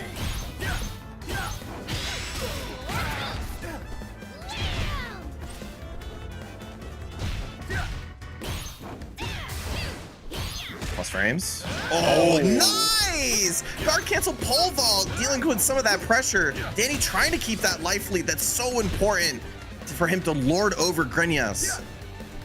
Let him out of the corner. RC. Oh my god. Whoa, got crushed under! Is he gonna build enough meter for the level 2? It's not even gonna matter. Drops the combo. Oh no, don't give Grenius a chance. Oh, but this is a big pickup now. Immediately into the bionic arm. Gonna take charge of the corner here with the safe jump. Catches the backdash, but doesn't overextend. That's right for the SPG. 3 seconds left. If he can hit the super, it will stop the timer. But Danny is the one who hits it. And he ties up the game count 1-1. Not shocked to see that at all. These two are absolutely at the top of their game. Some of the best when it comes to Mexico in Fatal Fury. Honestly, I wouldn't be shocked if this ends up being the grand finals run back either. Very, very possible. But man, to see how Danny turned that around, it felt like it was all Grenius for that first game. Had so much momentum, so much control over the pace of the match. But Danny's finding these little moments and pulling it back inch by inch. And it led to tying up the game count.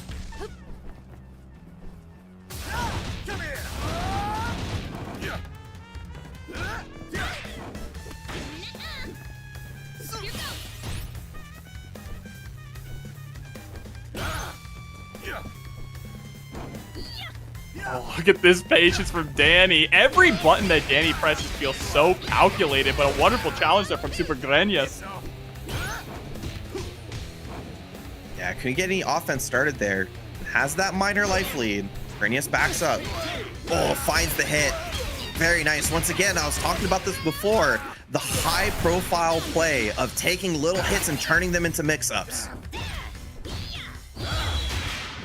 Great dodge attack with the slowdown as well. Going for the reel in. Yep, just immediately to take that corner pressure and put it into his own hands. Has the rev meter to work with too. Just needs to find that hit. Grenius has been so good at keeping the pressure going after these air flips. Just not letting them out, not overextending.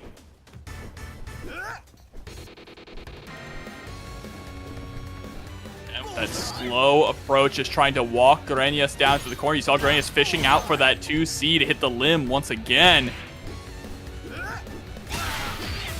Oh, big hit here.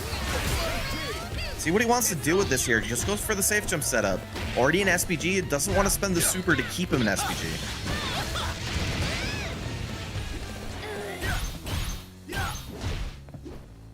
Good JDs there. And even on the negative too. Grenius could have pressed, just backs up anyway. Oh, there you go. Dashed in after the whiff. Didn't get a wild punish, but got the hit here still. Attack on the super. Meaty setup. Nice block. Yeah, in the back dash 2 to create that space, but Super Grenius again playing it lame, recognizing the life leads. He says, "You got to come to me," and that's exactly what Danny does. Gonna need one more afterwards. Have to worry about that super though. I don't think I've seen Grenius zero frame, but it is a possibility.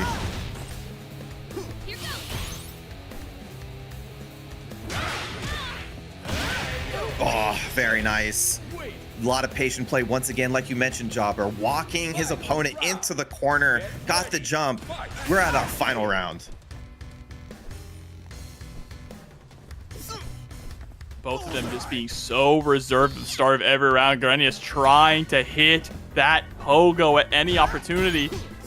Is he trying to super? I don't know. Is he That's trying actually a good question. I think 2C super would connect. And that would be on kick, so that makes sense. Oh, I kind of want to see it.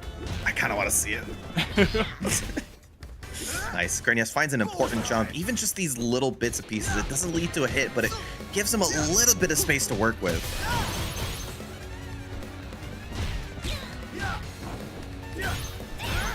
Oh, great. Just defend. Oh, but the full jump gonna beat out the short hop. And Super Grenius about to explode here. Gonna put himself into overheat and hit the hitting gear. Oh, that's going to be huge damage, and it's going to give him such a healthy lead over Danny. Not over yet, because Danny does have both bars, but it's going to be tough from here on out. Yeah, because now we just back up, play the lane game, get the clean jump in over the far seat, and Super Grenius moves on to winners finals. A hard-fought game from both players. You saw Danny take the momentum back from Super Grenius in that game 1 into game 2, looking really, really good. And you saw the game plan was working out, but that big hit in that final round leading into the hidden gear gave him such a healthy lead. Danny had to press at that point, and just a great read from Grenius to close it out. And he will be moving on to our winners finals. This game is so sick, man. Just the high level plays, the high level reads that you get in this game, the level of defense in this game as well. Defense is incredibly, incredibly strong, and you have to really work to open your opponent up. Dude, I love talking about this game at high level. You don't understand how many times I see something from these guys and then I immediately open the game and start labbing, because it's like, you have to understand, like, everybody has a different viewpoint of the game, and it's about trying to figure out what anybody's thinking at that moment. And it's so cool to see everybody not only bring their unique flavor to the character, but it's also just how people read the opponent. I mean, even that itself is different from one player to the next. So it's just, when I talk about this game at high level, it puts a smile on my face. That's why I'm so happy to be here on the seat for TNS City of the Wolves, because these are some of the best games you're going to see in North America. Hey, I hope that this next match is going to put a smile on your face as well. Hokuto Maru up against Marco Rodriguez of Sombra up against Robert here to decide who's going to go on to face Super Grenius in that winners finals. Let me tell you, I ran into a man named Sombra not too long ago on NetPlay. It sucked. He blew me out of the water, so I know he knows the matchup. Glad to see him on the Marco as well. This character's so fun, man. Everything about him, the damage, the buttons, look at that clean jump in and the juggle, already taking Robert out of SPG. That's huge. Red Blow is no longer a threat. See him throw on -2 there, knowing Robert doesn't want to press into that light DP, just running on all cylinders. Tack on the super, the DP will actually be the one that cleans it up. Absolutely perfect photo finish there for Sombra. Let's see if we can keep that momentum rolling. Another clean jump and too far away for the 2C this time, but that's okay. Yeah, tried to go for a non-proximity normal there to make sure he didn't get a far normal, and it was just too far for the 2C. Kind of unfortunate, but it gives Robert the opportunity to start his offense. Oh my god. Oh, ow. Oh god. Yeah, you thought you could rep blow? Sorry. Ooh, right into the 2C. Sombra's gonna take the first game. Yeah, you cannot whiff that. You cannot whiff that. There's some ranges in where Hope Tomorrow Rev Blow will be less than -5, and there's even some ranges that even in -5, there's characters in the game, including Marco, who can't punish it, or not punish it very well even. So that's why you saw the first time around when it was blocked, Sombra actually went for the dash up throw. Doesn't even want to bother whether it's actually -5, whether he's in range or not, just uses those frames for the mix up. But if you whiff it, dude, this character is gonna make it hurt so bad. Yeah, luckily for Marco in this matchup, he can get that 5A into EX Tatsu, right? So that's pretty nice for him. But again, that whiff was brutal, like you said. And the fact that he knew it was coming, he saw the SPG and was like, all right, I'm just gonna back up and let him rev blow. Yeah, it's like you can get that far A, but it's like, what if it's not? What if it's not 5 frames? What if you hit it the frame later and it's actually -4? Then you spend 25% being -2 and Hope Tomorrow's phase. Oh my god, he's keeping it going. This is the combo, but just turns it into a mix-up afterwards. Goes meterless on that one. Oh, no, small punish though. That's only a lights.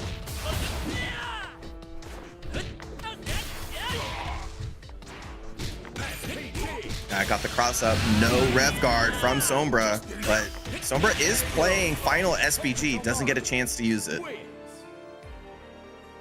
Round 2. Get ready. Fight SPG.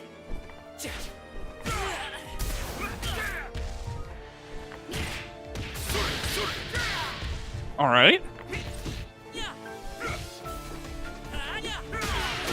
Oh. All right, I want to see one of those barrels used. Yep.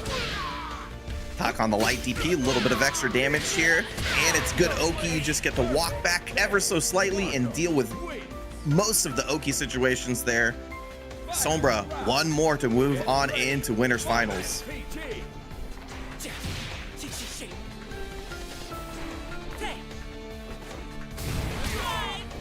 Oh man, that teleport.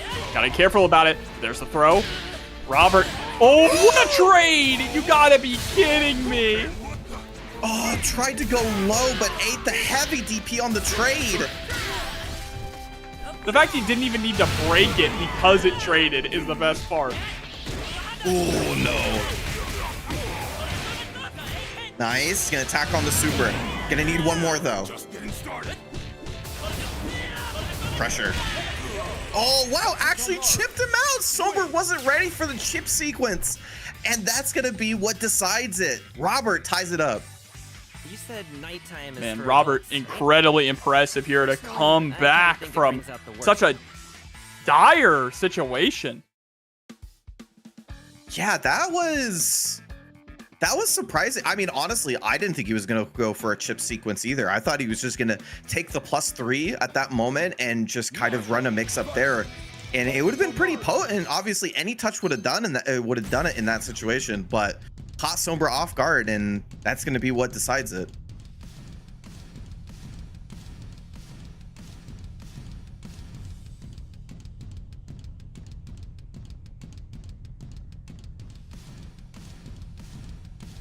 All right. Okay, we're out of the black screen.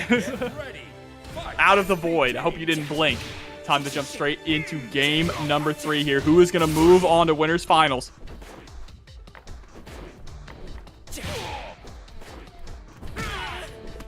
Oof. Nice. Takes those plus frames. Just gets a dash up throw. Gets the ball rolling in the corner. Sombra's been doing a lot of work there. But, oh no. All right. Sets it up into the throw. What's the mix? Goes empty low.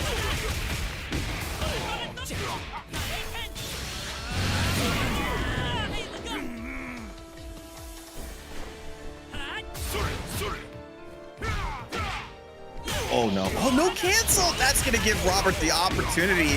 Presses the 2C into that range. That's all flipped up. Robert's now the one on set point. Get ready. Fight SPG. All right, trying to close the gap. Able to secure the throw. Oh, the wake-up back throw there from Robert. Doesn't matter. A DP, man. These Marco players are built different. You can say that again. Goes for it a second time. Robert returns the favor with the super. Gets the cross up. Think he's going to need one more after this? Yeah, just one more touch. And that's not going to be an invincible super. You cannot use that like that. Robert takes it 2-1 over Sombra. Man, Robert, yeah, Robert was in dire straits there, but still able to keep it locked down and make that comeback. I honestly thought, like, full heart that Sombra was going to take that after that first game, after that first round in game number 2 as well. But yeah, you cannot count this guy Robert out. He is one of the best in Mexico for a reason. Dude, yeah, he's so good. And I felt the same way as you. Like, the first game, you felt so much momentum for Sombra. He was just rolling over it. But there was a couple of sequences where you can really feel the big problem with Final SPG, right? Like, he pretty much got 0 use out of SPG. Like, in some situations, it would, I mean, I get it, right? The massive discount that you can get on Final SPG. Marco gets to basically turn any situation into a +3 for very, very cheap. You do EX Fireball, EX Dash, and it's basically just so difficult. But in this game, when supers do so much minimum damage, it's so hard to actually get it to work. Yep, I 100% agree with you. But let's see, though, who's going to get the early momentum going into our first loser side top 8 match. Poetry Chef versus Ketoless. Coming up here, it is going to be the Bijane up against the Rock Howard. Like what I saw from Poetry Chef's Bijane earlier on, and of course, Ketoless has been absolutely killing it with this Rock, but only one player can move forward in the bracket. Yeah, curious to see how both players deal with each other's pressure. I think that's a critical point in that matchup, especially because Rock has the tools to deal with Jenny's pressure. There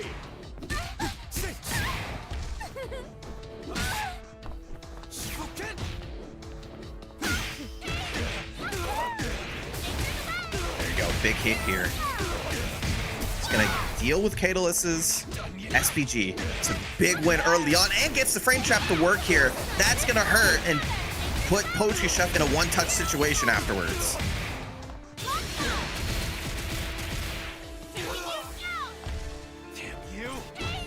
Oh, that little walk back there into the far C. Nice 0 frame super.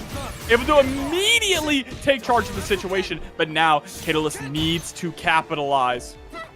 Oh yeah, you have to make it worth. The overheat on the 2D, not gonna matter as Poetry Chef gets the punish and takes the first round. Get ready. Fight SPG.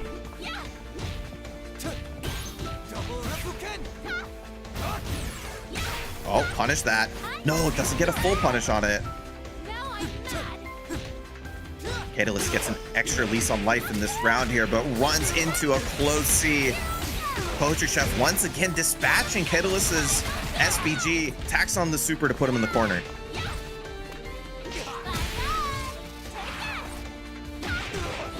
Man, those little shimmies. Was trying to get that in the last round with the far C, but finally gets it. This time it takes game number 1 decisively.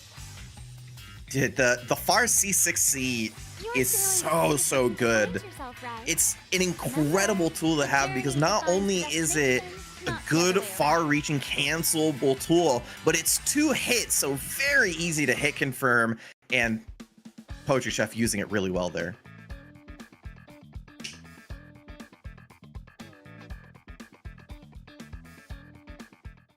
Now we get to jump straight into the next game here. Both of our winner side games went to game number 3. Would not be surprised to see that happen here in the loser side as well, Sammy. Ketoless has to try and figure out what went wrong. Poetry Chef just winning out in neutral every time, having such great pressure as well with those shimmies. I don't know how you escape from that corner situation. In a lot of situations, if Jenny gets a little bit too close and she wants to play in that far C range, it is a good time to jump. Her high dodge is okay. It's not the best. And in a lot of situations, you can actually kind of abuse that. So, I mean, better than that, you can deal with the fact that Jenny doesn't have a reversal option, so just keep the pressure going. But once she's an SPG, that guard cancel rev blow, one of the best in the game.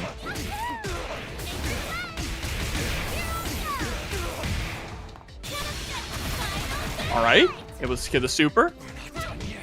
Walk forward this time into the 2B. Very nice. Oh, that's one of my questions for Catalyst is whether he had the guard cancels down. That's the best way to deal with Jenny's pressure.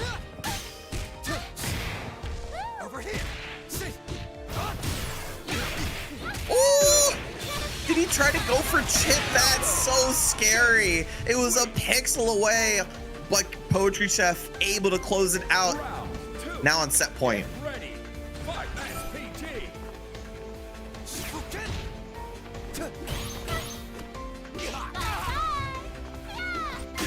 Dash out, tried to go for the overhead, but was a little short. But you know what? Calculated.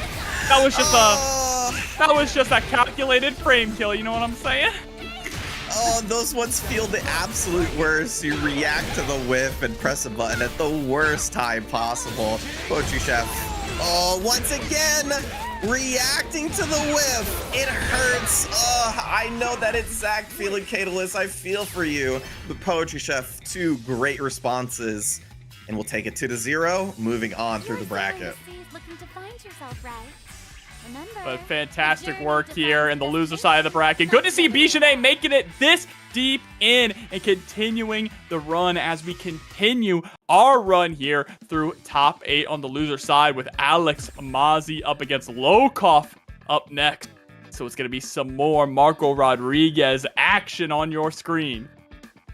Yeah, this is, we've seen a couple of these, but pretty big fan of how the matchup goes, generally speaking, because Marco does have a fireball, so he does have some contention at full screen.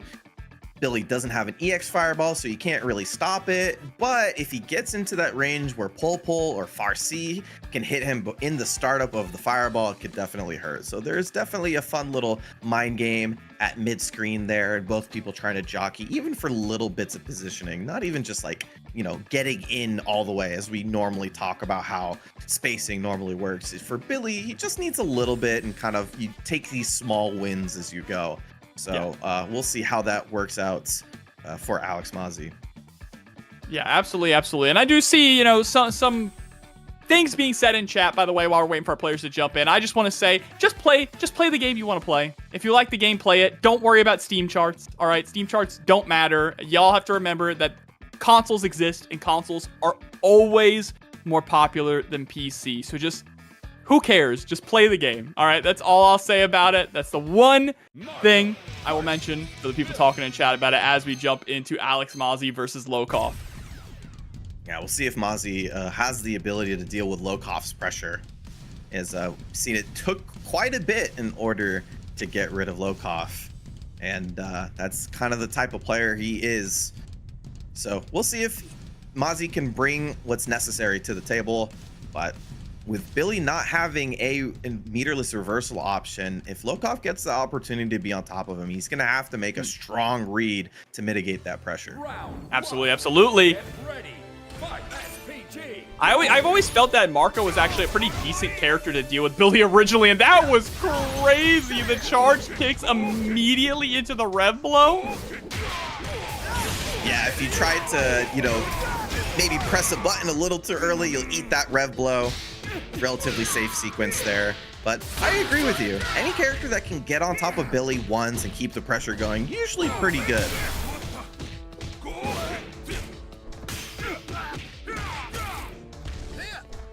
Very nice. Oh, the chase down as well. Can attack on the super. One more touch. The delay on the punch. I'm telling you, dude, this guy is nuts. He does things no other Marco player does. Lokov is actually, unironically, the only Marco player I see using the turnaround punch and turnaround kicks. Yeah, and as like there's some like I've seen Marco players use it for like the max damage combo in the corner, but not in pressure like this. No, definitely not in pressure, not in neutral, and it's very rare to even see them use it for those max meter combos or max damage combos because Marco just does so much damage already, right? And those are pretty executionally tough to do. Nice, can attack on the super. Mozzie trying to stamp their foot into this set, but gonna need a little bit more health. No super to boot. That means they need a clean hit. That's gonna be it right there. The far C connects. Alex ties it up.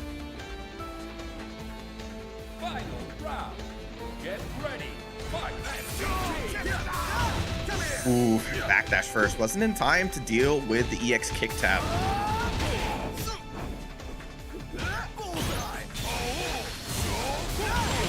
Oh, not quite easy punish, but Mozzie puts himself into overheat. Potentially really scary, but Lokoff's meter is also pretty high. Oh, great just defend though on that anti-air attempt, but an even better jump in there from Alex Mozzie with the JC. Look at him slowing it down every second, getting him closer to that cooldown. Pretty important. Oh my god, he still does another one. This time on the guard cancel, tack on the super, recover some of that rev meter. And now he has the 2 EXs, so he can do some hefty damage. But Mozzie, cooldown, has that bar almost 2.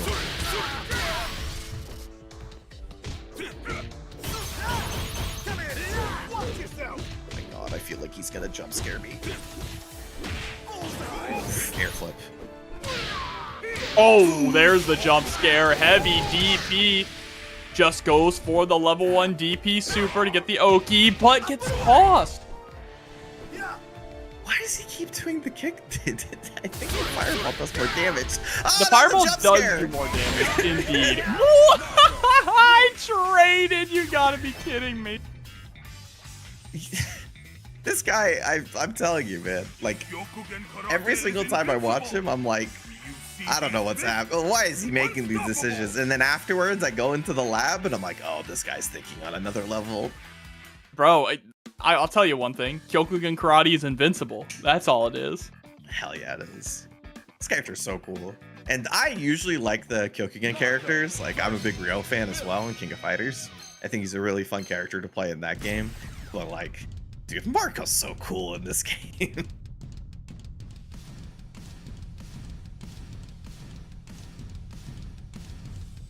I love Marco, dude. He might be my favorite Shoto ever.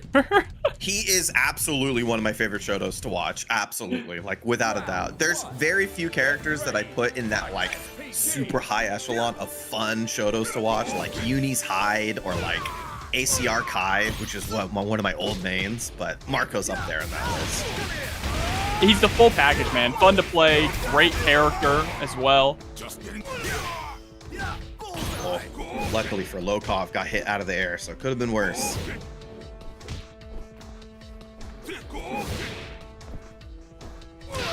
Oh, yep. Baiting out the jump in with the fireball feint. Classic. Oh my god. Oh, the overheat! I didn't even think he was gonna go force that, but caught Mozzie off guard there. Mashed out the super, though. It's gonna get him out of the corner.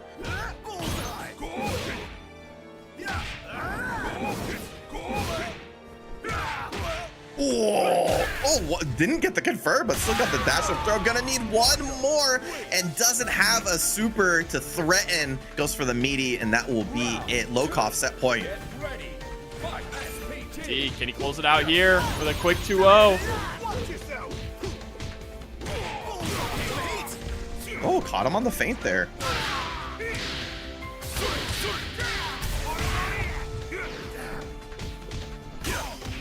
Oh, dash up, gets caught by the 2B. Yeah, very, very nice. I think this is the first time Lokoff's shown that specific pressure sequence too, so just great sequence from Mozzie. Gonna get a big combo here.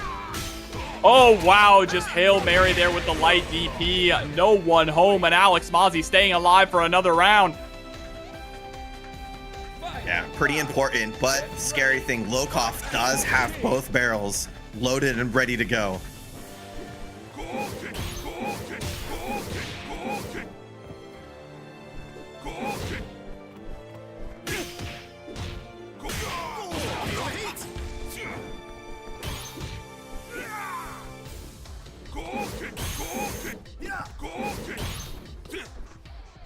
Both players really trying to preserve that SPG. It's a critical point in this matchup right now, but Mozzie, through these just defense, building a lot of meter on the back end. Oh, but this light pressure here, I like what I'm seeing from LACC. Oh, I don't like that, though. Dashing straight into a close C. Oh, this is so scary. He's in hitting gear kill range. LACC can't get hit, but he's the one who gets hit, takes him out of SPG, does huge damage, That's it. and that's the second barrel. No! Needs one more. Oh my god. Oh my god! Bro, the cancel into the DP to stay safe. What is this man doing? And it just DPs right back, recognizing that Alex Mozzie wasn't overheat, letting the DP rip. The Bojutsu you refined out on the Yeah, I don't know if he kills even with 2 bars in that sequence, but it's LACC, just the perfect amount of patience to close that out. That could have been definitely a huge, a very, very different situation, but that huge jump in he gets with the jump C, like if he doesn't get that into the super, then Mozzie's still in hitting gear, or still in SPG, threatening the hitting gear. That means any touch would have killed in that sequence, but being able to mitigate that first opened up a lot for LACC, so he's be moving on through the bracket. Yeah, and we're going to be moving on to Danny El Maza versus Poetry Chef here in top 8 loser, staying on the loser side of things, keeping it rocking with a 2 out of 3 matches. This is now to round out our top 4, get to those top 4 competitors competing for this $200 prize pool in the matcherino. Y'all can visit !matcherino in the chat to get that link, see ways that you can contribute. I believe all the codes have already been claimed, but there are still other ways to help contribute. Yeah, really appreciate it. I know the players do too. So just from them to you guys, thank you guys so much for claiming all the codes. If you guys are so inclined to add a little bit extra from your own pocket, we'd very much appreciate it. But we do also want to thank SNK, who's been constantly providing little pop bonuses for all the online brackets, including this one. So just constantly supporting the esports scene, and as we're leading into SNK World Championships, just really keeping the hype up. And I'm really appreciative of that because, man, can I not wait for those finals. I can't wait either, man. Just a little over a month. And by the way, the winner, okay, the winner of Fatal Fury at SWC gets $1.5 million. That's not the total prize pool. That is the winner's take home. So somebody is going to become a millionaire in just over a month through Fatal Fury. $1 bajillion for being the best Fatal Fury City of the Wolves player. It's US dollars too. So like, yeah. Imagine a Mexican player wins that. That's shmoney. Scientifically saying, that's shmoney. So you know these guys are going to put in the work. Danny trying to do his best, refine that game, as he is qualified for SWC. So he gets an early start on Poetry Chef here.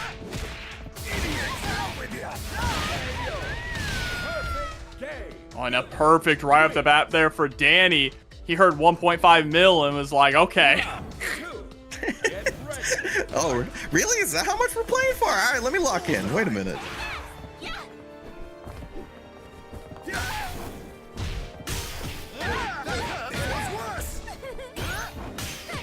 Great block there from Poetry Chef on that corpse hop. Uh-oh, but yeah, trying to go for the throw, just gonna get hopped in on. Danny has the sixth sense of when you're going to come in for that throw. And he's so good at just defending too. I mean, that comes from just being a Guilty Gear player.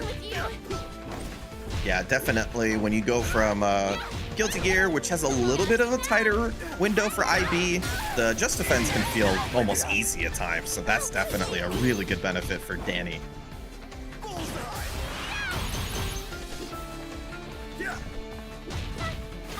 Yeah, now Danny is in no rush here to try and secure the kill. Just playing at that optimal range of Billy, and the JC is going to crack the dome of Poetry Chef and allow Danny to take game number 1. One of the things I really, really want to stress, if you're a Billy player as well, look at how Danny dashes under people. Like I said before, Billy doesn't have the best anti-airs. 2C will work in some cases in front of him. Obviously, universal high dodge is a useful tool, but it is one of the slower ones, if I recall correctly. I believe it's like 10 or 11 frames. Maybe more. I'll double check in a second. But the thing is that it's not good at catching cross up. So in a lot of situations where Danny feels like he is going to get crossed up, or it's on the back end of the hitbox, dashes underneath and mitigates that pressure that way.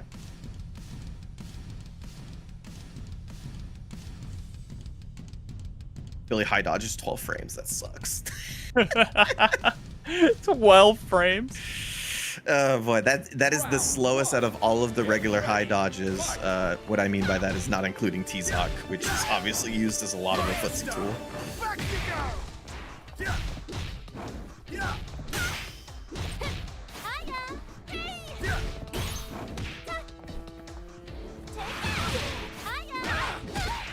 Nice with the dodge attack. Danny's been really on point with the dodge attacks there. There was actually at one point where he woke up with one, and knowing that the distance that was between them, Poetry Chef would want to go for that that cross-up attempt, right? Mm-hmm. See a little bit of adjustment from Poetry Chef. A little bit high. Yeah, I was going to say, overheat's definitely a factor there. Didn't want to do it on their own terms, was hoping that they'd get some time, but oh my god, once again these hops from Danny, even at range, so important for beating out Poetry Chef's options. Danny's at set point. Get ready. Fight.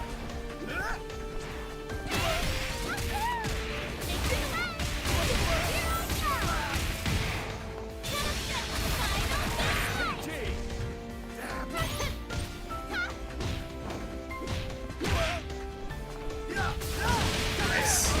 Danny will take that trade. That means the space created gives him space to work with out of the corner. Poetry Chef not quite SBG, but what a nice 2C, and the confirm. Good attack on the super, needs to keep that life lead on Danny. A throw, and another throw, just casually walk up. Staying alive for another round here is Poetry Chef. Does have those 2 bars. That is something to work with for Danny to close it out here as he gets the first big hit. But he's gonna put his opponent in SBG if he spends it, and that's why he doesn't. Now, any confirm will get Poetry Chef out of SBG. It's a big bonus. Oh, tried to go for the 2B. We see that so often with Danny, right? Catching you upon your landing with the 2B, but Poetry Chef was ready this time with the Rev Blow. But the Rev Blow is a double-edged sword sometimes, Sammy.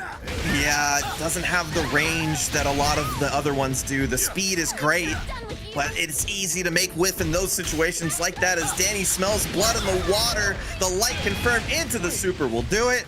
Takes it 2-0 over Poetry Chef. Yeah, making it into top 4 is Danny El Maza, which leaves us with one more match to round out our top 4 of this top 8 here. It is going to be Sombra versus Lokov coming up next, Sammy, which is going to be I'm a fan. quite the match. Who's Kyokugen Karate? I'm a fan. I'm a fan. It's gonna be tough, I think, for Sombra, only because he is somebody who plays final SBG, and sometimes that works out. But dude, Marco does so much damage. Like, I think it's really interesting to play final SPG, right, on Marco specifically, because I think he just benefits so much from having it on point. Like, having it right on the bat where he can really get the snowball running due to those hard knockdowns with EX Tatsu into Rev Blow is massive, massive for his momentum. yeah, I generally think the same way, because like I think he's a decent wall of a character. Like, he walks forward, he's got really good high arching DPs, so has the ability to control the space above him very nicely. His high dodge is super good for in front of him, so he has really good ability to like wall opponents off. The ability to mitigate pressure with guard cancel Rev Blow, just an extra bonus to that style, and usually keeps him on top of the health bar. Oh, mistiming there, though, on the Oki.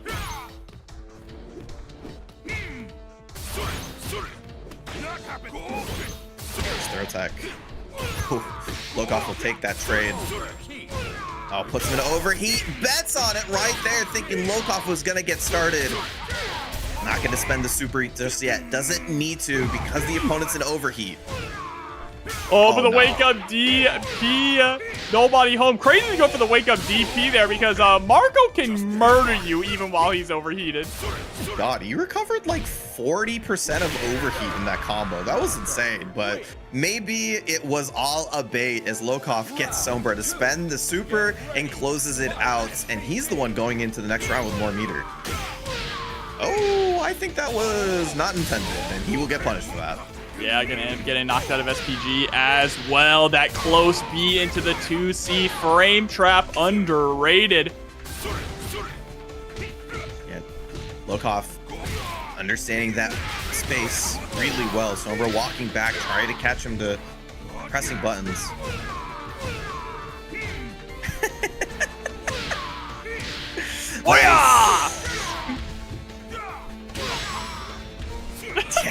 Just send it, bro. Just send it. Who's gonna stop you? Just send it. It's so funny because like light DPs do like no damage in this game, and yet everybody still doesn't want to get hit after -2. Oh, wow. Actually getting the super out from the feint. That is huge for Lokoff. Now Lokoff sitting with 2 full bars here. Sombra able to build up to 1. Yeah, attack on the super here, get him out of SPG. That's a big win. Doesn't have any meter left, but if he can keep the pressure going, that'll be pretty big. Lokoff tries to find his way out. Is that gonna anti-air? Oh my god, it does. That's really expensive though. See if it ends up paying off. Oh my god.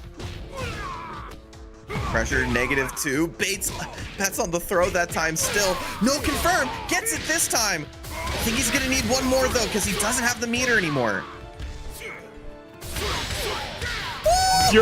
What are we doing here, Sammy? Oh my god! Oh, dude. Sammy. The final SPG, baby! Final SPG! What are we doing here? Wake up EX Tatsu? Yeah, oh, you gave me a second to play the game?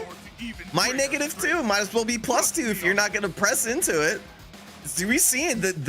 The mind games around the -2 situations, both after EX Tatsu break and heavy DP break, they've been gambling. They've been going through the circle of decisions, and in a final health situation, you don't want to bet on it.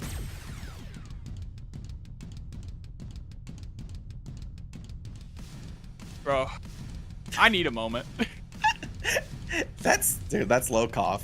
That's Lokoff, and somebody's trying to match his freak. You know, like they are both going ham, just pressing the gas pedal down. Let's see, there's no stopping now. Great just defend in the air, immediately landing into the DP. Oh my god, he full jumps for pressure again. That's where we're going in, man. -2 into a hop.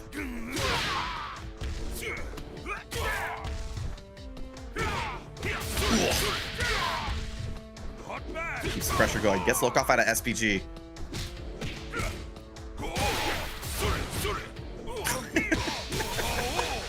Oh no, Fardy doesn't have the range to whiff punish a throw. That's so unfortunate. Both. Oh god, the overheat. They're both in overheat. Sombra doesn't have any to block with. Yeah, he can take any chip. And that's going to be enough. Doesn't have much to deal with as Lokoff takes the first round of the second game. Oh my god. Oh man. There's some decisions that it's hard to wrap my head around. Oh, tries to go for the far C. I love the spacing here. Sombra was just trying to get Lokoff to press. Lokoff able to escape, or was able to escape from the corner for just a second there with that sweep. We're gonna lose in this fight because 2D when people have been EX tops on each other. This guy's a monster. Oh my god.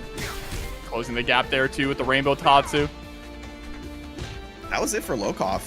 Or sorry, for Sombra. You would have been able to get that super and big kill him. No. One other hit. Oh, he's final SPG, so he gets the hit in gear. I don't think this is gonna kill. He could have extended it a little bit further, actually. Oh my Oh my god. He's alive? Okay. Oh my What's god. up, Sage Chat? I actually didn't think it was gonna be enough, and then it wasn't. But after I saw the health bar, I thought it was. Yeah, because it'll always kill, and then it doesn't do the KO until the final pose, right? Yeah. Which normally I love because I think it looks cool as hell. But I thought it was gonna reach. It's not invincible. If it reached, it would hit him out of it. I cannot believe that it didn't reach, actually. We saw it fail earlier on in this tournament. Oh my god, that's the nerf right there. You saw it very clearly. Oh, gets the overhead going. Sombra gets him out of SPG. Oh, gets the frame kill to work, or the frame trap to work. That's huge. Oh, goes low, trying to get the whiff punish. Back it up into space. Oh, the high dodge. No way. Bro. Sombra is about to secure the win here. But the push out, utilizing the rev block. He is rev blocking for his life. There's the DP. Low cost. Dog gets caught by the fireball super. Oh my god. Can I say, by the way, that this madman Sombra let the EX Tatsu go because he thought if he presses into the -2 thinking it's going to be his turn, he gets hit by the final hit of EX Tatsu. He could have broken it. It tells you overheat right when you use the move. He knew it was going to be an overheat. He just bet on it. Like, I don't know, man. That is. Oh. I don't know, man. I don't know. That was a crazy way to end it there. That jump. I mean, he knew that the super was coming. He absolutely knew the super was coming. Yeah. Tried to jump over, but it has such huge hitbox there. Either way, that is going to be the end of Lokov. Actually, Lokov being eliminated from the bracket here, falling to his fellow Kyokugen karate practitioner, Sombra. But it's time to move on to our winner side to go for a little bit of an extended set here, 3 out of 5 to see who's going to sit comfortably in that grand finals winner side. Yeah, I'm just watching back the sequence here because I was panicking the entire time. So I don't feel like I was addressing the game properly. I was panicking too, bro. I was in full-blown panic mode. It was absolutely... so much stuff just did not make sense. These guys were playing from the heart. Oh, God. One of the things I do want to mention, though, is unfortunately, I think it was kind of a mistake for Lokov to spend both bars on the super because once Sombra had the super, he didn't really have anything to sort of match that pressure at full screen. And there's always that threat, when you're playing the fireball game, that the super would obviously blow through everything and then get the kill for you. But he spent both bars on the fireball super and it was off of high dodge. So it scaled the combo and it just didn't give him a chance to get the kill. Hey, really unfortunate. Just really, really unfortunate. But now we're going to jump into a pretty exciting set here. Super Greñas versus Robert. The Preacher versus the Hukutamaru. I feel like this is a matchup that Preacher can struggle with a little bit, right? She doesn't really have a great 2C. And yeah, that's one of the hard things. Like, well, she has a good 2C, but it's not an anti-air 2C, right? And you need a good anti-air to deal with Hukutamaru. Yeah, her high dodge is not fantastic. It's kind of pitiful, all things considered, to be honest. The one thing that she does have that other characters don't is that she has a non-proximity 4-frame normal with her 2A, which does help in certain pressure situations. That being said, I do agree with you. I do think the matchup is in Hokuto's favor, but Greñas has played it so often. I do not see a single other Preacher player play this matchup as well as he does.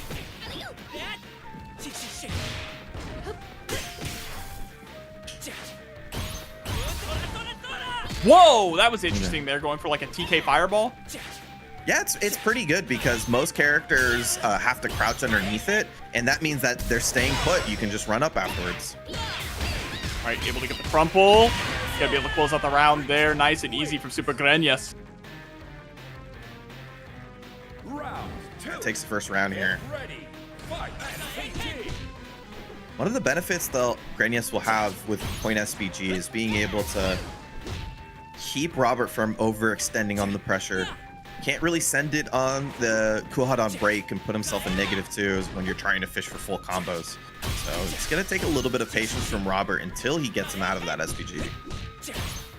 Speaking of patience here, Super Greñas hasn't even hit a button yet. Finally going for a jump in as Poetry Chef comes through with $10 into the matcherino. Thank you so much, Poetry Chef. Love what we see from you tonight. Yeah, I'm always happy to see Poetry Chef's name in the bracket because it means I get to see some good Jenny. Oh, that is a clean jump in with a JD.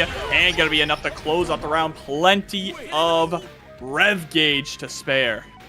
Yeah, that was a tough one too because he could have gone for the low and faking the safe jump, and with 0 rev meter, it means that both options were pretty equally weighted. Bro, all of the just defense coming out here from Robert. Yeah, it's pretty important because that's the way that Preacha puts pressure on your rev meter, is constantly doing those feints into plus frame situations. All right, able to take Super Greñas out of SPG. Tried to go for a little bit of a mix-up there. Nice wake-up backdash from Greñas. And now just trying to figure out how do you approach here. Preacha a little bit on the stubbier side. Yeah, Robert weighing his options, taking that air flip, and then just backing up afterwards. Okutomaru has some of the best walk speeds in the game, both forward and backward, so can walk out of those ranges really easily.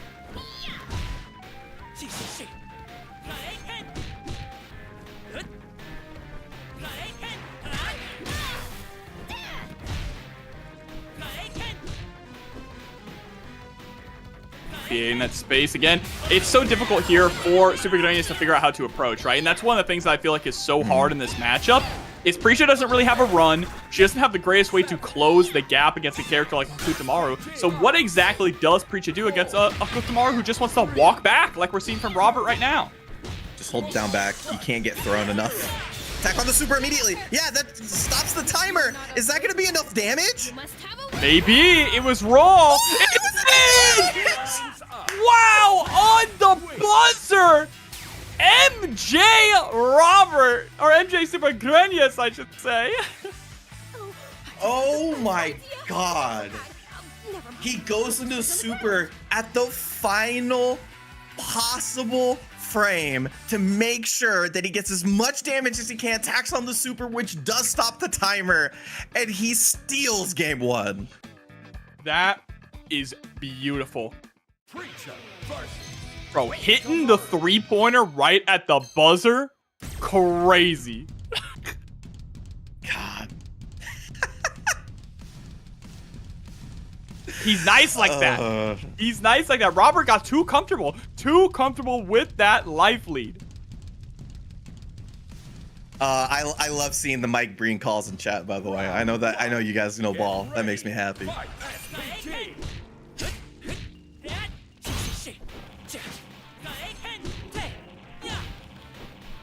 And now you see Robert getting a lot more aggressive after that one, right?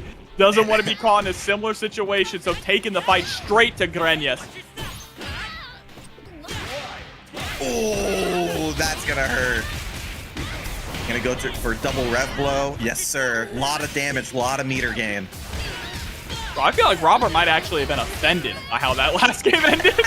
No, he just came out of the gate swinging. There's some aggression in this. I know, maybe just putting on the aggression because he can, but puts himself into overheat. It's not over just yet. Not versus this guy. Nice. Able to close it out, though. 2B. Nice confirm off of 2 lights as well. Gonna take the first round, taking both bars into round 2. Wow. That was a really messy round start there, unfortunately. But Greñas had a big opportunity to get a massive lead right off the bat. Robert, though, immediately right back in the driver's seat. Whoa! Oh, huge counter hit. Like I said before, once Super Grenyas is out of SBG, has the ability to fish with the heavy Kuhad on break. That means if he's pressing a little too early, he'll get a big counter hit and a big combo. Robert ties it up very quickly. We're 1-1 in this first When you 3. stare like that, it's Right there at the end, too, incredibly smart decision making from Robert to just go for the rev blow. Had plenty of rev gauge to spare, right? So just going for rev blow into rev blow over and over until you chip out your opponent. Perfect thing to do, especially because it's so difficult to punish. Yeah, and I don't know if Preacha has an easy punish for it. It's really matchup dependent, because if you don't have a good 5-frame normal for it, you can't do it. I don't know if Fare reaches, to be honest. It's kind of stubby. Yeah, I don't know either. I don't think it would. I think Preach is one of the characters that might have a difficult time actually punishing the rev blow. Oh, it's taking a lot of power not to open the game. I have to commentate. Oh, God. Show me it? Okay, I think if Grenyas didn't go for it there, it's difficult. I'm gonna guess there, because this is probably the best Preacher in the world. I don't even think that's a possibility. I think he just is the best Preacher in the world. No one else is doing it like him. And look at this pressure sequence here, too. Robert, we were just talking about, we were glazing Super Grenyas, and Robert was just dead. Dude, I think we got the reverse anger. I think Grenyas is trying to return the favor to Robert after that game, too, who runs into a far C. Robert's actually been whiffing a lot of those NA cans, and Grenyas is finally sticking that far C into him.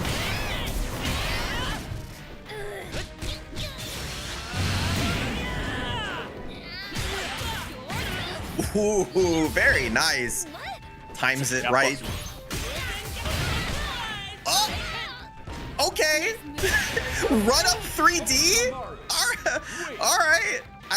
That is such a read, because you're thinking the opponent is either gonna press or they're gonna jump back, and that will catch both options. It's risky though. Even with EX cancels, you can punish it, but you just have to be prepped for it. I mean, that was kind of a jump scare there. Bro, this whole night has been full of jump scares. Little light pressure sequence there, able to end it in a throw. Couple of frame kills, but look at that. Grenyas immediately swinging back. These two are just keeping pace with each other. Oh no! He went for Tornado Super. Tatsmaki's just a little bit slower than the Fireball Super, which is why you see it often in those weird hit confirmed situations. Grenyas will take absolute advantage of the situation, spending all of his rev and going to hidden gear. QED.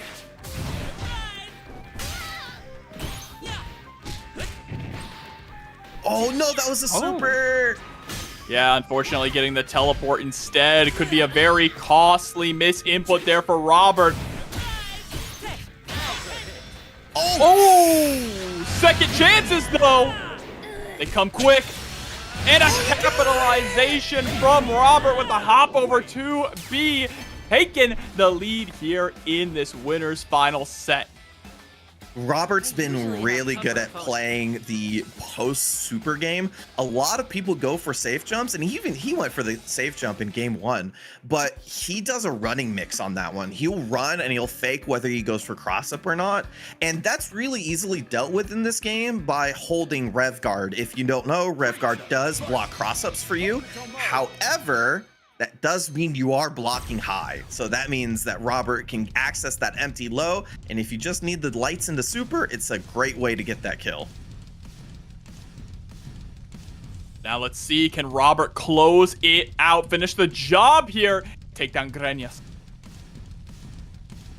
Yeah, how many times have we seen people need all 5 games versus this guy? It's definitely possible once again.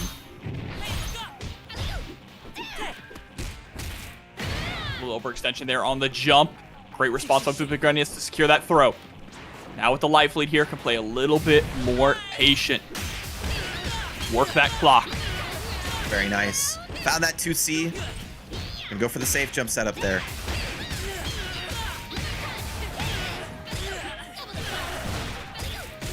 Not quite there for the meter on the super, but has a healthy life lead and just going to keep the pressure going, especially with the rev meter to boot. Could have used it to constantly go into that EX elbow for plus frames, but faking it and will take that round. Needs one more to tie up the game count. Wow, just dash forward into the far C, hitting raw. I like the super here, just to take Robert out of SPG alone. Yeah, not only takes him out of SPG, but Preacher gets to decide which side she wants to be on afterwards. So very good on both fronts there. As we got the cross under, we choose the left side and we close it out. Grenius, quick fashion, ties up the game count. We're going to the final one. That is the best game for Grenius so far in this set. Just a fire lit underneath him. Knew exactly what he wanted to do. Was one step ahead of Robert every single time. And that ending with the dash under, picture perfect.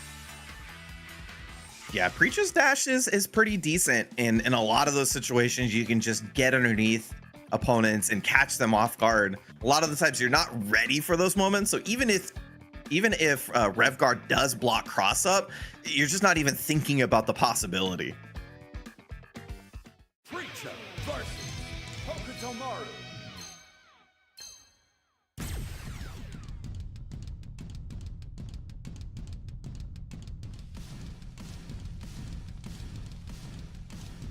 Yo, don't blink. We'll be out of the abyss in a second and into the final game between Grenius and Robert. This one's... Get ready. It's going fast, but the amount of times that I've seen this matchup very specifically, on top of which, the amount of times I've seen this matchup in winners finals, like, these guys have been going back and forth so often. Oh my god, he bet it! He bet it while Grenius does have SPG. That's insane. And it catches him off guard. Robert takes the first early lead. Oh no. My god. Clean jump in here. Robert gonna be able to close out the round with the double rev blow. Set point.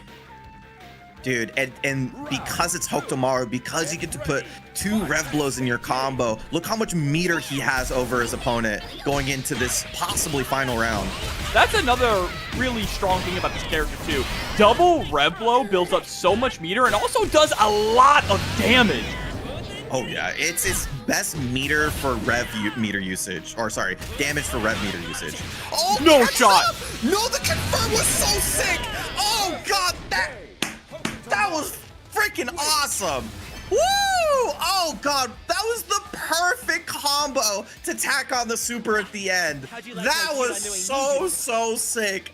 Using the 3D expertly and is gonna put himself into grand finals. Oh, that got me so hyped. Oh, that was so sick. Absolute cinema. Absolute cinema. What a way to secure his spot in grand finals. Absolutely phenomenal stuff. But Sammy, we got to calm down for just a second, all right? Before we jump into our next match, before we talk more about this tournament, we got to talk about another fantastic tournament coming up. It is, of course, Vegas Climax at the HyperX Arena in Las Vegas. It is going to be on October 4th, featuring all 4 games that are part of SWC. Fatal Fury, City of the Wolves, Samurai Showdown, King of Fighters 15, and that's right, even Art of Fighting 3, The Path of the Warrior. This is going to be one of the last stops where you can get that in-person experience, play all the games that are going to be in the SWC lineup, and get your hands on an offline Art of Fighting 3 tournament? What? That's right. So make sure to tune in, and if you can, head on out to the HyperX Arena in Las Vegas, October 4th for Vegas Climax number 5. I'm so happy you're here. I wouldn't have been able to do that. I wouldn't have been able to read the slide. I'm so amped. Oh god, this game is so sick. And the rest of the games, like every match in this top 8 has been so good, but the rest of these, it's gonna be so good. Next one up for you guys is another banger. We're gonna have Sombra up for you versus Danielle Massa. It is going to be our last 2 out of 3 set here. Sombra getting the DP early on. Did that hurt? I love Billy, bro. I prefer the Japanese voice. The English ones are so funny sometimes. Take some of this. Why Here. do you know that? Why do you know that? Because I play in English. Oh god, you're a monster. Dude, what? Sombra's a monster. The overheat did not matter one bit for him. And put himself into overheat so early, still took the round. Get ready. Fight.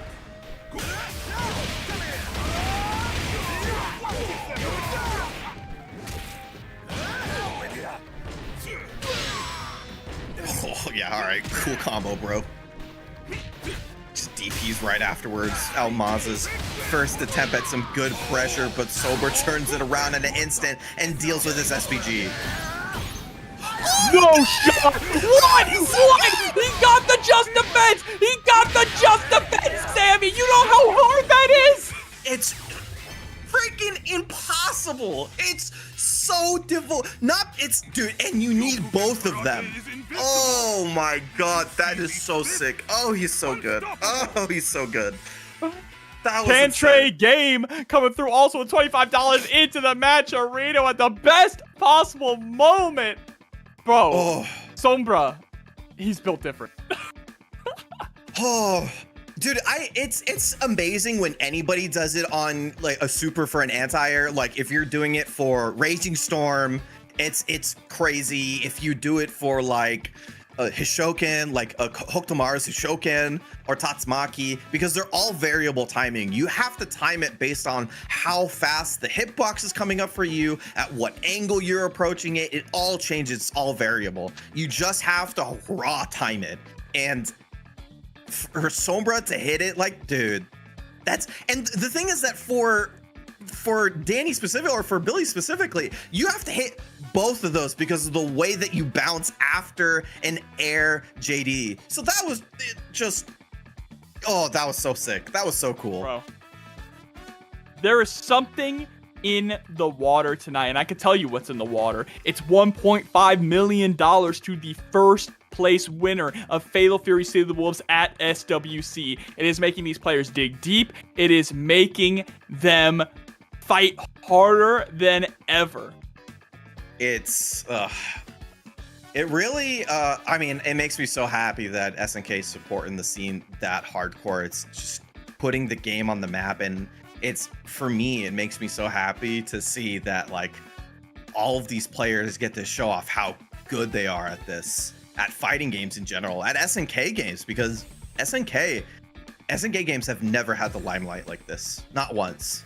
Not until now, not until SWC, not until City of the Wolves. Now, it's just very, very cool that we're getting something like this, because these guys have always been some of the best fighting game players in the entire world, no matter what game you talk about. But this just gives them a platform. So it's for everybody to try this hard and really show off their stuff. It makes me really happy, and it's gonna culminate into something amazing at the end of October. I cannot wait. SWC is going to be something special. The competition has been unreal for Fatal Fury. And as more characters come out, as we get more patches, the game is only going to get better. Yeah, it's a fun time, or it's a good time to talk about it, because we have a little bit of a lull. Man, I know a lot of people have some complaints with how far the patches have gone, but you're seeing it from the character variety. It's not just this tournament, but it's every online tournament. The character variety has increased dramatically, and that's a testament to how good they've patched the game. I know, Jobber, because you were playing 15 too. You know how good they patched 15. Every patch in that game was so good. Especially that final patch. The final patch of the game is put the game in such a good state right now. I mean, if it is the final patch for 15, it's wonderful. Yeah, it's like every patch was a step in the right direction. Yeah, you know, would you want maybe steps a little bit further in this game? Sure, maybe, but they're doing their best not to overstep. And I think so far they've been hitting it out of the park with the patch. So, I mean, you know, whenever they get enough data and they feel comfortable enough to patch the game next, I'm happy for whenever it happens, because it's clearly night and day from the original version of the game. I mean, they've been hitting it out of the park in this game as well. Obviously, there's some incredibly strong characters, but the first patch that we got in a good direction, right? And we'll see what patch we get coming up with Joe as well. I would imagine there would be one. Yeah, me too. Even if there isn't, I think I'll still be quite happy, to be honest, because I think maybe the characters on the bottom end need a little bit of buffs, but the top end's, you know, still good. Obviously, they're showing themselves at the highest level, but it's getting better. So I'm not too worried. I think just like 15, City of the Wolves has proven itself to be on the right path, and I think whatever comes next after EWC or after Joe or whatever, or sorry, SWC, it's gonna be good. So yeah, I'm excited, man. I'm excited. Yeah. I'm excited to see who's gonna come out on top here too. Sombra getting game number 1. Remember, this is our last 2 out of 3 set, and then it is 3 out of 5 the whole way through for losers finals, grand finals, and a possible reset. Let's see, can Danny crack that top 3? Can he make this comeback against Sombra? Yeah, we'll see. Danny's made some really good adjustments in game 2. There's a couple of sets that we've seen him on stream where he has lost game 1 and then made some really good comebacks afterwards. I think it's definitely possible here. That's a pretty good start. That dash in to try and get the throw was kind of mental, not gonna lie. Oh, and the DP, even worse, but got away with murder. The angel on Sombra's shoulder giving him another chance here in this round.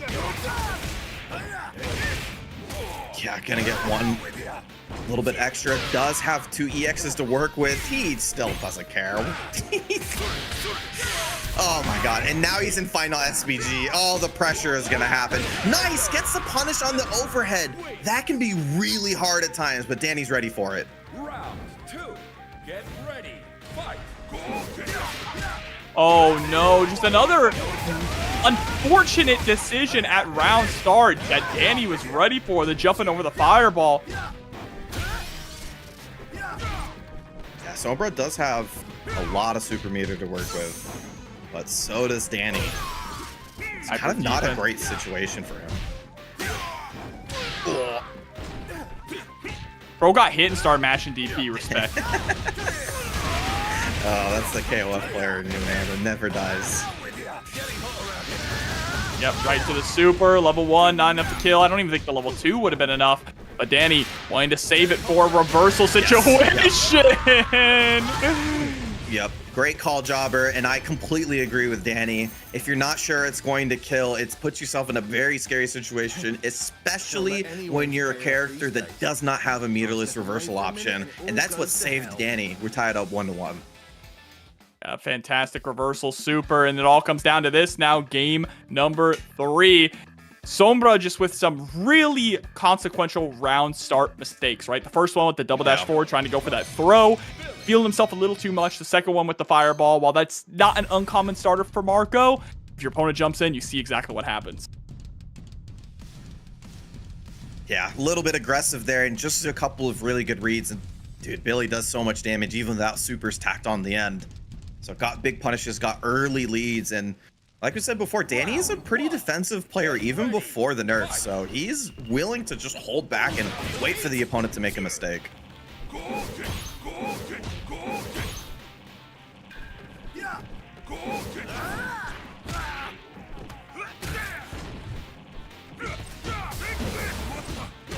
All right. Able to get that 2C just into the fireball, though. Didn't want to spend too much rev gauge. Yeah, nice confirm off that situation, though. Danny in SPG. Oh, wow, that hit in the air. That is not what you want, is he got a little bit more out of that.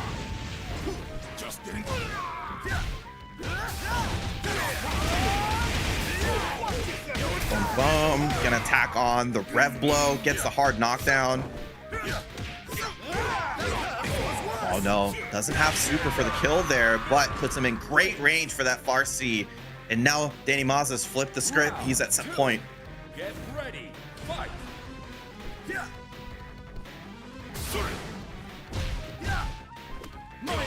Oh, but there's the dash up into the throw. -2, the dash up throw, and that's where respect gets you. Tell the opponent you're willing to press on those -2 situations, and you'll get a little bit of extra out of it.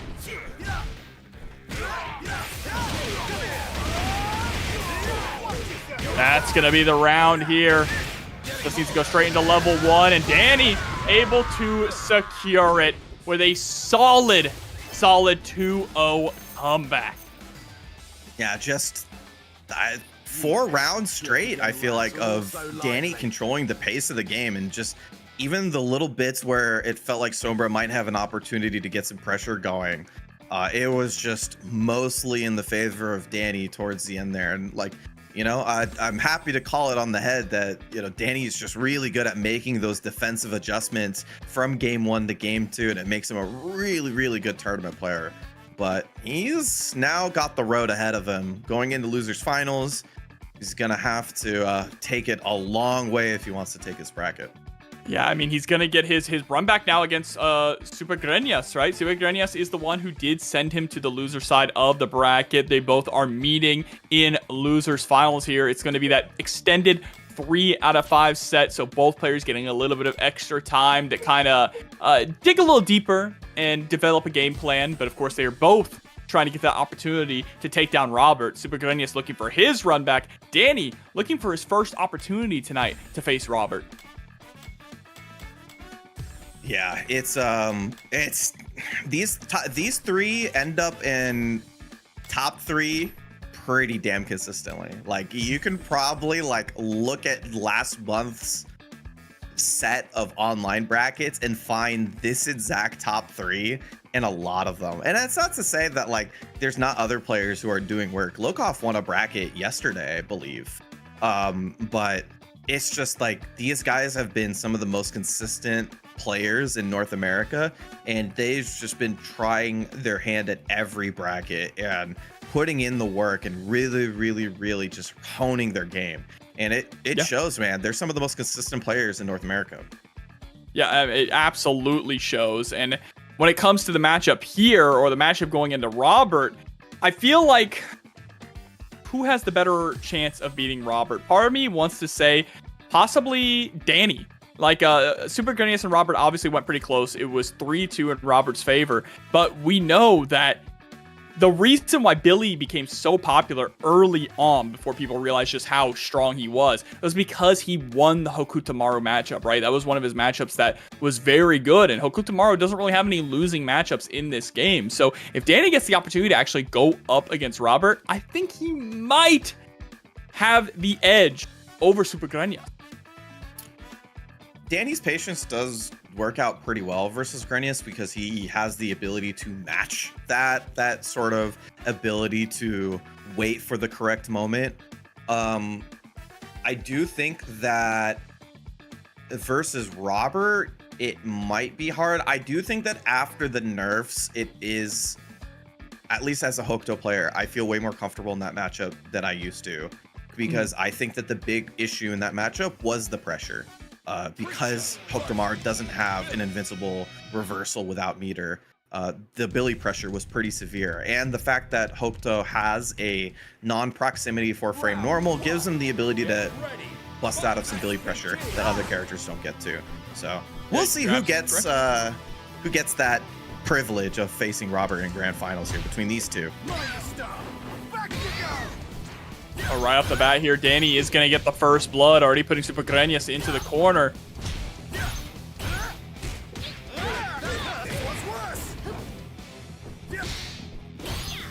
Oh wow, what a hop B. But it doesn't let him out of the corner yet. Danny's still with the pressure.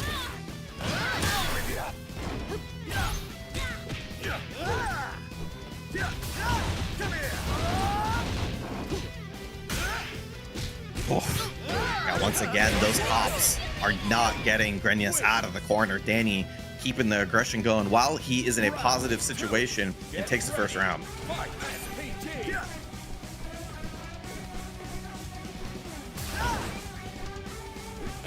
Again, it's what we saw before, right? When Danny is trying to go for that pogo from so far away, the thrust, Greñas is just trying to fish for that wild punish. Yeah, it's so interesting because I think without super, I don't know if Grenius gets a big reward after for that. It's kind of a risk because if he mistimes it, he's gonna eat a lot of damage. That was a great answer, though. Going for the guard cancel immediately into the Rev Blow. Rev Blow covers so much distance that even if he does the reel-in or the explosion, you're going to be able to armor through it. Great recognition of the gap there from Danny, using the high dodges, invincible frames really well. Attacking on the super to get Grenius out of SPG is at a healthy lead. And that will be it. Nice Farsi and confirmed from Danny. Takes the first game.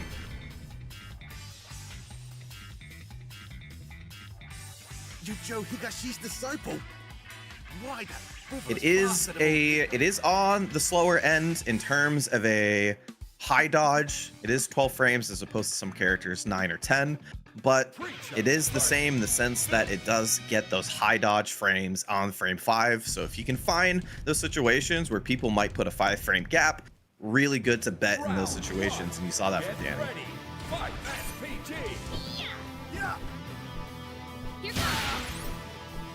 Like to tell people, man, part of defense is knowing when to press.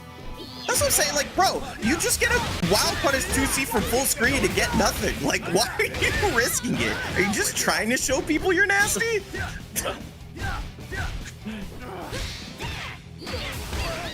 Oh, no. Here we go, though. Super Grenius finally getting started. The engine is starting to fire up a bit here, Sammy. Going into overheat, but with the super, has a mix-up, and this mix-up could decide it. Woo! Oh, yeah, any touch will do. Nice whiff punish there. Gonna get the 2B.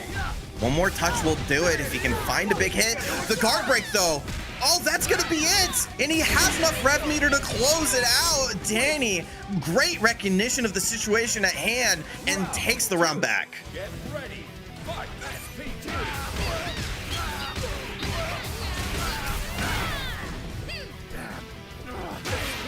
Oh, wow! Overshot the jump, didn't get a cross-up, but still was able to land in time and get the close C punish thanks to the throw whip from Danny. And you see Grenius 2 times in a row playing on that delay timing, catching Danny doing something immediately on wake up and takes a round for it. Final round. Get ready. Fight SPG.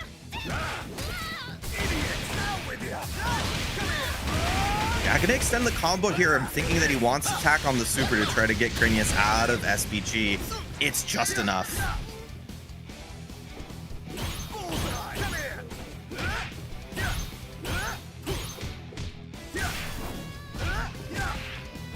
Oh my god, this pressure, dude. Yeah, I finally had enough with the light DP. Finally gets out of the corner. Yep, dash up with the 2C.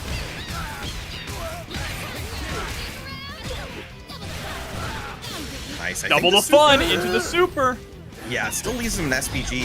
So yeah, that's gonna be a big issue. The guard cancel rev blow with 2 bars in SPG. That means Danny's gonna be able to close it out with a hidden gear. Takes game 2. No! I'm so sorry. I'm sorry. Commentators curse. Okay, never mind. I was right. I was right. I was right. Nothing happened. Nothing to see here, folks. Move it along. Yujo Higashi's disciple. Why that frivolous bastard? That's Danny with a quick 2-0 lead here. Definitely feeling the fire. That's definitely a sigh of relief from Danny. Just can't throw you for a loop there for a second, but Danny's been in these situations before. Just shake it off. Have a 2-game lead. It's not over just yet, especially versus the likes of Grenius, but almost there. Stop. Not. You're doing 80 damage from full screen. Why are you showing off? Another throw. Lean into that strike throw, this time going for the strike twice in a row there. Just defense coming from Super Grenius, but you need to escape from the corner. That walk back from Danny to create just enough space, locking Grenius in this corner. Yeah, this has been the way that Danny's won so many games, just pushing Grenius into this left corner and keeping the pressure going. Ooh. Yeah, and also just the feint into the, or the break, yeah, the feint, excuse me, into the 2C has been so consistent at preventing the opponent from also jumping away after the pressure. Yeah, you notice how he's like not committing to anything afterwards. He just wants that control. The damage is almost secondary. Oh, Heartbreak you sequence. Yep, letting yourself get hit there so you don't get chipped out and then wake up immediately with the DP. Grenius fighting for his life. And this can give him a safe jump setup. Does he heavy DP break? No. Oh, he's not guard right. He recovers just in time. Oh, I think he was afraid of the super. He was afraid of the super, or the DP was trying to bait it out. And either way, Danny is still going to get the round and is sitting at set point. He cooled down like literally as his bar was going down. That was insane. But Danny, he still closes it out. Do have to worry about the 2 bars on Grenius' side, who gets a big whiff punish here.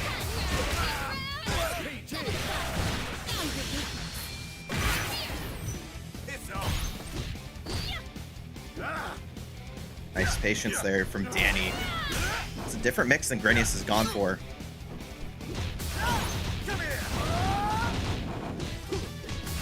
Nice. Yeah, keep the pressure going. You're higher than the opponent on the rev meter, so it's gonna be beneficial for you to do that. As he gets the guard cancel, attacks on the super at the end. Safe jump setup's gonna. Ooh, very nice.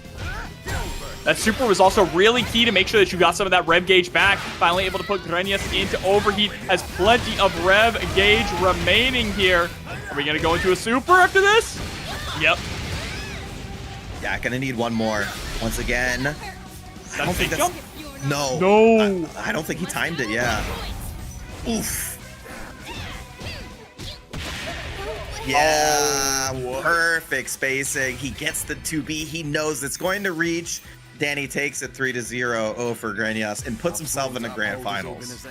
3-0 victory after getting sent into losers by Super Grenius, getting the 3-0 in the run back. Danny is on fire, and now he is going into a matchup that is pretty good for Billy as well, right, against this Hokutamaru. So we'll see. Is he going to be able to take down just the unstoppable force tonight that has been Robert? Yeah, I mean, I'm not sure what the Billy players think about the matchup anymore. I personally think that it's okay for Hokuto. It's that maybe it's still in his favor because the pressure is good, but we'll see. We'll see. I think it doesn't matter what character Robert's playing in this situation because Robert's just so good and you need 6 games on him. It's tough. I think when you're playing a character like Billy or you're playing the style that Danny does, and slowing it down, playing more passively more often than not, and really picking your moments to get aggressive, it can get tough to play 6 games versus Robert. So we'll see how that goes. But that was a really, even though that was a 3-0, that was still a pretty good set from the both of them. I really a lot of good back and both forth. Yeah. A lot of good back and forth. I want to also let you all know, by the way, before we jump into this grand finals, Tampa never sleeps. TNS never sleeps, okay? And 2 hours, a little under 2 hours from now, you think that this is the end of this stream? Nah, because at 1 a.m. Eastern time, we are going to be kicking off Sunday with some Virtua Fighter 5, the East Asian Pacific Regional Finals online. So make sure to stick around for that as well if you're going to be staying up, if you want to see some Virtua Fighter. Yeah, Virtua Fighter is going ham right now, so that's really cool. And TGS is around the corner. You know, we'll see if Sega has anything for VF. I'm looking forward to it. But here we are jumping out into the grand finals of Fatal Fury. Round 1. Get ready. Fight. Oh, this song's so good every time. It's such a good song for starting grand finals. It is. It's actually the perfect grand finals song. It's so anime. I love it. All right, the immediate rev blow back, though. Basically, this character's DP. Yeah, definitely super important for keeping the pressure going. That's why you see Robert put it on point here. And he rev guarding, making sure he doesn't take a chip to get out of it. But Danny finds Big King here, gets rid of the SBG.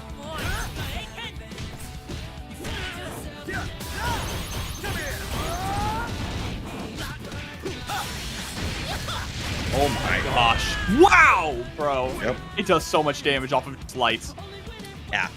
Good closeout from Danny. Has to spend the super, but he won't mind taking the round. And there's a lot of momentum of Danny, not only coming from loser semis, but just constantly getting the aggression going once he gets the opponent in the corner.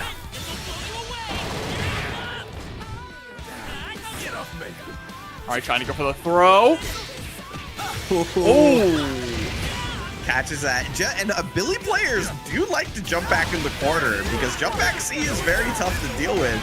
But Danny, just that little bit of patience gets him out of the corner like that. And that's going to be a closes it out with the hit. Danny takes the first game. I'm telling you, man, with the way that Danny was playing in the last game, the El Maza might end up getting a quick 3-0 reset.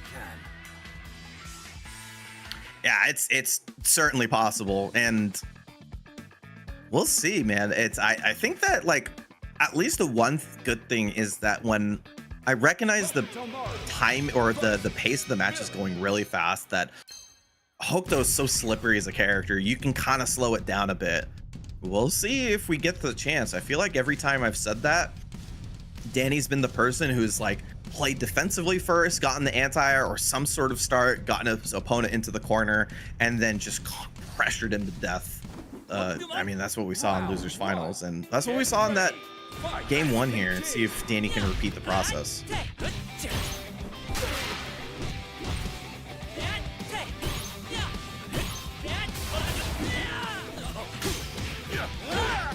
Yeah, goes for the throw a little too early. That is +3, so you can't immediately throw. He still has throw invulnerability. Yeah, just creating a little bit of that space. Needs a little bit of breathing room here. Trying to jump on, and the empty jump was genius from Danny. Able to get the punish on the rev blow. Just in range for that 2B as well. So getting the combo to punish him, very important. Because Danny's the only person in SBG now. And Robert's really high on the rev gauge. He doesn't want to block anything, so he'll take the hit. Danny will say, thank you very much. Another round on the board for him. Man, absolutely phenomenal. I see the question in chat. No, rev blow is not like wake up DP. It's like drive impact, but you can only do it when you are in that little part of your health bar that says SPG. It's also not frame 1 armor, so people can media it. And that has its own mind game with guard cancel, but it definitely adds another layer to it. All right, 2C, but no cancel afterwards. Didn't believe in it. Yeah, continues to pressure with the EX Senpu. Flies back afterwards, but not getting out of it. Oh, the EX Senpu reaches. It keeps Danny safe. No, that was super. Wow, that was so perfect there for Robert. The chase down, didn't believe in it. What, that hit? I can't believe it. Oh, he lives. Pressure, gets the throw that time. Delayed it just enough so the +3 didn't matter. Good stuff from Robert, who ties up the round count. Finally puts himself on the board.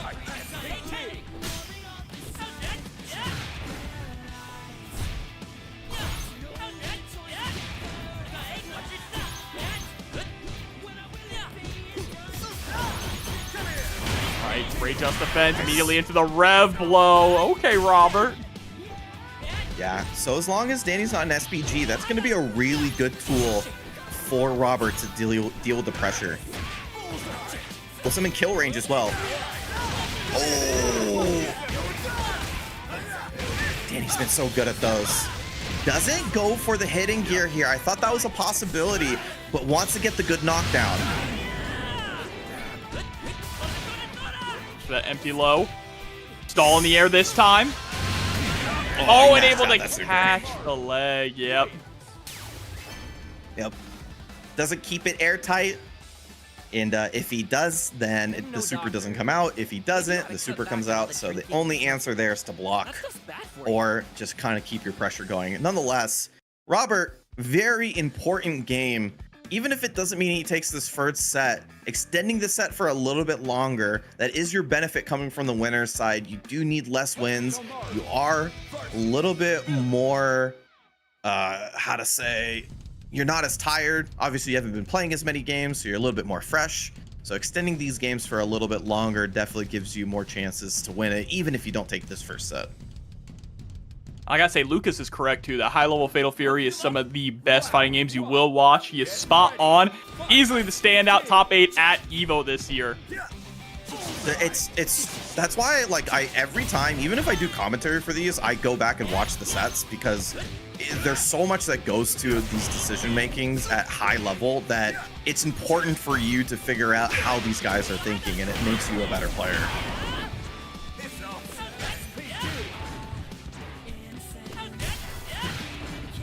Got delay throw there, looking for that option that Danny wants to do on wake up. Even if it's something like backdash, trying to see where his mind is. Nice elbow to catch you running forward.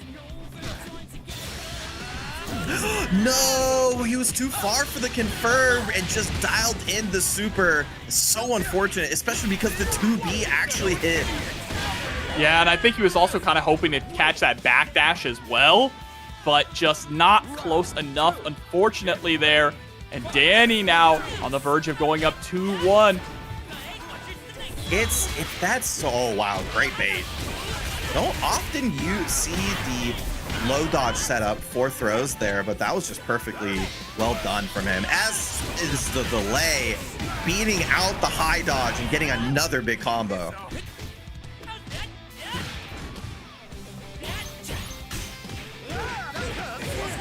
Oh my god, he tried to press after the shuriken. That's crazy. But Robert still able to close it out there, going into a breaking point in this set here with 2 bars.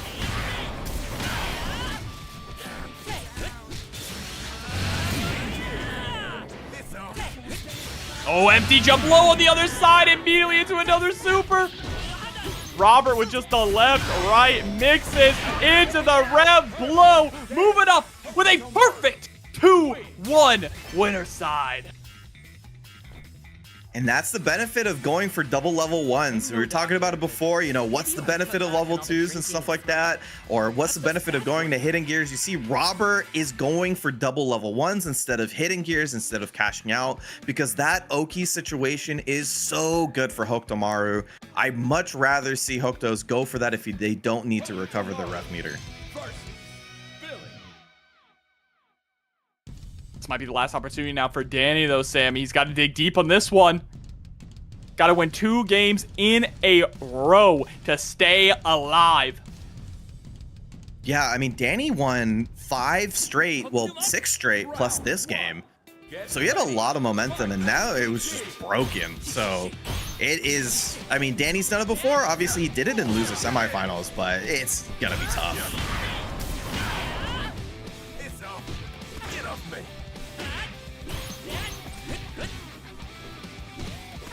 Nice. A lot of pressure. Danny doesn't know when he can press.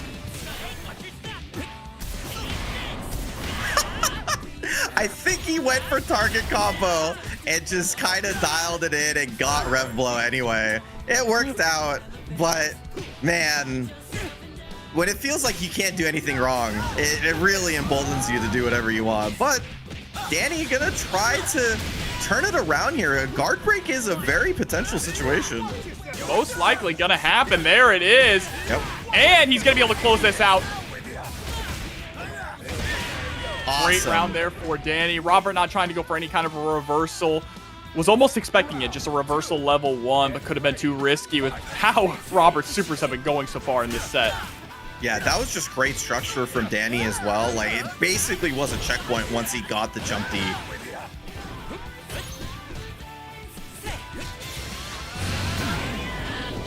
Oh, these empty jump lows into super have been so clean, but so is Danny's defense with the left-right. Nice JD on the 3D. Nice tax on the super. It's going to give him a nice lead, but he is just out of SPG.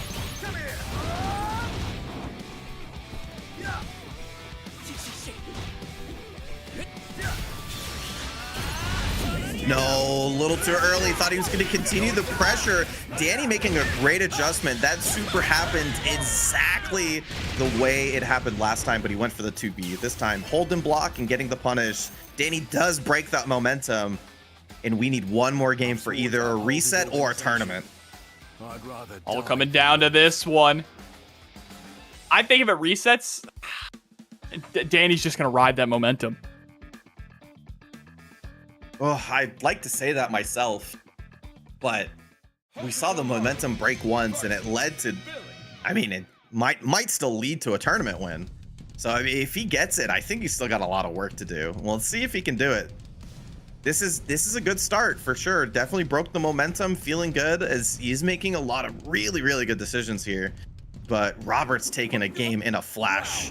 We saw it in winners finals. We can see it right now. Round start, 2C runs his face straight into it. This has a little bit of SPG. Oh! Wake up, hop forward, jump D. Bro, massive, massive call out. You can tell these two play each other so much. These guys are just making these decisions so confidently.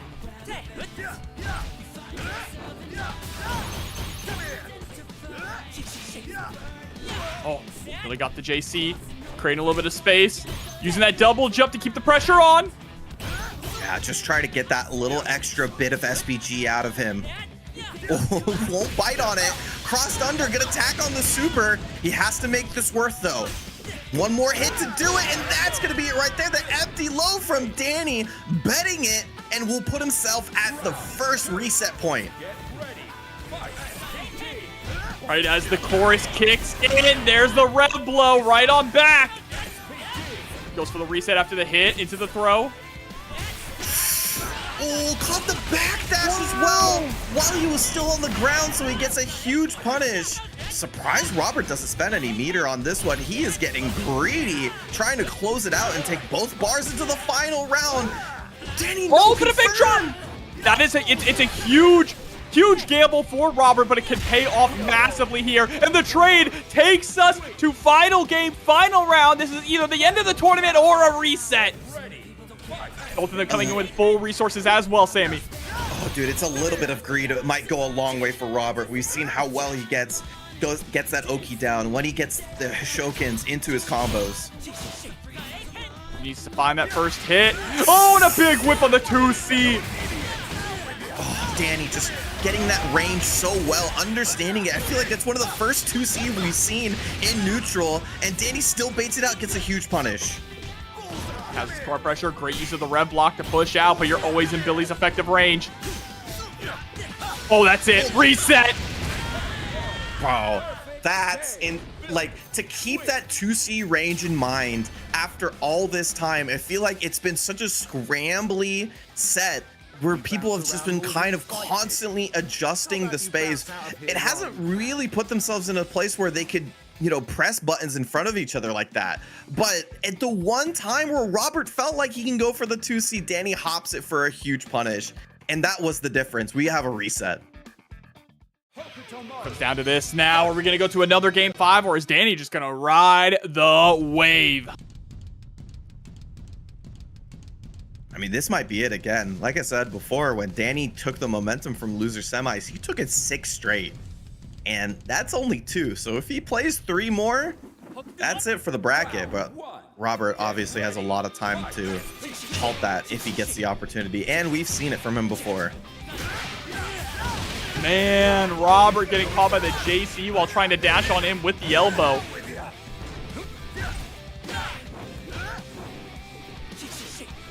Yeah, Robert rolling forward, dealing with the pressure first. Could be a scary roll forward on Billy. Usually you see people roll back, but doesn't want to be in the corner versus him. As he gets another big hit here. See if he wants to close it out. Is he gonna need the extra bit of meter? Oh, he's gonna just go for it, greeds it out, and once again, becomes pretty valuable. Danny's gonna take that bar into the next round.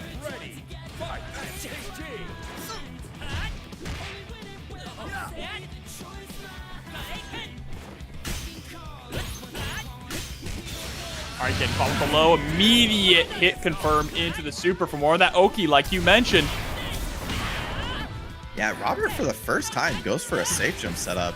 I mean, I think we saw one in winners finals, but not since. I think it maybe speaks to Robert's mental at the moment. He just wants to stay consistent.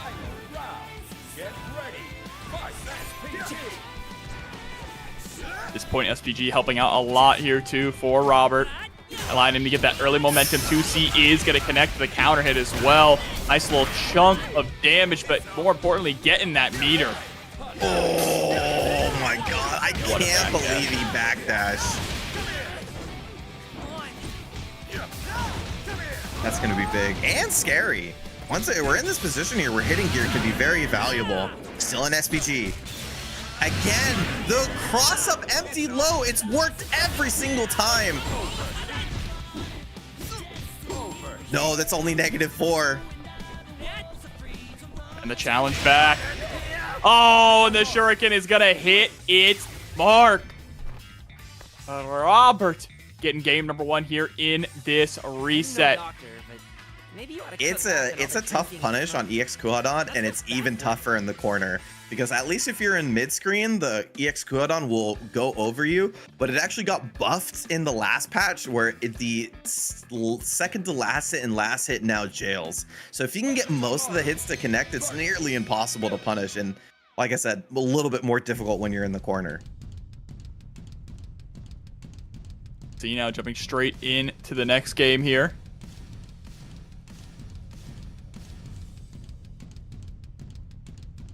Getting a little bit of time to, you know, cool down. But now right off the bat, Farsi from Danny. Doing a fantastic job also just jabbing the shurikens. We never really mentioned that, right? He's doing a wonderful job at stopping the fireball pressure from Robert. Yeah, it's definitely a decision to make. You can JD them for meter, but you can also just hit them because it is important to keep Robert from just running up behind that light fireball. It's very good for Hope tomorrow.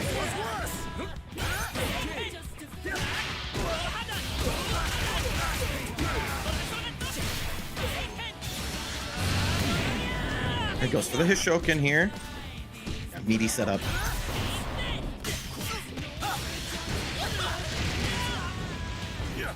An attack on the super, that's kind of a bet with Robert still kind of having the life lead, but he is pretty high on the rev count. If he gets a hit here, yeah, I was gonna say, if he gets him to even block something, he can actually go for a guard break with this low rev count. Yeah, and that's exactly what he's trying to go for here. And he's gonna catch Robert anyway, because in that scenario, it's kind of a checkmate, right? Yep. You either try and mash out super there to go for a reversal super, or you just accept your fate.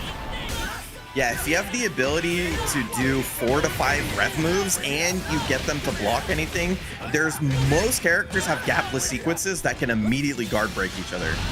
Or guard break the opponent, I mean.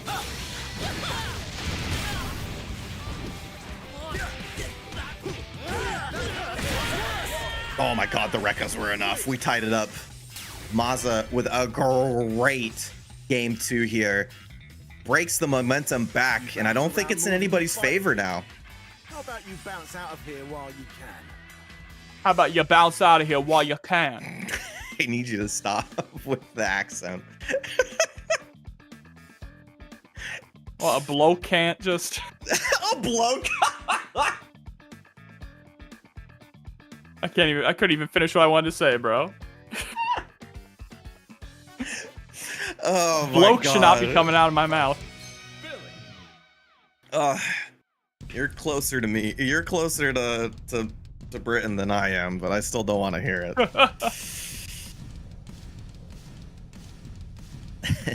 Perfect accent. We're gonna see him in a Guy Ritchie movie soon. That's right. Hit me up, Hollywood. Get ready. Fight. Look, I learned from the best. All the commentary with Tyrant and with C4, you know? That's right. Shouts to those guys. All right, but Robert playing the slow game right off the bat, always trying to just slow down the pace immediately with the shuriken pressure, kind of force Danny into a specific approach. And you see him constantly adjusting that spacing, right? Just wants to be in a more beneficial position, even if it doesn't mean he necessarily gets a hit.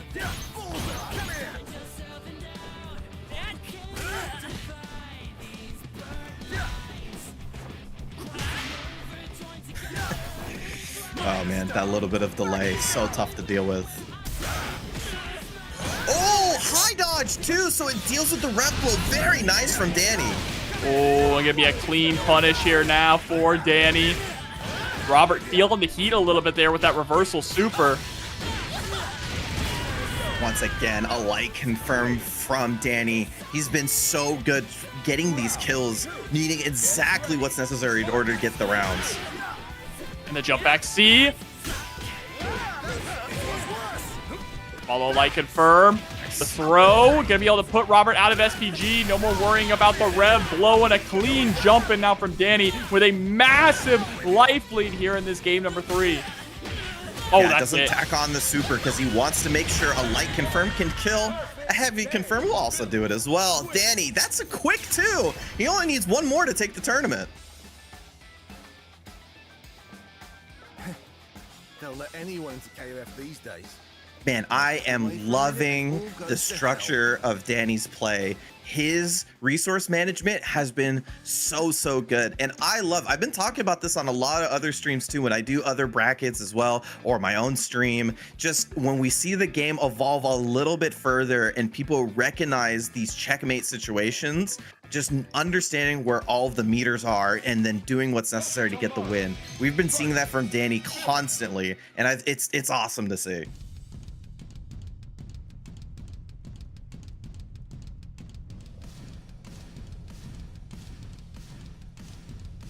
This might end up being it though, Sammy. Down to the end here. This is kind of what we predicted, right? If Danny was able to secure the reset, that he might run away with the momentum, and he is currently in the process of doing that. Now, I'll give you credit. You're the one who called it for sure, but Robert's got 1 more chance. Try to stop it. Going for the pressure sequence that time, and just good defense from Danny.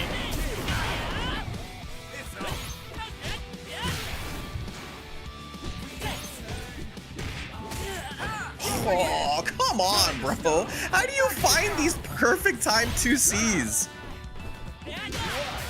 Oh, a far C afterward. That's going to be a huge confirm.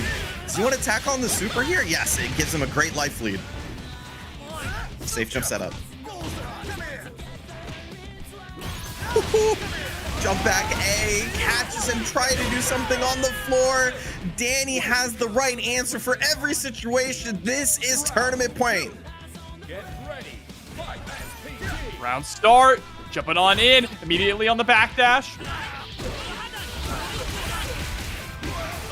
Gets a hit here. Does he want to tack on the super? Yes. Still leaves him an SPG though.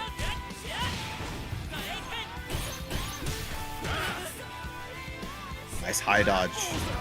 Seeing Danny making sure to use those high dodges in those situations to make sure he deals with the rev blow, but a high dodge of Robert will get him a big hit here. The scaling will keep him alive for 1 more. Yeah, really unfortunate, but I wonder if using that super there was the smartest thing for Robert. He's going to get another bar going into this next game, but he is still sitting on his last leg. Oh, that's SPG's gone. Huge one. Yeah, that's tough. That means he doesn't have one of the best ways to build meter in the game. And also one of his best challenge tools too, right? But can't just go for a reversal super, but that might be all the meter that he's going to get now. Yeah, I mean, he might get 1 more towards the very end, especially if he slows down the game and tosses a lot of these shurikens, but it can be tough. Danny has that bar, so he has the better of the reversal options. And that jump back there with the 2C. Nice pickup. Sitting at 91% though in the rev gauge. This is a dangerous spot for Robert on Razor's edge margins here.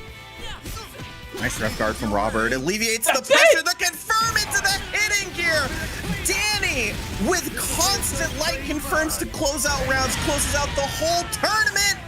and takes your TNS bracket. Goes in the bin. That is it. Wrap it up. And Danny El Maza is your Fatal Fury Seed of the Wolves number 19 champion. Already qualified for SWC. He just keeps soaring higher and higher. Man, I'm gonna be honest with you. A little bit of bias because I like I said before, I study Robert's tapes, but I thought with how good Robert looked from winners finals going into the grands, he was going to be a tough sell. But you called it, Jobber. He got the reset, and it was pretty much all Danny afterwards. He just looked so good and so in control the entire reset that it didn't feel like Robert ever found a real footing to stand on. Yeah, a couple hits, yeah, a couple combos and a couple pressure, even some rounds, but not the momentum that was necessary to take the tournament.